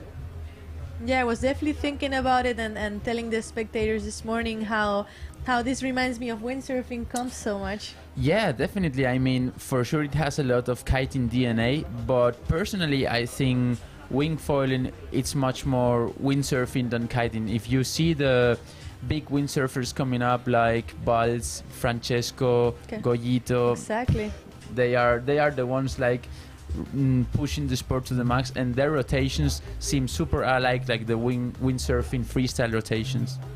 Yeah, definitely. And it's so cool to have windsurfing and kiteboarding met together in the same competition, enjoying and loving the conditions and just having fun and evolving the sport. I love it. Yeah, it's good to have here people from all different sports. Like, you have windsurfers, you have kiters, you have even people that just started wingfoiling that weren't before anything. So it's cool to have everything here. It feels a bit like the Frankenstein. Paula, there she goes, nice and clean 360. Yeah, and she sticks it. Yeah, the Frankenstein of the sport. Yeah, no? definitely, because you're mixing like a nice one. Yeah, a nice Frankenstein, that's for sure. But it's a bit like that in the end, because you mix the sail, the kite, the foil, everything. So. Yeah, so many people is asking me, what's easier, windsurfing, kite surfing, or wingfoiling, no? I'm like, I reckon if you want to wingfoil, you have to have some other background too, but it's not impossible, like you just mentioned. No, it's not impossible, but totally, if you've got some background, it helps a lot. Like, I mean, coming to zero to wingfoiling, it's a bit hard. But yeah. And look at Flora, Fabi. She's only 0.37 behind. It's getting tight, yeah. Less than 3 minutes to go. So tight heat. Like you said before, anything can happen. Absolutely. So let's see what the girls do. Yeah, as I said, Paula, I think she came with a strong mindset. She's been training a lot, but then you never know. Sometimes you don't land or you don't find your focus, your spot. So many things happen out there. Yeah, definitely. That's competition, you know. Sometimes you need to push, sometimes you stick the trick, sometimes you don't. But definitely what you cannot do is let that affect your mindset. So you have to go for it and do your best. And there she goes, surfing a wave. Flora with loads of power. Nice Rayleigh. Yeah. Yeah, well executed. 0.24. Oh, so close, so close. Less than 2 minutes to go. Crazy, yeah. That's that. Oh, and she's going for some board seating. Okay, that's going to increase her overall score. So let's see what happens now. Pretty controlled. She's going to turn around. And yes, she managed to do it. So that's definitely going to increase her overall score. Anything can happen now. Let's see who goes into the final. I have to say, personally, as a spectator, commentator, I love the overall because it adds some extra spice, you know? Yeah. We are having some people like it, some people don't like it.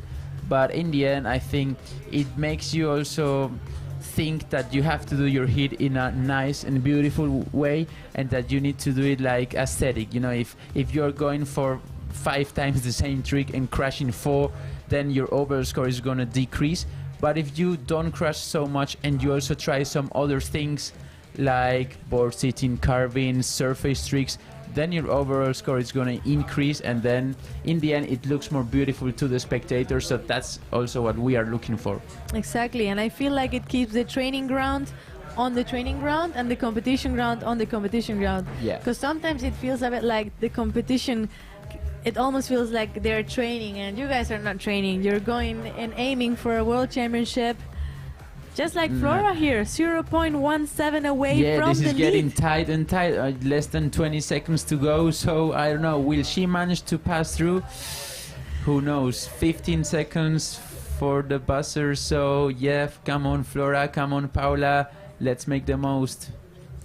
I mean, I cannot imagine when you come back to the beach and you see you won by 0 something. Oh. That was the buzzer. So end of the heat. Yeah.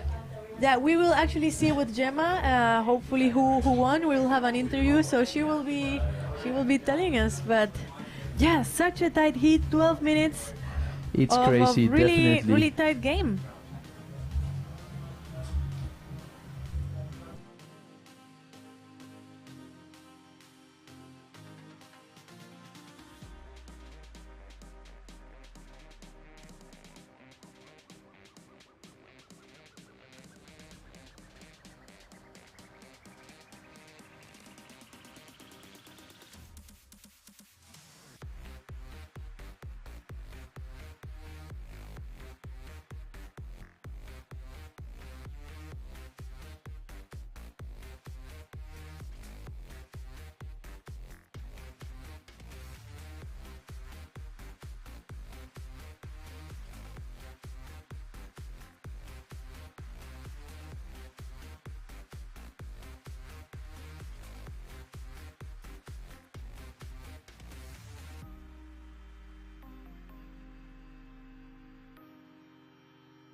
So we are back. The heat just started. We have Matteo Guazzoni, Hector Giraudier. Fabi, you're still here. Thanks a lot for staying with me. What can you tell me about these two guys? Thanks to you, Julia, always. Yeah, so we've got here Matteo Guazzoni with RRD, really powerful rider, and Hector Girardier, the Frenchman with F1. Oh, Matteo looks like switching his hand, so he's going for a 540, and he sticks it clean. Nice one to start off the heat. Yeah. So 12 minutes to go. Once again, 3 tricks, freestyle tricks are counting. 1 wave. Wow, look at that just in front of you. Nice. Hector from nice. France. That was like kind of a back loop, inverted 360, looked pretty stylish. It's cool to see how each rider has its different style, you know, and not that everybody does the tricks the same way. So that adds a bit more spice to the sport. And you see there Matteo getting into his footstraps, getting ready to catch some speed. Hector there. Okay. And nice. Super stylish one. Really spinning parallel to the water. I love to see that. Yeah, cool riding. This is round number 2, so whoever loses here is having a bye-bye. But yeah. Exactly. This is our first elimination round, sorry. And yeah, the one which ends up first goes to round 3, and the one which ends up second goes to home. So bye-bye. Let's see what happens. So yeah, round 3, it's already starting to get spicy. Hey, in round 1 we already saw some interesting battles, but round 3 is definitely almost could be any final. Round 3, any hit could be a final. How totally like you've said. I mean, you know who you're against? Yeah, I'm tomorrow against Hendrik from Cabo Verde. Really powerful rider, also super talented. He does Strappers freestyle pretty good. So yeah, let's see how it goes. Oh, sweet backflip from Matt.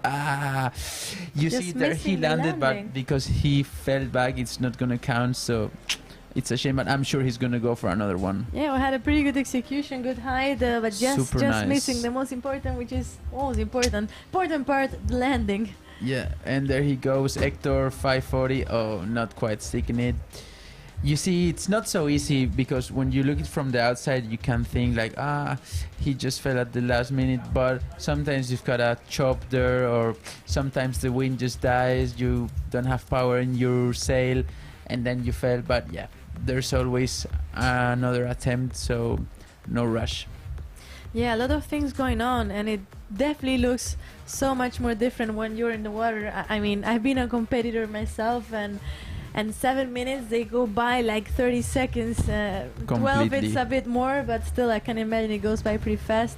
And there's so many things going on. Yeah, definitely. And there you see Matteo is landing. I think it was a toe side 540, so it's gonna be a good score for him. Yeah, was Matteo in Switzerland, Fabi?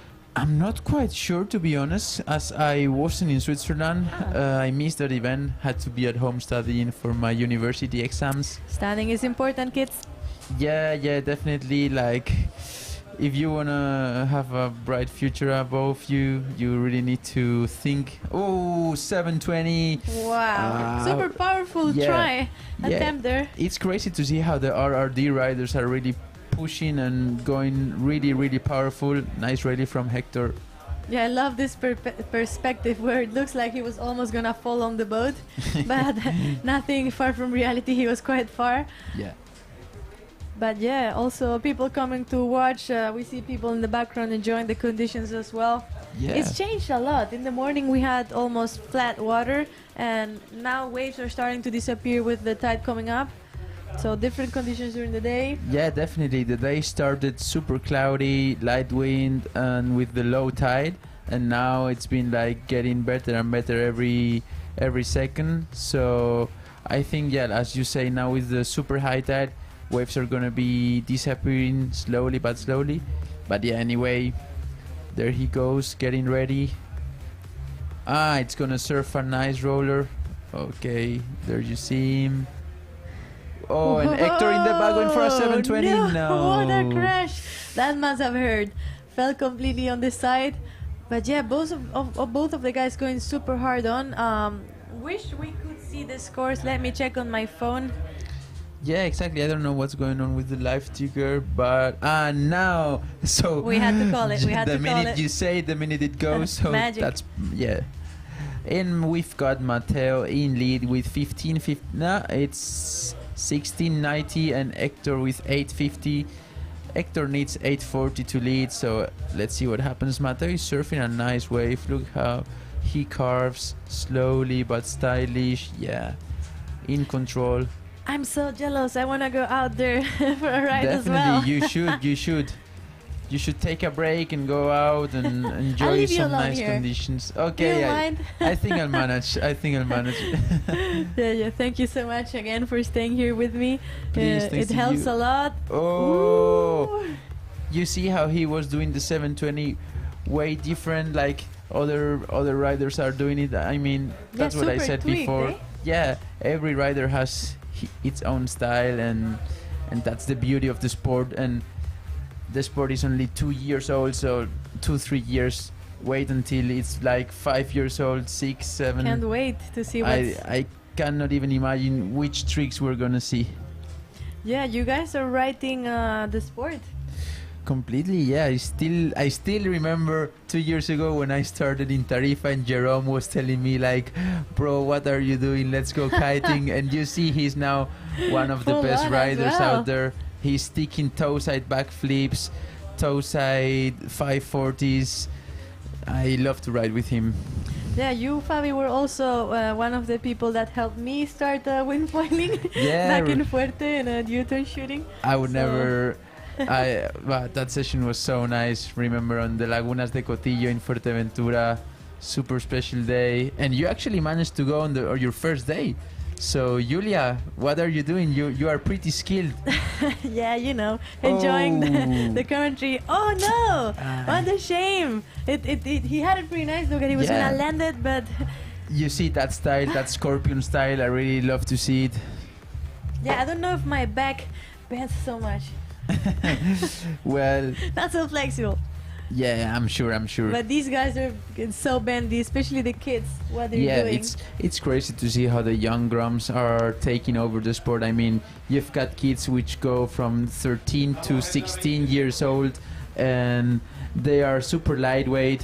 So yeah, they go 12, 15 knots. They're able to push and to go for 720s, backflips, and all kind of rotations.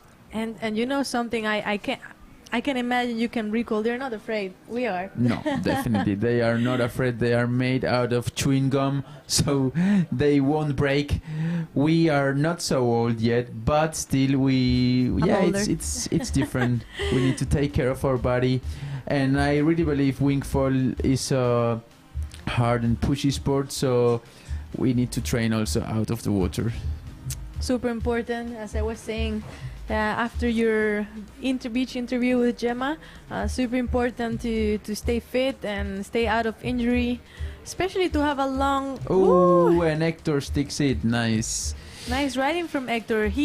We're 3 minutes, almost less than 3 minutes to finish the heat. He is needing a 6.89 to lead, so quite possible with the time we have left. Yeah, he definitely still can do it, so let's see what it brings. And yeah, as you were saying, it's really important to take care of our bodies, eat properly, eat healthy, train, stretch. Stretching is super important to avoid injuries. And resting, man. We always forget to rest. Yeah, that's true. Huh? When you That's have nice true. conditions, you go on the water every day, and you can also break because of being on the water every day. Rest. Yeah, completely. That's it's one of the most important parts of recovery, resting. And yeah, I reckon even me sometimes I forget about that, and I say, okay, let's sleep 5-6 hours and wake up again and go training or do whatever I want. But no. Oh, missing that 720. Just hitting the water like, Yeah. no, I want to land that one. So 2 minutes and 5 seconds to go. On to the next heat of the men. And Come then we on, will see guys. the women's mini-final and women's final. Nice, exciting to see who's going to take over the crown of Backflips, the backflip GWA. game. Yeah. First backflip ever landed by a lady in competition. Oh, true. It's never been done before in contest. So Writing let's see. history. Completely.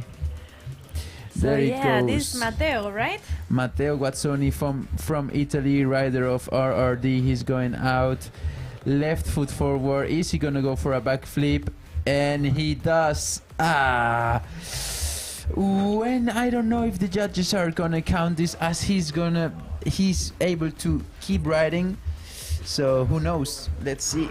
Yeah, and sometimes I think from the judges tower they're not seeing what we see, so they might see them way smaller. We have some, yeah, closer view.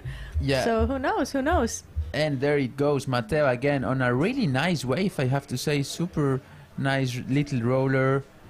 I think he looked like he was smiling, so might feel happy for landing that backflip. And though, super nice frontside 360. Yeah, super sweet conditions now. Yellow flag is down, so less than a minute to finish this heat. Hector 720 and he fails. And you see, that's what we were speaking about before. If you are crashing too much, your overall score is gonna go down. So you have to think about that. And 25 seconds. Timer is wrong. We just heard the buzzer, so heat is over. Yeah. So by the moment, it looks like Matteo Guazzoni will make it through. But yeah, we will know soon with Gemma. She will have an interview with the winner. Exactly.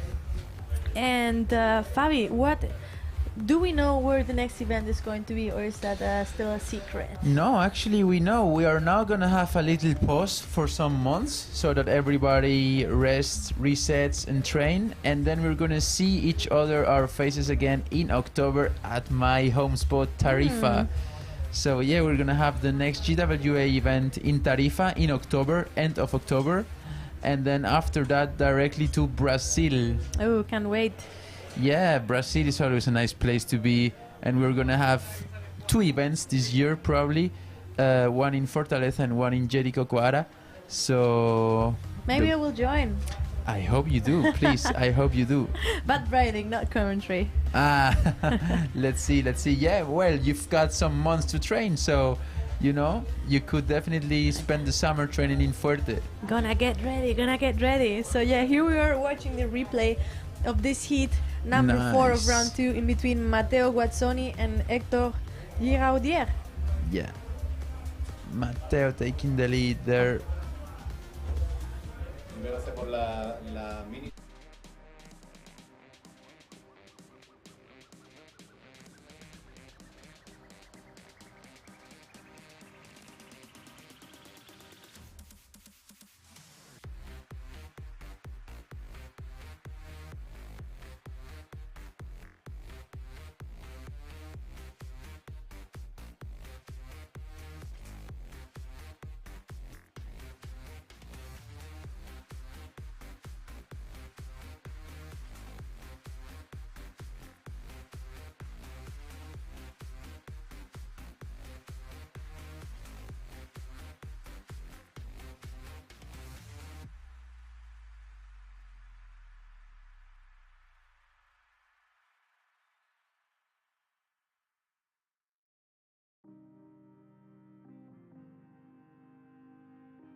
So we just started heat number 5 of round 2.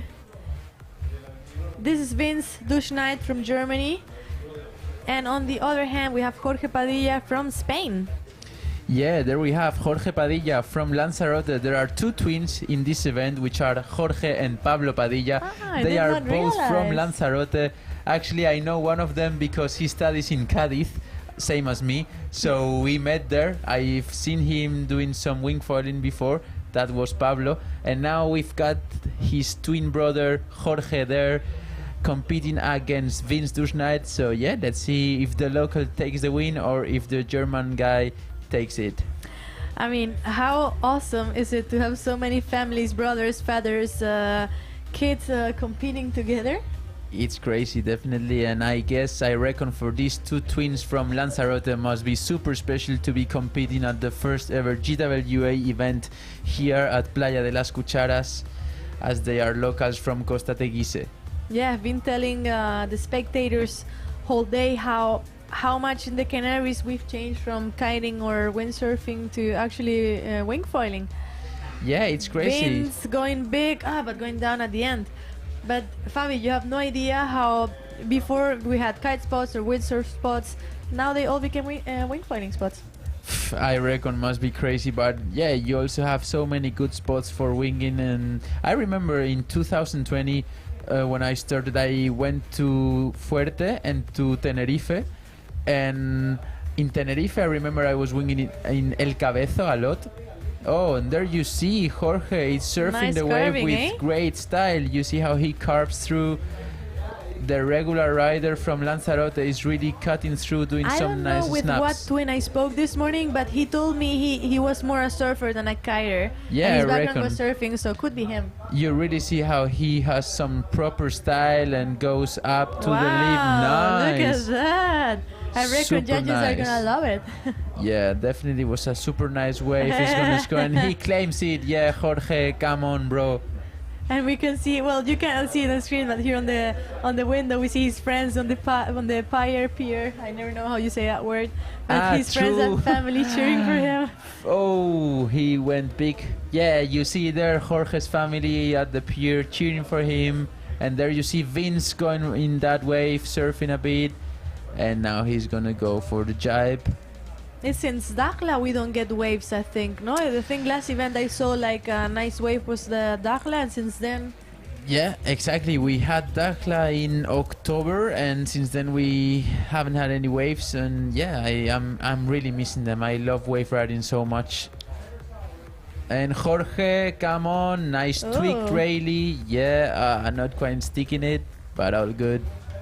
Yeah, still plenty of time to go. And Yeah. after this, we will be seeing the mini final of the women and then the final of the women's freestyle. So quite a quick event. We do not know what the conditions are going to bring up the next day, so judges want to make sure we have some results in. So we will have a result at the end of today. Exactly. I think that's super intelligent from the organization of the event. I mean, and Vince, nice 360 inverted. Yeah, and he manages to go flying back again. Yes, he does. There you see Jorge going toe side. He's probably going, yeah. Ooh. Oh, not quite sticking it, but was high, eh? He had some power. Yeah, sorry, Julia, as you were saying, it's really nice to see how we did the most out of the first day of competition, because you never know what conditions can make, so it's good to have results in the pocket and then be also more free, less pressure for the next days. Yeah, and you don't want to go home without the result, no? After traveling, some people more than others, but Nice toe side 540 from Vince out there, not quite getting it. Yeah, no, definitely. You don't want to fly to Lanzarote and then come back home not having a result. it is not far though, we have to say. It's in Europe, like in a beautiful island full of awesome conditions. Yeah. But once again, traveling with all your gear and making so much effort, not training so much, to then come to whoever competition actually not getting a result. So yeah, pretty cool. We're getting a women's result today, finishing pretty much round 2 of the men as well. Yeah, exactly. We're gonna finish round 2 of the men, get a women's result, and then tomorrow we're probably gonna finish the men's event. I don't know. That's Juan Antonio's decision, and he's the Head man, judge. he's the boss. But probably we're gonna start the day with round 3 of the men's tomorrow. And yeah, let's see what the day takes. And there you see Jorge with full speed going out. 6 minutes 40 left, so plenty of time. Jorge needs 6.49 to take the lead. Anything is possible. Exactly, anything is possible. He just did a super nice turn, and there he goes, surfing a wave. Look what a style he has. Yeah, guys in Lanzarote, imagine riding conditions like this and better every day. Wow, must be crazy, must be amazing to have this spot pumping every single day in the summer. Jorge going down. Big crash, yeah. But yeah, then we have also Vince going down, currently winning. Vince from Germany, 15.86 and 9.3. And Fabi, a question I wanted to make. What front wing are you using for freestyle? Okay, so right now I'm using for freestyle the MA1050 North Foil, which is a front wing I really love. It's super user friendly and it allows me to go really fast but without compromising the landings. So I managed to do freestyle with it pretty comfortable. I land and recover quickly, and it's also turny, so I can surf the waves with it. In the end, you know, this is a crazy world now. You've got low aspect, high aspect, medium aspect, and so many sizes. Everybody has its own personal preference. But me, I personally feel good with that one. And wow, you see Jorge out there doing a super nice cutback, going back to the bottom of the wave and catching some speed. Yeah, so thanks for the info. I will note it down. Get myself 1,000. Yeah, 1,000, something between that. It's a pretty nice size. And if you want to go really fast for racing, then I reckon you should have something smaller, like between 600 to 800. But for freestyle and waves, you definitely want something a bit bigger, so that you can recover fast after your landing, or if you lose some speed in the wave, then you can pump and get back up. Yeah, and it looks like if the guys are riding something similar, they're riding pretty well. Oh, Jorge just landed something, his family cheering. So he is missing a 5.59. Whoa, he got a 8.07. I reckon it could be for one of those waves he got before. Yeah, pretty sure. Judges loved it. So yeah, surfing, well, wing surfing, it's important. So get your nice wave, get your nice carving in. And Jorge is on the lead right now, winning by 0.4. I don't know if the family seeing this, but they must be stoked. They must be, definitely. If he makes it through this round, he's gonna be in round 3, and it's his first time competing at the World Tour event, so I reckon he's gonna be super happy about that. There you see Vince going out, turning, doing a nice carve 360. Yeah, that's gonna increase his overall score, as we spoke before. Yeah, and I wish Jorge had some way of seeing the scores, because maybe if he landed something easy that will add up, he would be there. Ooh, like, looks like he just yeah, did. Julia, exactly. you are making your magic again. So yeah, definitely, if he could see his score, he would be pretty motivated. But yeah, let's see when the judges score that last streak. Yeah, and it is a lot about all of this makes competition. Nice. Oh, not quite getting all of it. this makes competition, Fabi. Like you need to think what you're doing and have your how you say? I missed that word. Your strategy. Yeah, definitely. It's a strategy game, that's for sure. You need to have your hit organized and structure in your head. That's my strategy, to be honest. I always think about the tricks I'm gonna do before the hit, and I have like my plan in mind. So yeah, I guess everybody has its own little trick. And there you see Vince trying to go for the wing pass. Yeah, he must know he's not far behind or in front. So with the wing pass, he would probably have a bit more of a comfortable lead. And let's see, Jorge. Almost 2 minutes left of this heat. Then this is starting to get super interesting. Just like Paula and Flora before. Completely, yeah. That's how it is. You, as closer as you go to the end of the heat, then as interesting as everything goes. And there you see Jorge doing some nice turn, going back out. And looks like we're gonna go into the live stream with Matteo Guazzoni, winner of the last heat. Yes, so after this heat, we will have this interview with him already super ready with Gemma there. By the moment, we have to see who is going through. Fabi, is it going to be Jorge Padilla or Vince Duschneid? We don't know. We'll know later. We still don't know. There you have Vince surfing a nice roller, doing some turns, foot change. And he's gonna go for a jibe now, probably. Wait. No, he's gonna keep on the wave. He touches the water a bit to add some style to his tricks, and there he goes. Tack, and back out. 1 minute. Green flag is down. 1 1 minute, minute left. Jorge Padilla, local from Lanzarote, in the lead. So let's see who's going to take the win at this heat. It's going to be Jorge, it's going to be Vince. We still don't know. Less than 40 seconds to go. What do you reckon, Fabi? If you had to... Ooh, Vince! Oh, no, just he not missed getting it. But if you had to give an overall score, who would be your score, you know? Well, I don't know if I should give my opinion, but I'm gonna do it. So yeah, I think Jorge had demonstrated incredible flow and riding, so good, turning in the wave, so nice with style. So I think this hit is gonna be for him. And there he goes for a nice back loop, and he gets it. Yeah, he gets it. Oh, not at the end. It would have been a great way of finishing the heat. Yeah, definitely. But I think he's still gonna win. So yeah. Okay, so end of this heat. And now, well, we don't know the results yet. We will look for it. But we have Gemma. Gemma with Matteo Guazzoni, winner of the last heat, is gonna have an interview right now. Okay, guys, thank you so much. I'm down here on the beach with Matteo. Sorry, I was struggling a little bit with the sound. There is a high volume down here on the beach. Matteo, how are you doing? It's nice to have you here with us. Tell me how your heat was. Thank you. Yeah, I'm pretty happy about my heat. It was round 2, so we had to do like 3 freestyle tricks, plus 1 surf on the wave.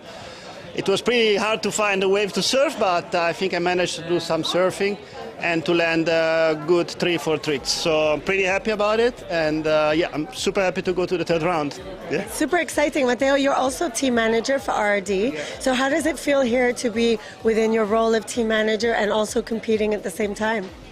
Yeah, I think I have 2 things to care about here. One is for sure compete, because I care about that, because I train, so I like to try to push my level up, and the other one obviously is to take care of the team and make sure that they are okay, they have the gear ready, and especially they perform, they're relaxed, and yeah, so that's it. Yeah, I have this. Perfect. Well, Matteo, thank you so much. Good luck for the next round, and hopefully we'll see you for another interview. Thank you.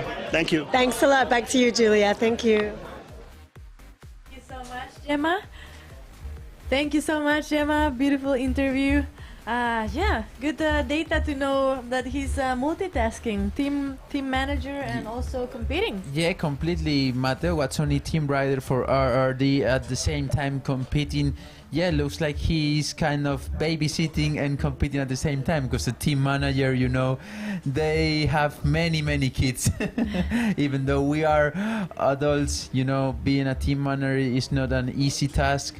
I reckon mine, Alex Vliege, has a lot of work at North Kiteboarding and Mystic, but yeah, that's how it is.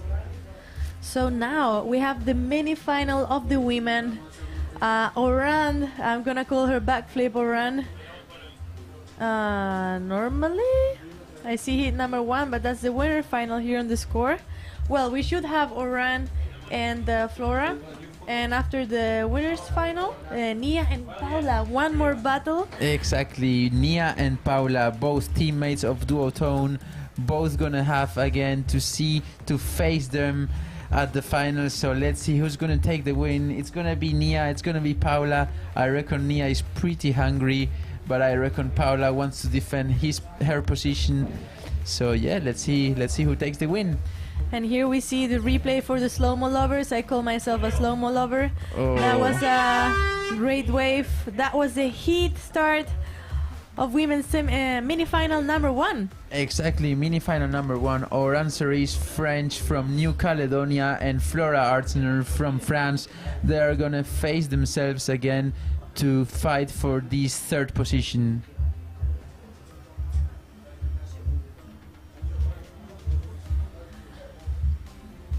Okay, so there it goes. Heat just started.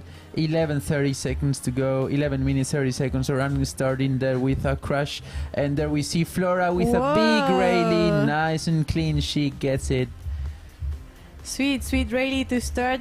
Sometimes we know railies on earth are not the highest scoring tricks, but scores on the board, which is important as well. as you say, it may not be the highest score, but I think it's really important to start with a rally, you know, like that you feel safe, you do your trick, you get your first score in the pocket, and like that you can start going for more and more complicated tricks. And there we see Oran Cerise from New Caledonia going toe side out, and she goes for a air jibe, not quite getting it. Yeah, Oran is a gymnast. So we could tell a bit on her style, this gymnast background. Yeah, she's an athlete, she's a gymnast, she's super skilled, super talented. She's trying backflips both ways, which is something really difficult to do. To have that much control with both feet in front. Not everybody's able to do that. And there we see Flora Arsener coming in, surfing a nice wave. Bam, nice turn down there. And we do have a French battle right now. So the two Frenchies, I mean, this is almost a French tour. But right now we have a French battle. And next up we'll have Czech Republic against Spain battle. Spain, yeah. Yeah, there we have French battle right now. New Caledonia against France, but both are under the same flag. And there we see Oran, little air, okay. Little air with left foot forward. Yeah, maybe not what she was looking for, but nah, looks like she kind of. Oh, Flora, nice toe side 540. Is she gonna manage to keep riding? Yes, she does. Perfect. That's gonna be a nice score for her to start the heat. yeah, Flora is starting up strong. Yeah, definitely. Let's see if Oran is building up, or maybe she's tired. Let's see. There's plenty of time. Oran turning right now. Is she gonna surf a wave? Is she gonna go for a trick? And there she goes, surfing a wave, floating a bit, pumping. Is she gonna go for a little turn? Looks like she's pretty Super relaxed. laid down, eh? Yeah, pretty chilled there. Like there's no rush, there's no pressure. But Oran, you're fighting for a third position. Let's don't forget about that. Exactly, Fabi. Somebody's winning the cookie medal or chocolate medal, and somebody is winning an actual medal or trophy. Ooh, Oh, that looked like hard crash, eh? Yeah, definitely. And there we see Flora Artsner doing some nice turns. Also super chill style, going for some pumping to catch some more speed. Nice from the French girl. Oh, even adding some little air with grab. That's nice. Yeah, we've been saying through the day that we want, well, judges want to see some variation, innovation, new tricks, because you guys are making the sport evolve. So important you start doing some new tricks as well.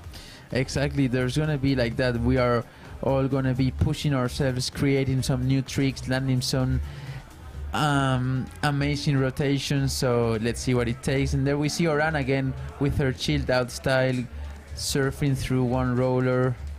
She's pretty relaxed. Flora there coming toe side, also going for one wave. Bam, nice turn. She looks super in control and with loads of speed.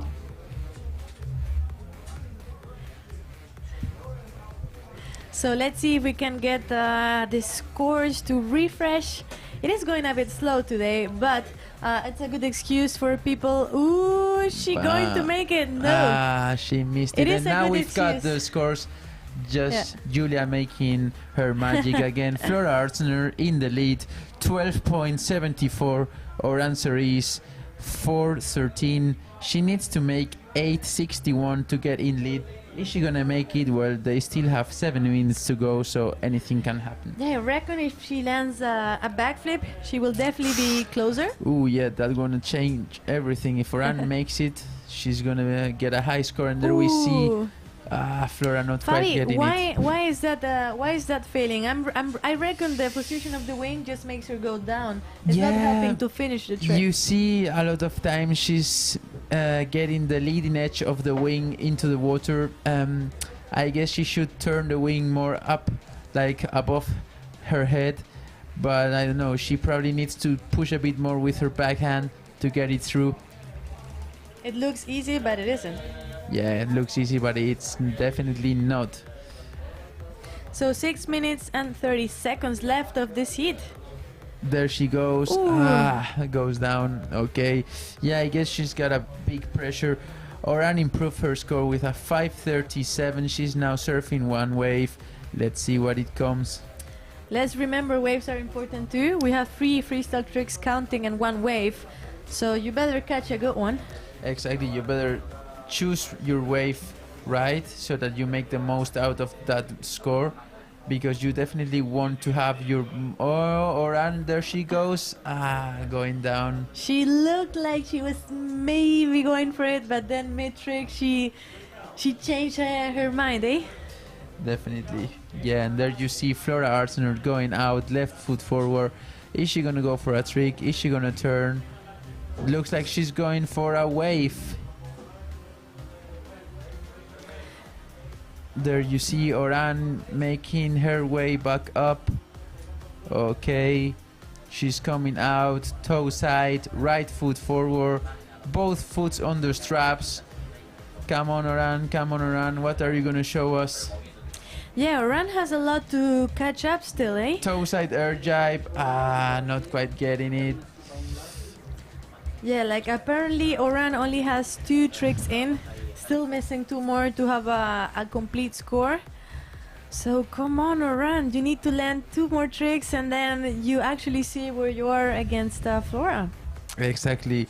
Okay, now we've got 4 minutes and 50 seconds to go. Flora Arsenault in first position. She's making her way back up into the foil as she's not quite having some power. Now she does it. Yeah, no.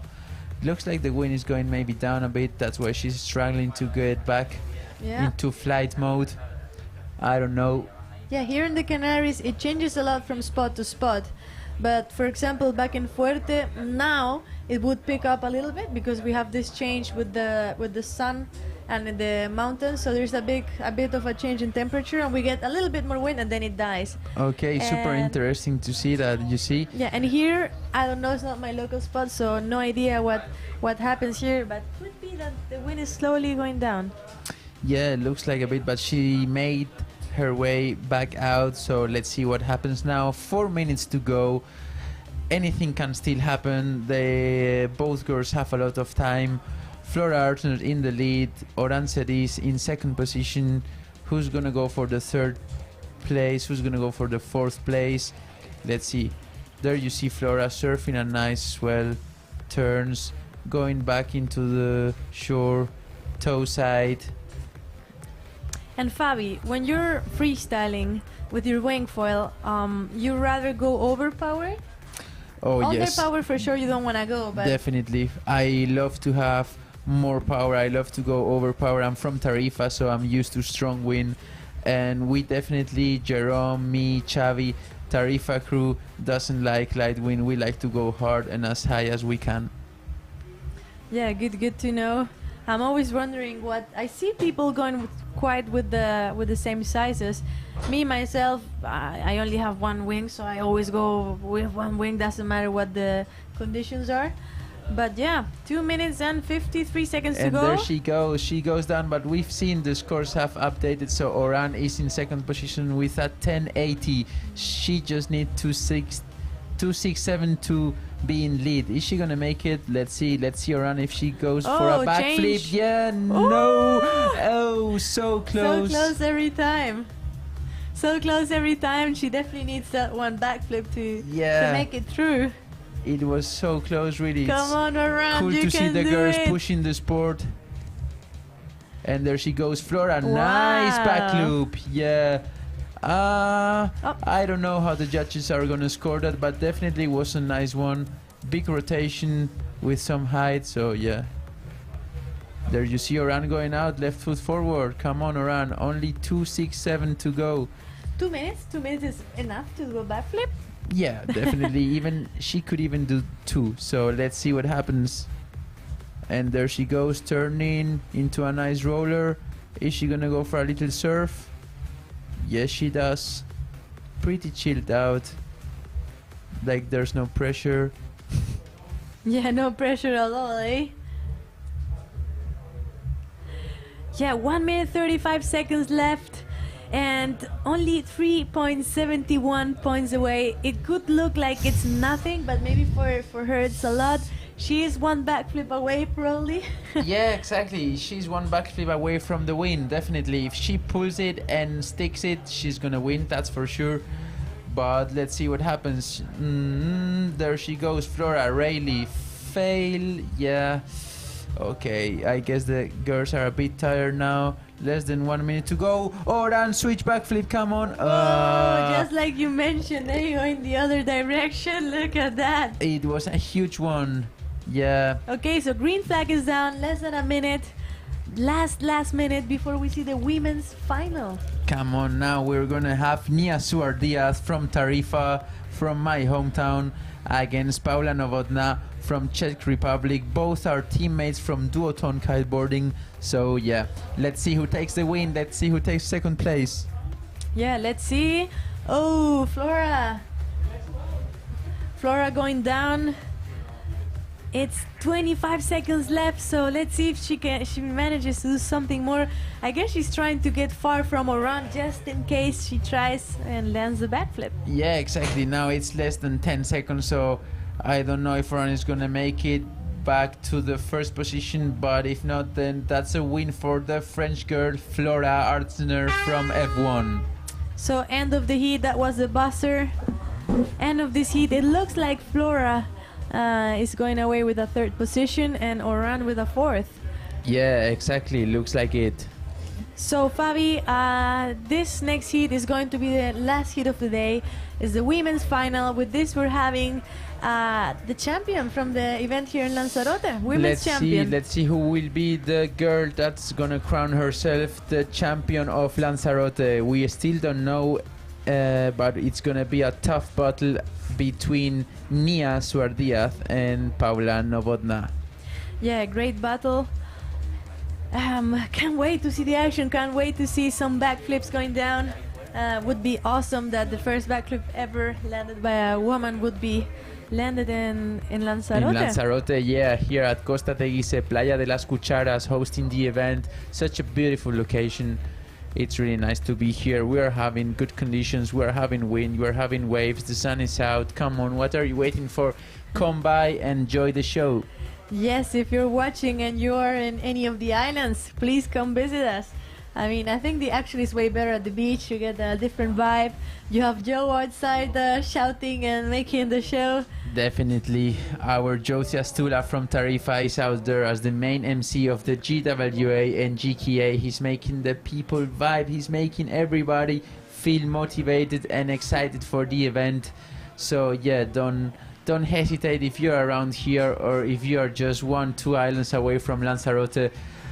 Make yourself your way here and enjoy the show at the GWA Wingfoil World Tour. Yeah, let's say it in Spanish as well. Quizás si hay alguien en español escuchándonos, pues pásense a visitarnos, ¿no? Que hay buena acción, ¿verdad, Fabi? Totalmente, para esa gente, para esos oyentes españoles que están en la península, en Canarias o en Sudamérica. Esto es el GWA Wingfoil World Tour de Lanzarote. Y si estáis por aquí cerca, aunque sea solo a 1 o 2 islas, pásense a decir holita. Eso es, y disfruten del show. So yeah, back to English. Just a small hello to our Spanish viewers. Yeah, just a quick 1 Kit minute. Kat of English. 2 minutes, actually, less than 2 minutes to the final. There we see Wesley on the shore picking up his gear. It's a shame he couldn't be also in the last event due to some passport issues, I reckon. Yeah, and now he's back. Was definitely a shame, but now looking he's forward here. to see him again. Yeah, exactly. Wesley Brito from Cabo Verde, from Boa Vista. He's definitely a really powerful rider. He's got plenty of style. He's a big guy. He's one of the biggest guy in the tour, I reckon. But I love how he rides, and he's such a fun guy. You know, you're going out partying with Wesley is something fun. So yeah, this is the start of the final of the women of the GWA Lanzarote. We have Paula Novotná and Nia Suar Diaz. Green flag up, so heat is on, and there you see Paula Novotná starting with a nice rally. Yeah, nice and easy rally, like you said. Sometimes good to be able to get a bit of a feel and say, okay, this is how I'm feeling my wind, this is how I'm feeling the board, the water, everything. Let's start the heat. And also a small score in, which is always important. 233 for that rally. She goes out, toe side wing pass. Come on, Paula, toe side 360 wing pass. That's gonna be a good one. Okay, looks like Paula is super focused and ready to win another event. She was super stoked. I remember back in Switzerland, winning her first event. Not so sure she is her first podium. I don't think so on the Wingfoil. But yeah, her first event win. So super stoked and with a big smile. Yeah, not quite sure about that, but there she goes for a 360. Come on. Now she's got 3 tricks in the pocket, so less than 10 minutes to go. 3 tricks in the pocket already. That's gonna be a good one for Paula. Here we see Nia Suar Diaz with the pink helmet. All the way from Tarifa. Tarifa windsurfer made into a wingfoiling star. Yeah, definitely. Nia Suar Diaz, just 15 years old, from Tarifa, from my hometown. She was my student last year, and wow, this girl is just amazing. She's a super talented windsurfer. Last year she decided to take some lessons and try wingfoiling, and there you see her going full on, full speed. What's she gonna do? Nice. Whoa. 360 for Nia. She lands it, and makes her way back to the shore. It almost looked like the foil was hitting the wing. Yeah, but here we see Paula enjoying a small wave, so that's gonna be her first wave. Just going around. There we go, choosing a nice wave. We just said waves are important as well. Definitely, super important to have one good wave score, and Paula already has a couple of tricks. Then she's gonna add up one wave, so that's gonna increase her overall score. Nia Suar Diaz. Crash from Nia, and Paula just finishing off her wave. Super long wave. I should put a chrono to measure like how long they're on the waves. That's gonna score good, definitely. Yeah, it was a long one, and there she goes back to the shore. Right foot forward. Come on, Paula. What are you gonna show us? Let's go for that backflip. She looks like super focused. And 360 from Paula. Pretty nice. You see some power there. Yeah, trying to keep the wing up so it doesn't touch the water. Oh, come nice on, Nia. one from Come Nia. on, that's it, campeona. And look how she's pumping to get the board out of the water. Super nice style from both of the riders. I think judges will eventually have a hard time. It's not gonna be an easy hit to judge. We are waiting for the live scores to refresh. Meanwhile, we see Paula making her way back out there, toe side, right foot forward. What's she gonna do? Toe side 360 wing pass, toe side 540. Let's see, and it's a toe side 360 wing pass. Yeah, she managed to do it perfectly. She's on fire, landing trick after trick. And there you see Nia coming back to the shore, right foot forward. Come on, Nia, what are you gonna do now? Show us what you can. Show us your power from Tarifa. So yes, we were saying, Fabi, the overall score, Paula hasn't crashed anything yet. So, ooh, look at that. Just holding into it, holding on to it. But yeah, by the moment, we have scores here on the phone. Paula is winning by 4.2 points, so pretty close. And whoever wins this is going to be Wingfoil champion here in Lanzarote, so winner of the third event of the year. And yeah, pretty interesting heat. Youngster against legend. Oh, Paula going down for the toes at 540. Nia switching her hands. Let's see what she shows us. Yeah, so Nia is 5.7. Ooh, Bam! look at that. Nice toe side 3. She managed to keep riding. Yes, she does. Yes, like I was saying, it reminds me a lot of windsurfing, how they stay, and try go out, and actually make it. So yeah, a lot of changes compared to kiteboarding when you have to land super clean, don't touch any body part with the water. Yeah, completely. It's way different. And there you see Paula Novotná from Czech Republic, focused, going for a jibe, making her way back out toe side. So Paula, what are you gonna do? Yeah, do you turn battle here? Oh yes. That Switching looks hands like she's around. gonna go for a toe side 540. And Nia doing some board sitting down there. Paula, toe side 540. Nia there. She staked it, Paula there. Yeah, she makes it perfectly nice. So that's going to be a huge score for her. Nia doing some board sitting to increase her overall score. And there it comes, Paula Novotná. Is she going to do a backflip? Come on. Oh, Nia in the back. Nice toe side rally. Yeah, super clean. Image there with super we see clean. both of the riders. And it's nice to have each of them with their duotone sail, one green, one purple, so that we can know who is who. And look at the drone there. I can't wait to see this videos of the I'm sure close-ups. Mint is follow-ups. taking some nice footage with the drone. Yeah, the new follow cam. This is the finals of the GWA Wingfoil World Tour here in Lanzarote. Nia, back Wow, loop. Nice one. Super tweaked. Really nice. Style. That's gonna be a good score for her. There you see Paula. Super nice wave. Look at her. Loses a bit of control but managed to recover. Yeah. The judges love a good wave riding, so if you actually manage to get a nice wave, it is going to help a lot your scores. 5 minutes away, we remind you that they're counting 3 tricks, 3 freestyle tricks and 1 wave. And we have 15, you riders have 15 trick attempts, so these ladies have 15 trick attempts, and after that it doesn't count. Nia, huge rally, perfectly landed. And right now, Fabi, they're only 0.14 points away, Wow, so super Nia close in heat. the lead, yeah. So tight. Anything can happen. If Miss Novotná goes for a backflip, everything could change. Let's see what's gonna be. Ooh, Nia fading there, one toe side 540. Paula still on the wave. Come on, chicas. What is gonna be? Yeah, what a heat, eh? Action, packed, trick after trick, and such a close heat. Who is Super going to be close. the winner? If you guys are watching, guys and girls, let us know who you think is winning, who you think is taking this championship. There you see Paula. Full speed, focused. Come on. Okay, Nia so doing now some going board sitting toe down there. side. What is it going to be, Fabi? What do you reckon?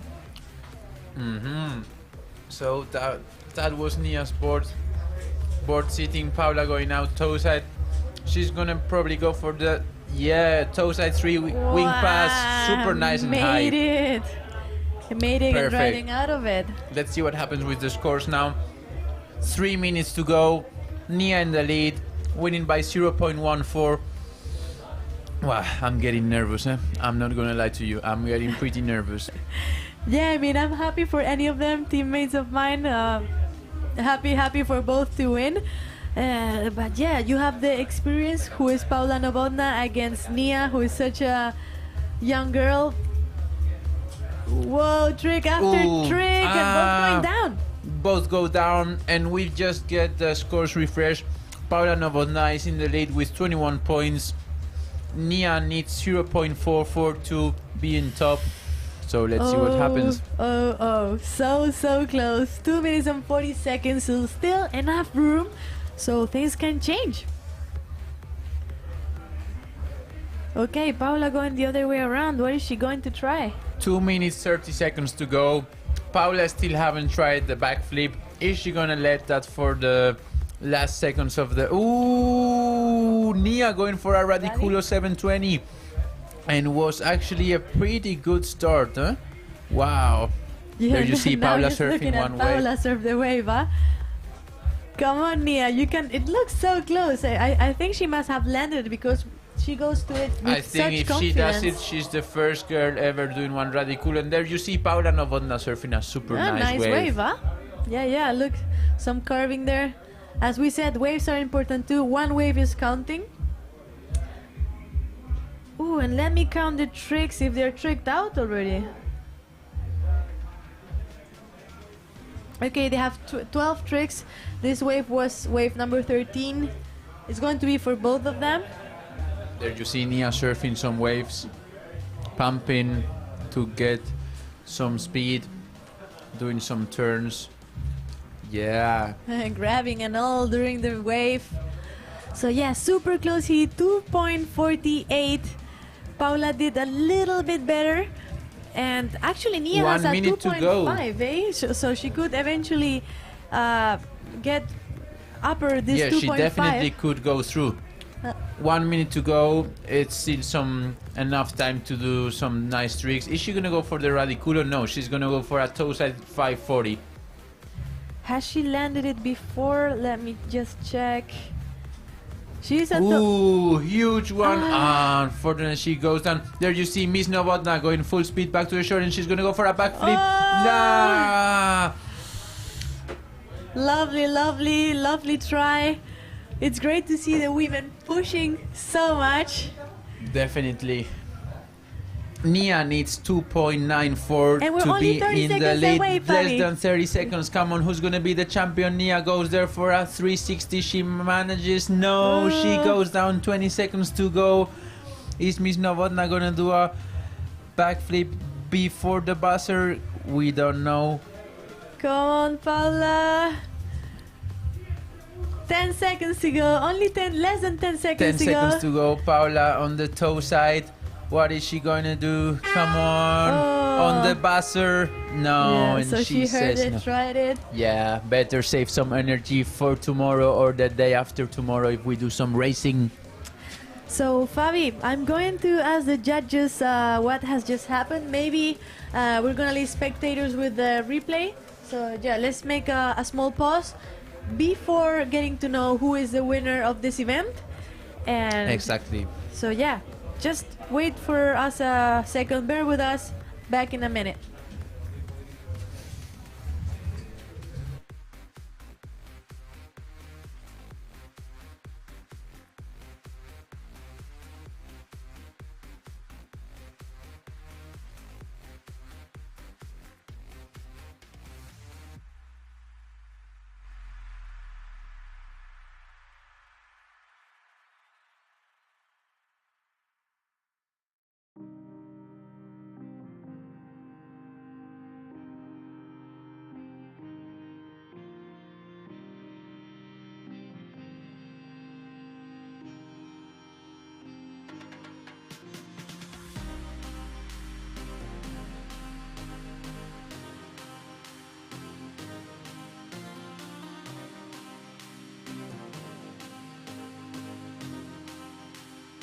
Si me quieres meter y voy.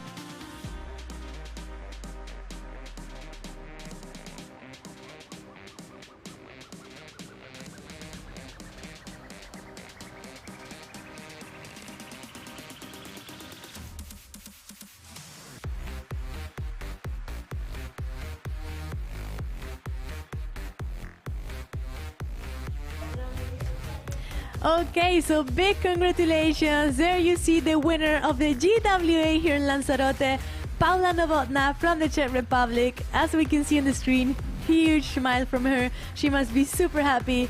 Huge congratulations. Yeah, so there she got the confirmation. I think that's her boyfriend. And yeah, super happy. She's super happy as well. There we go. You will be able to see that on her Instagram for sure.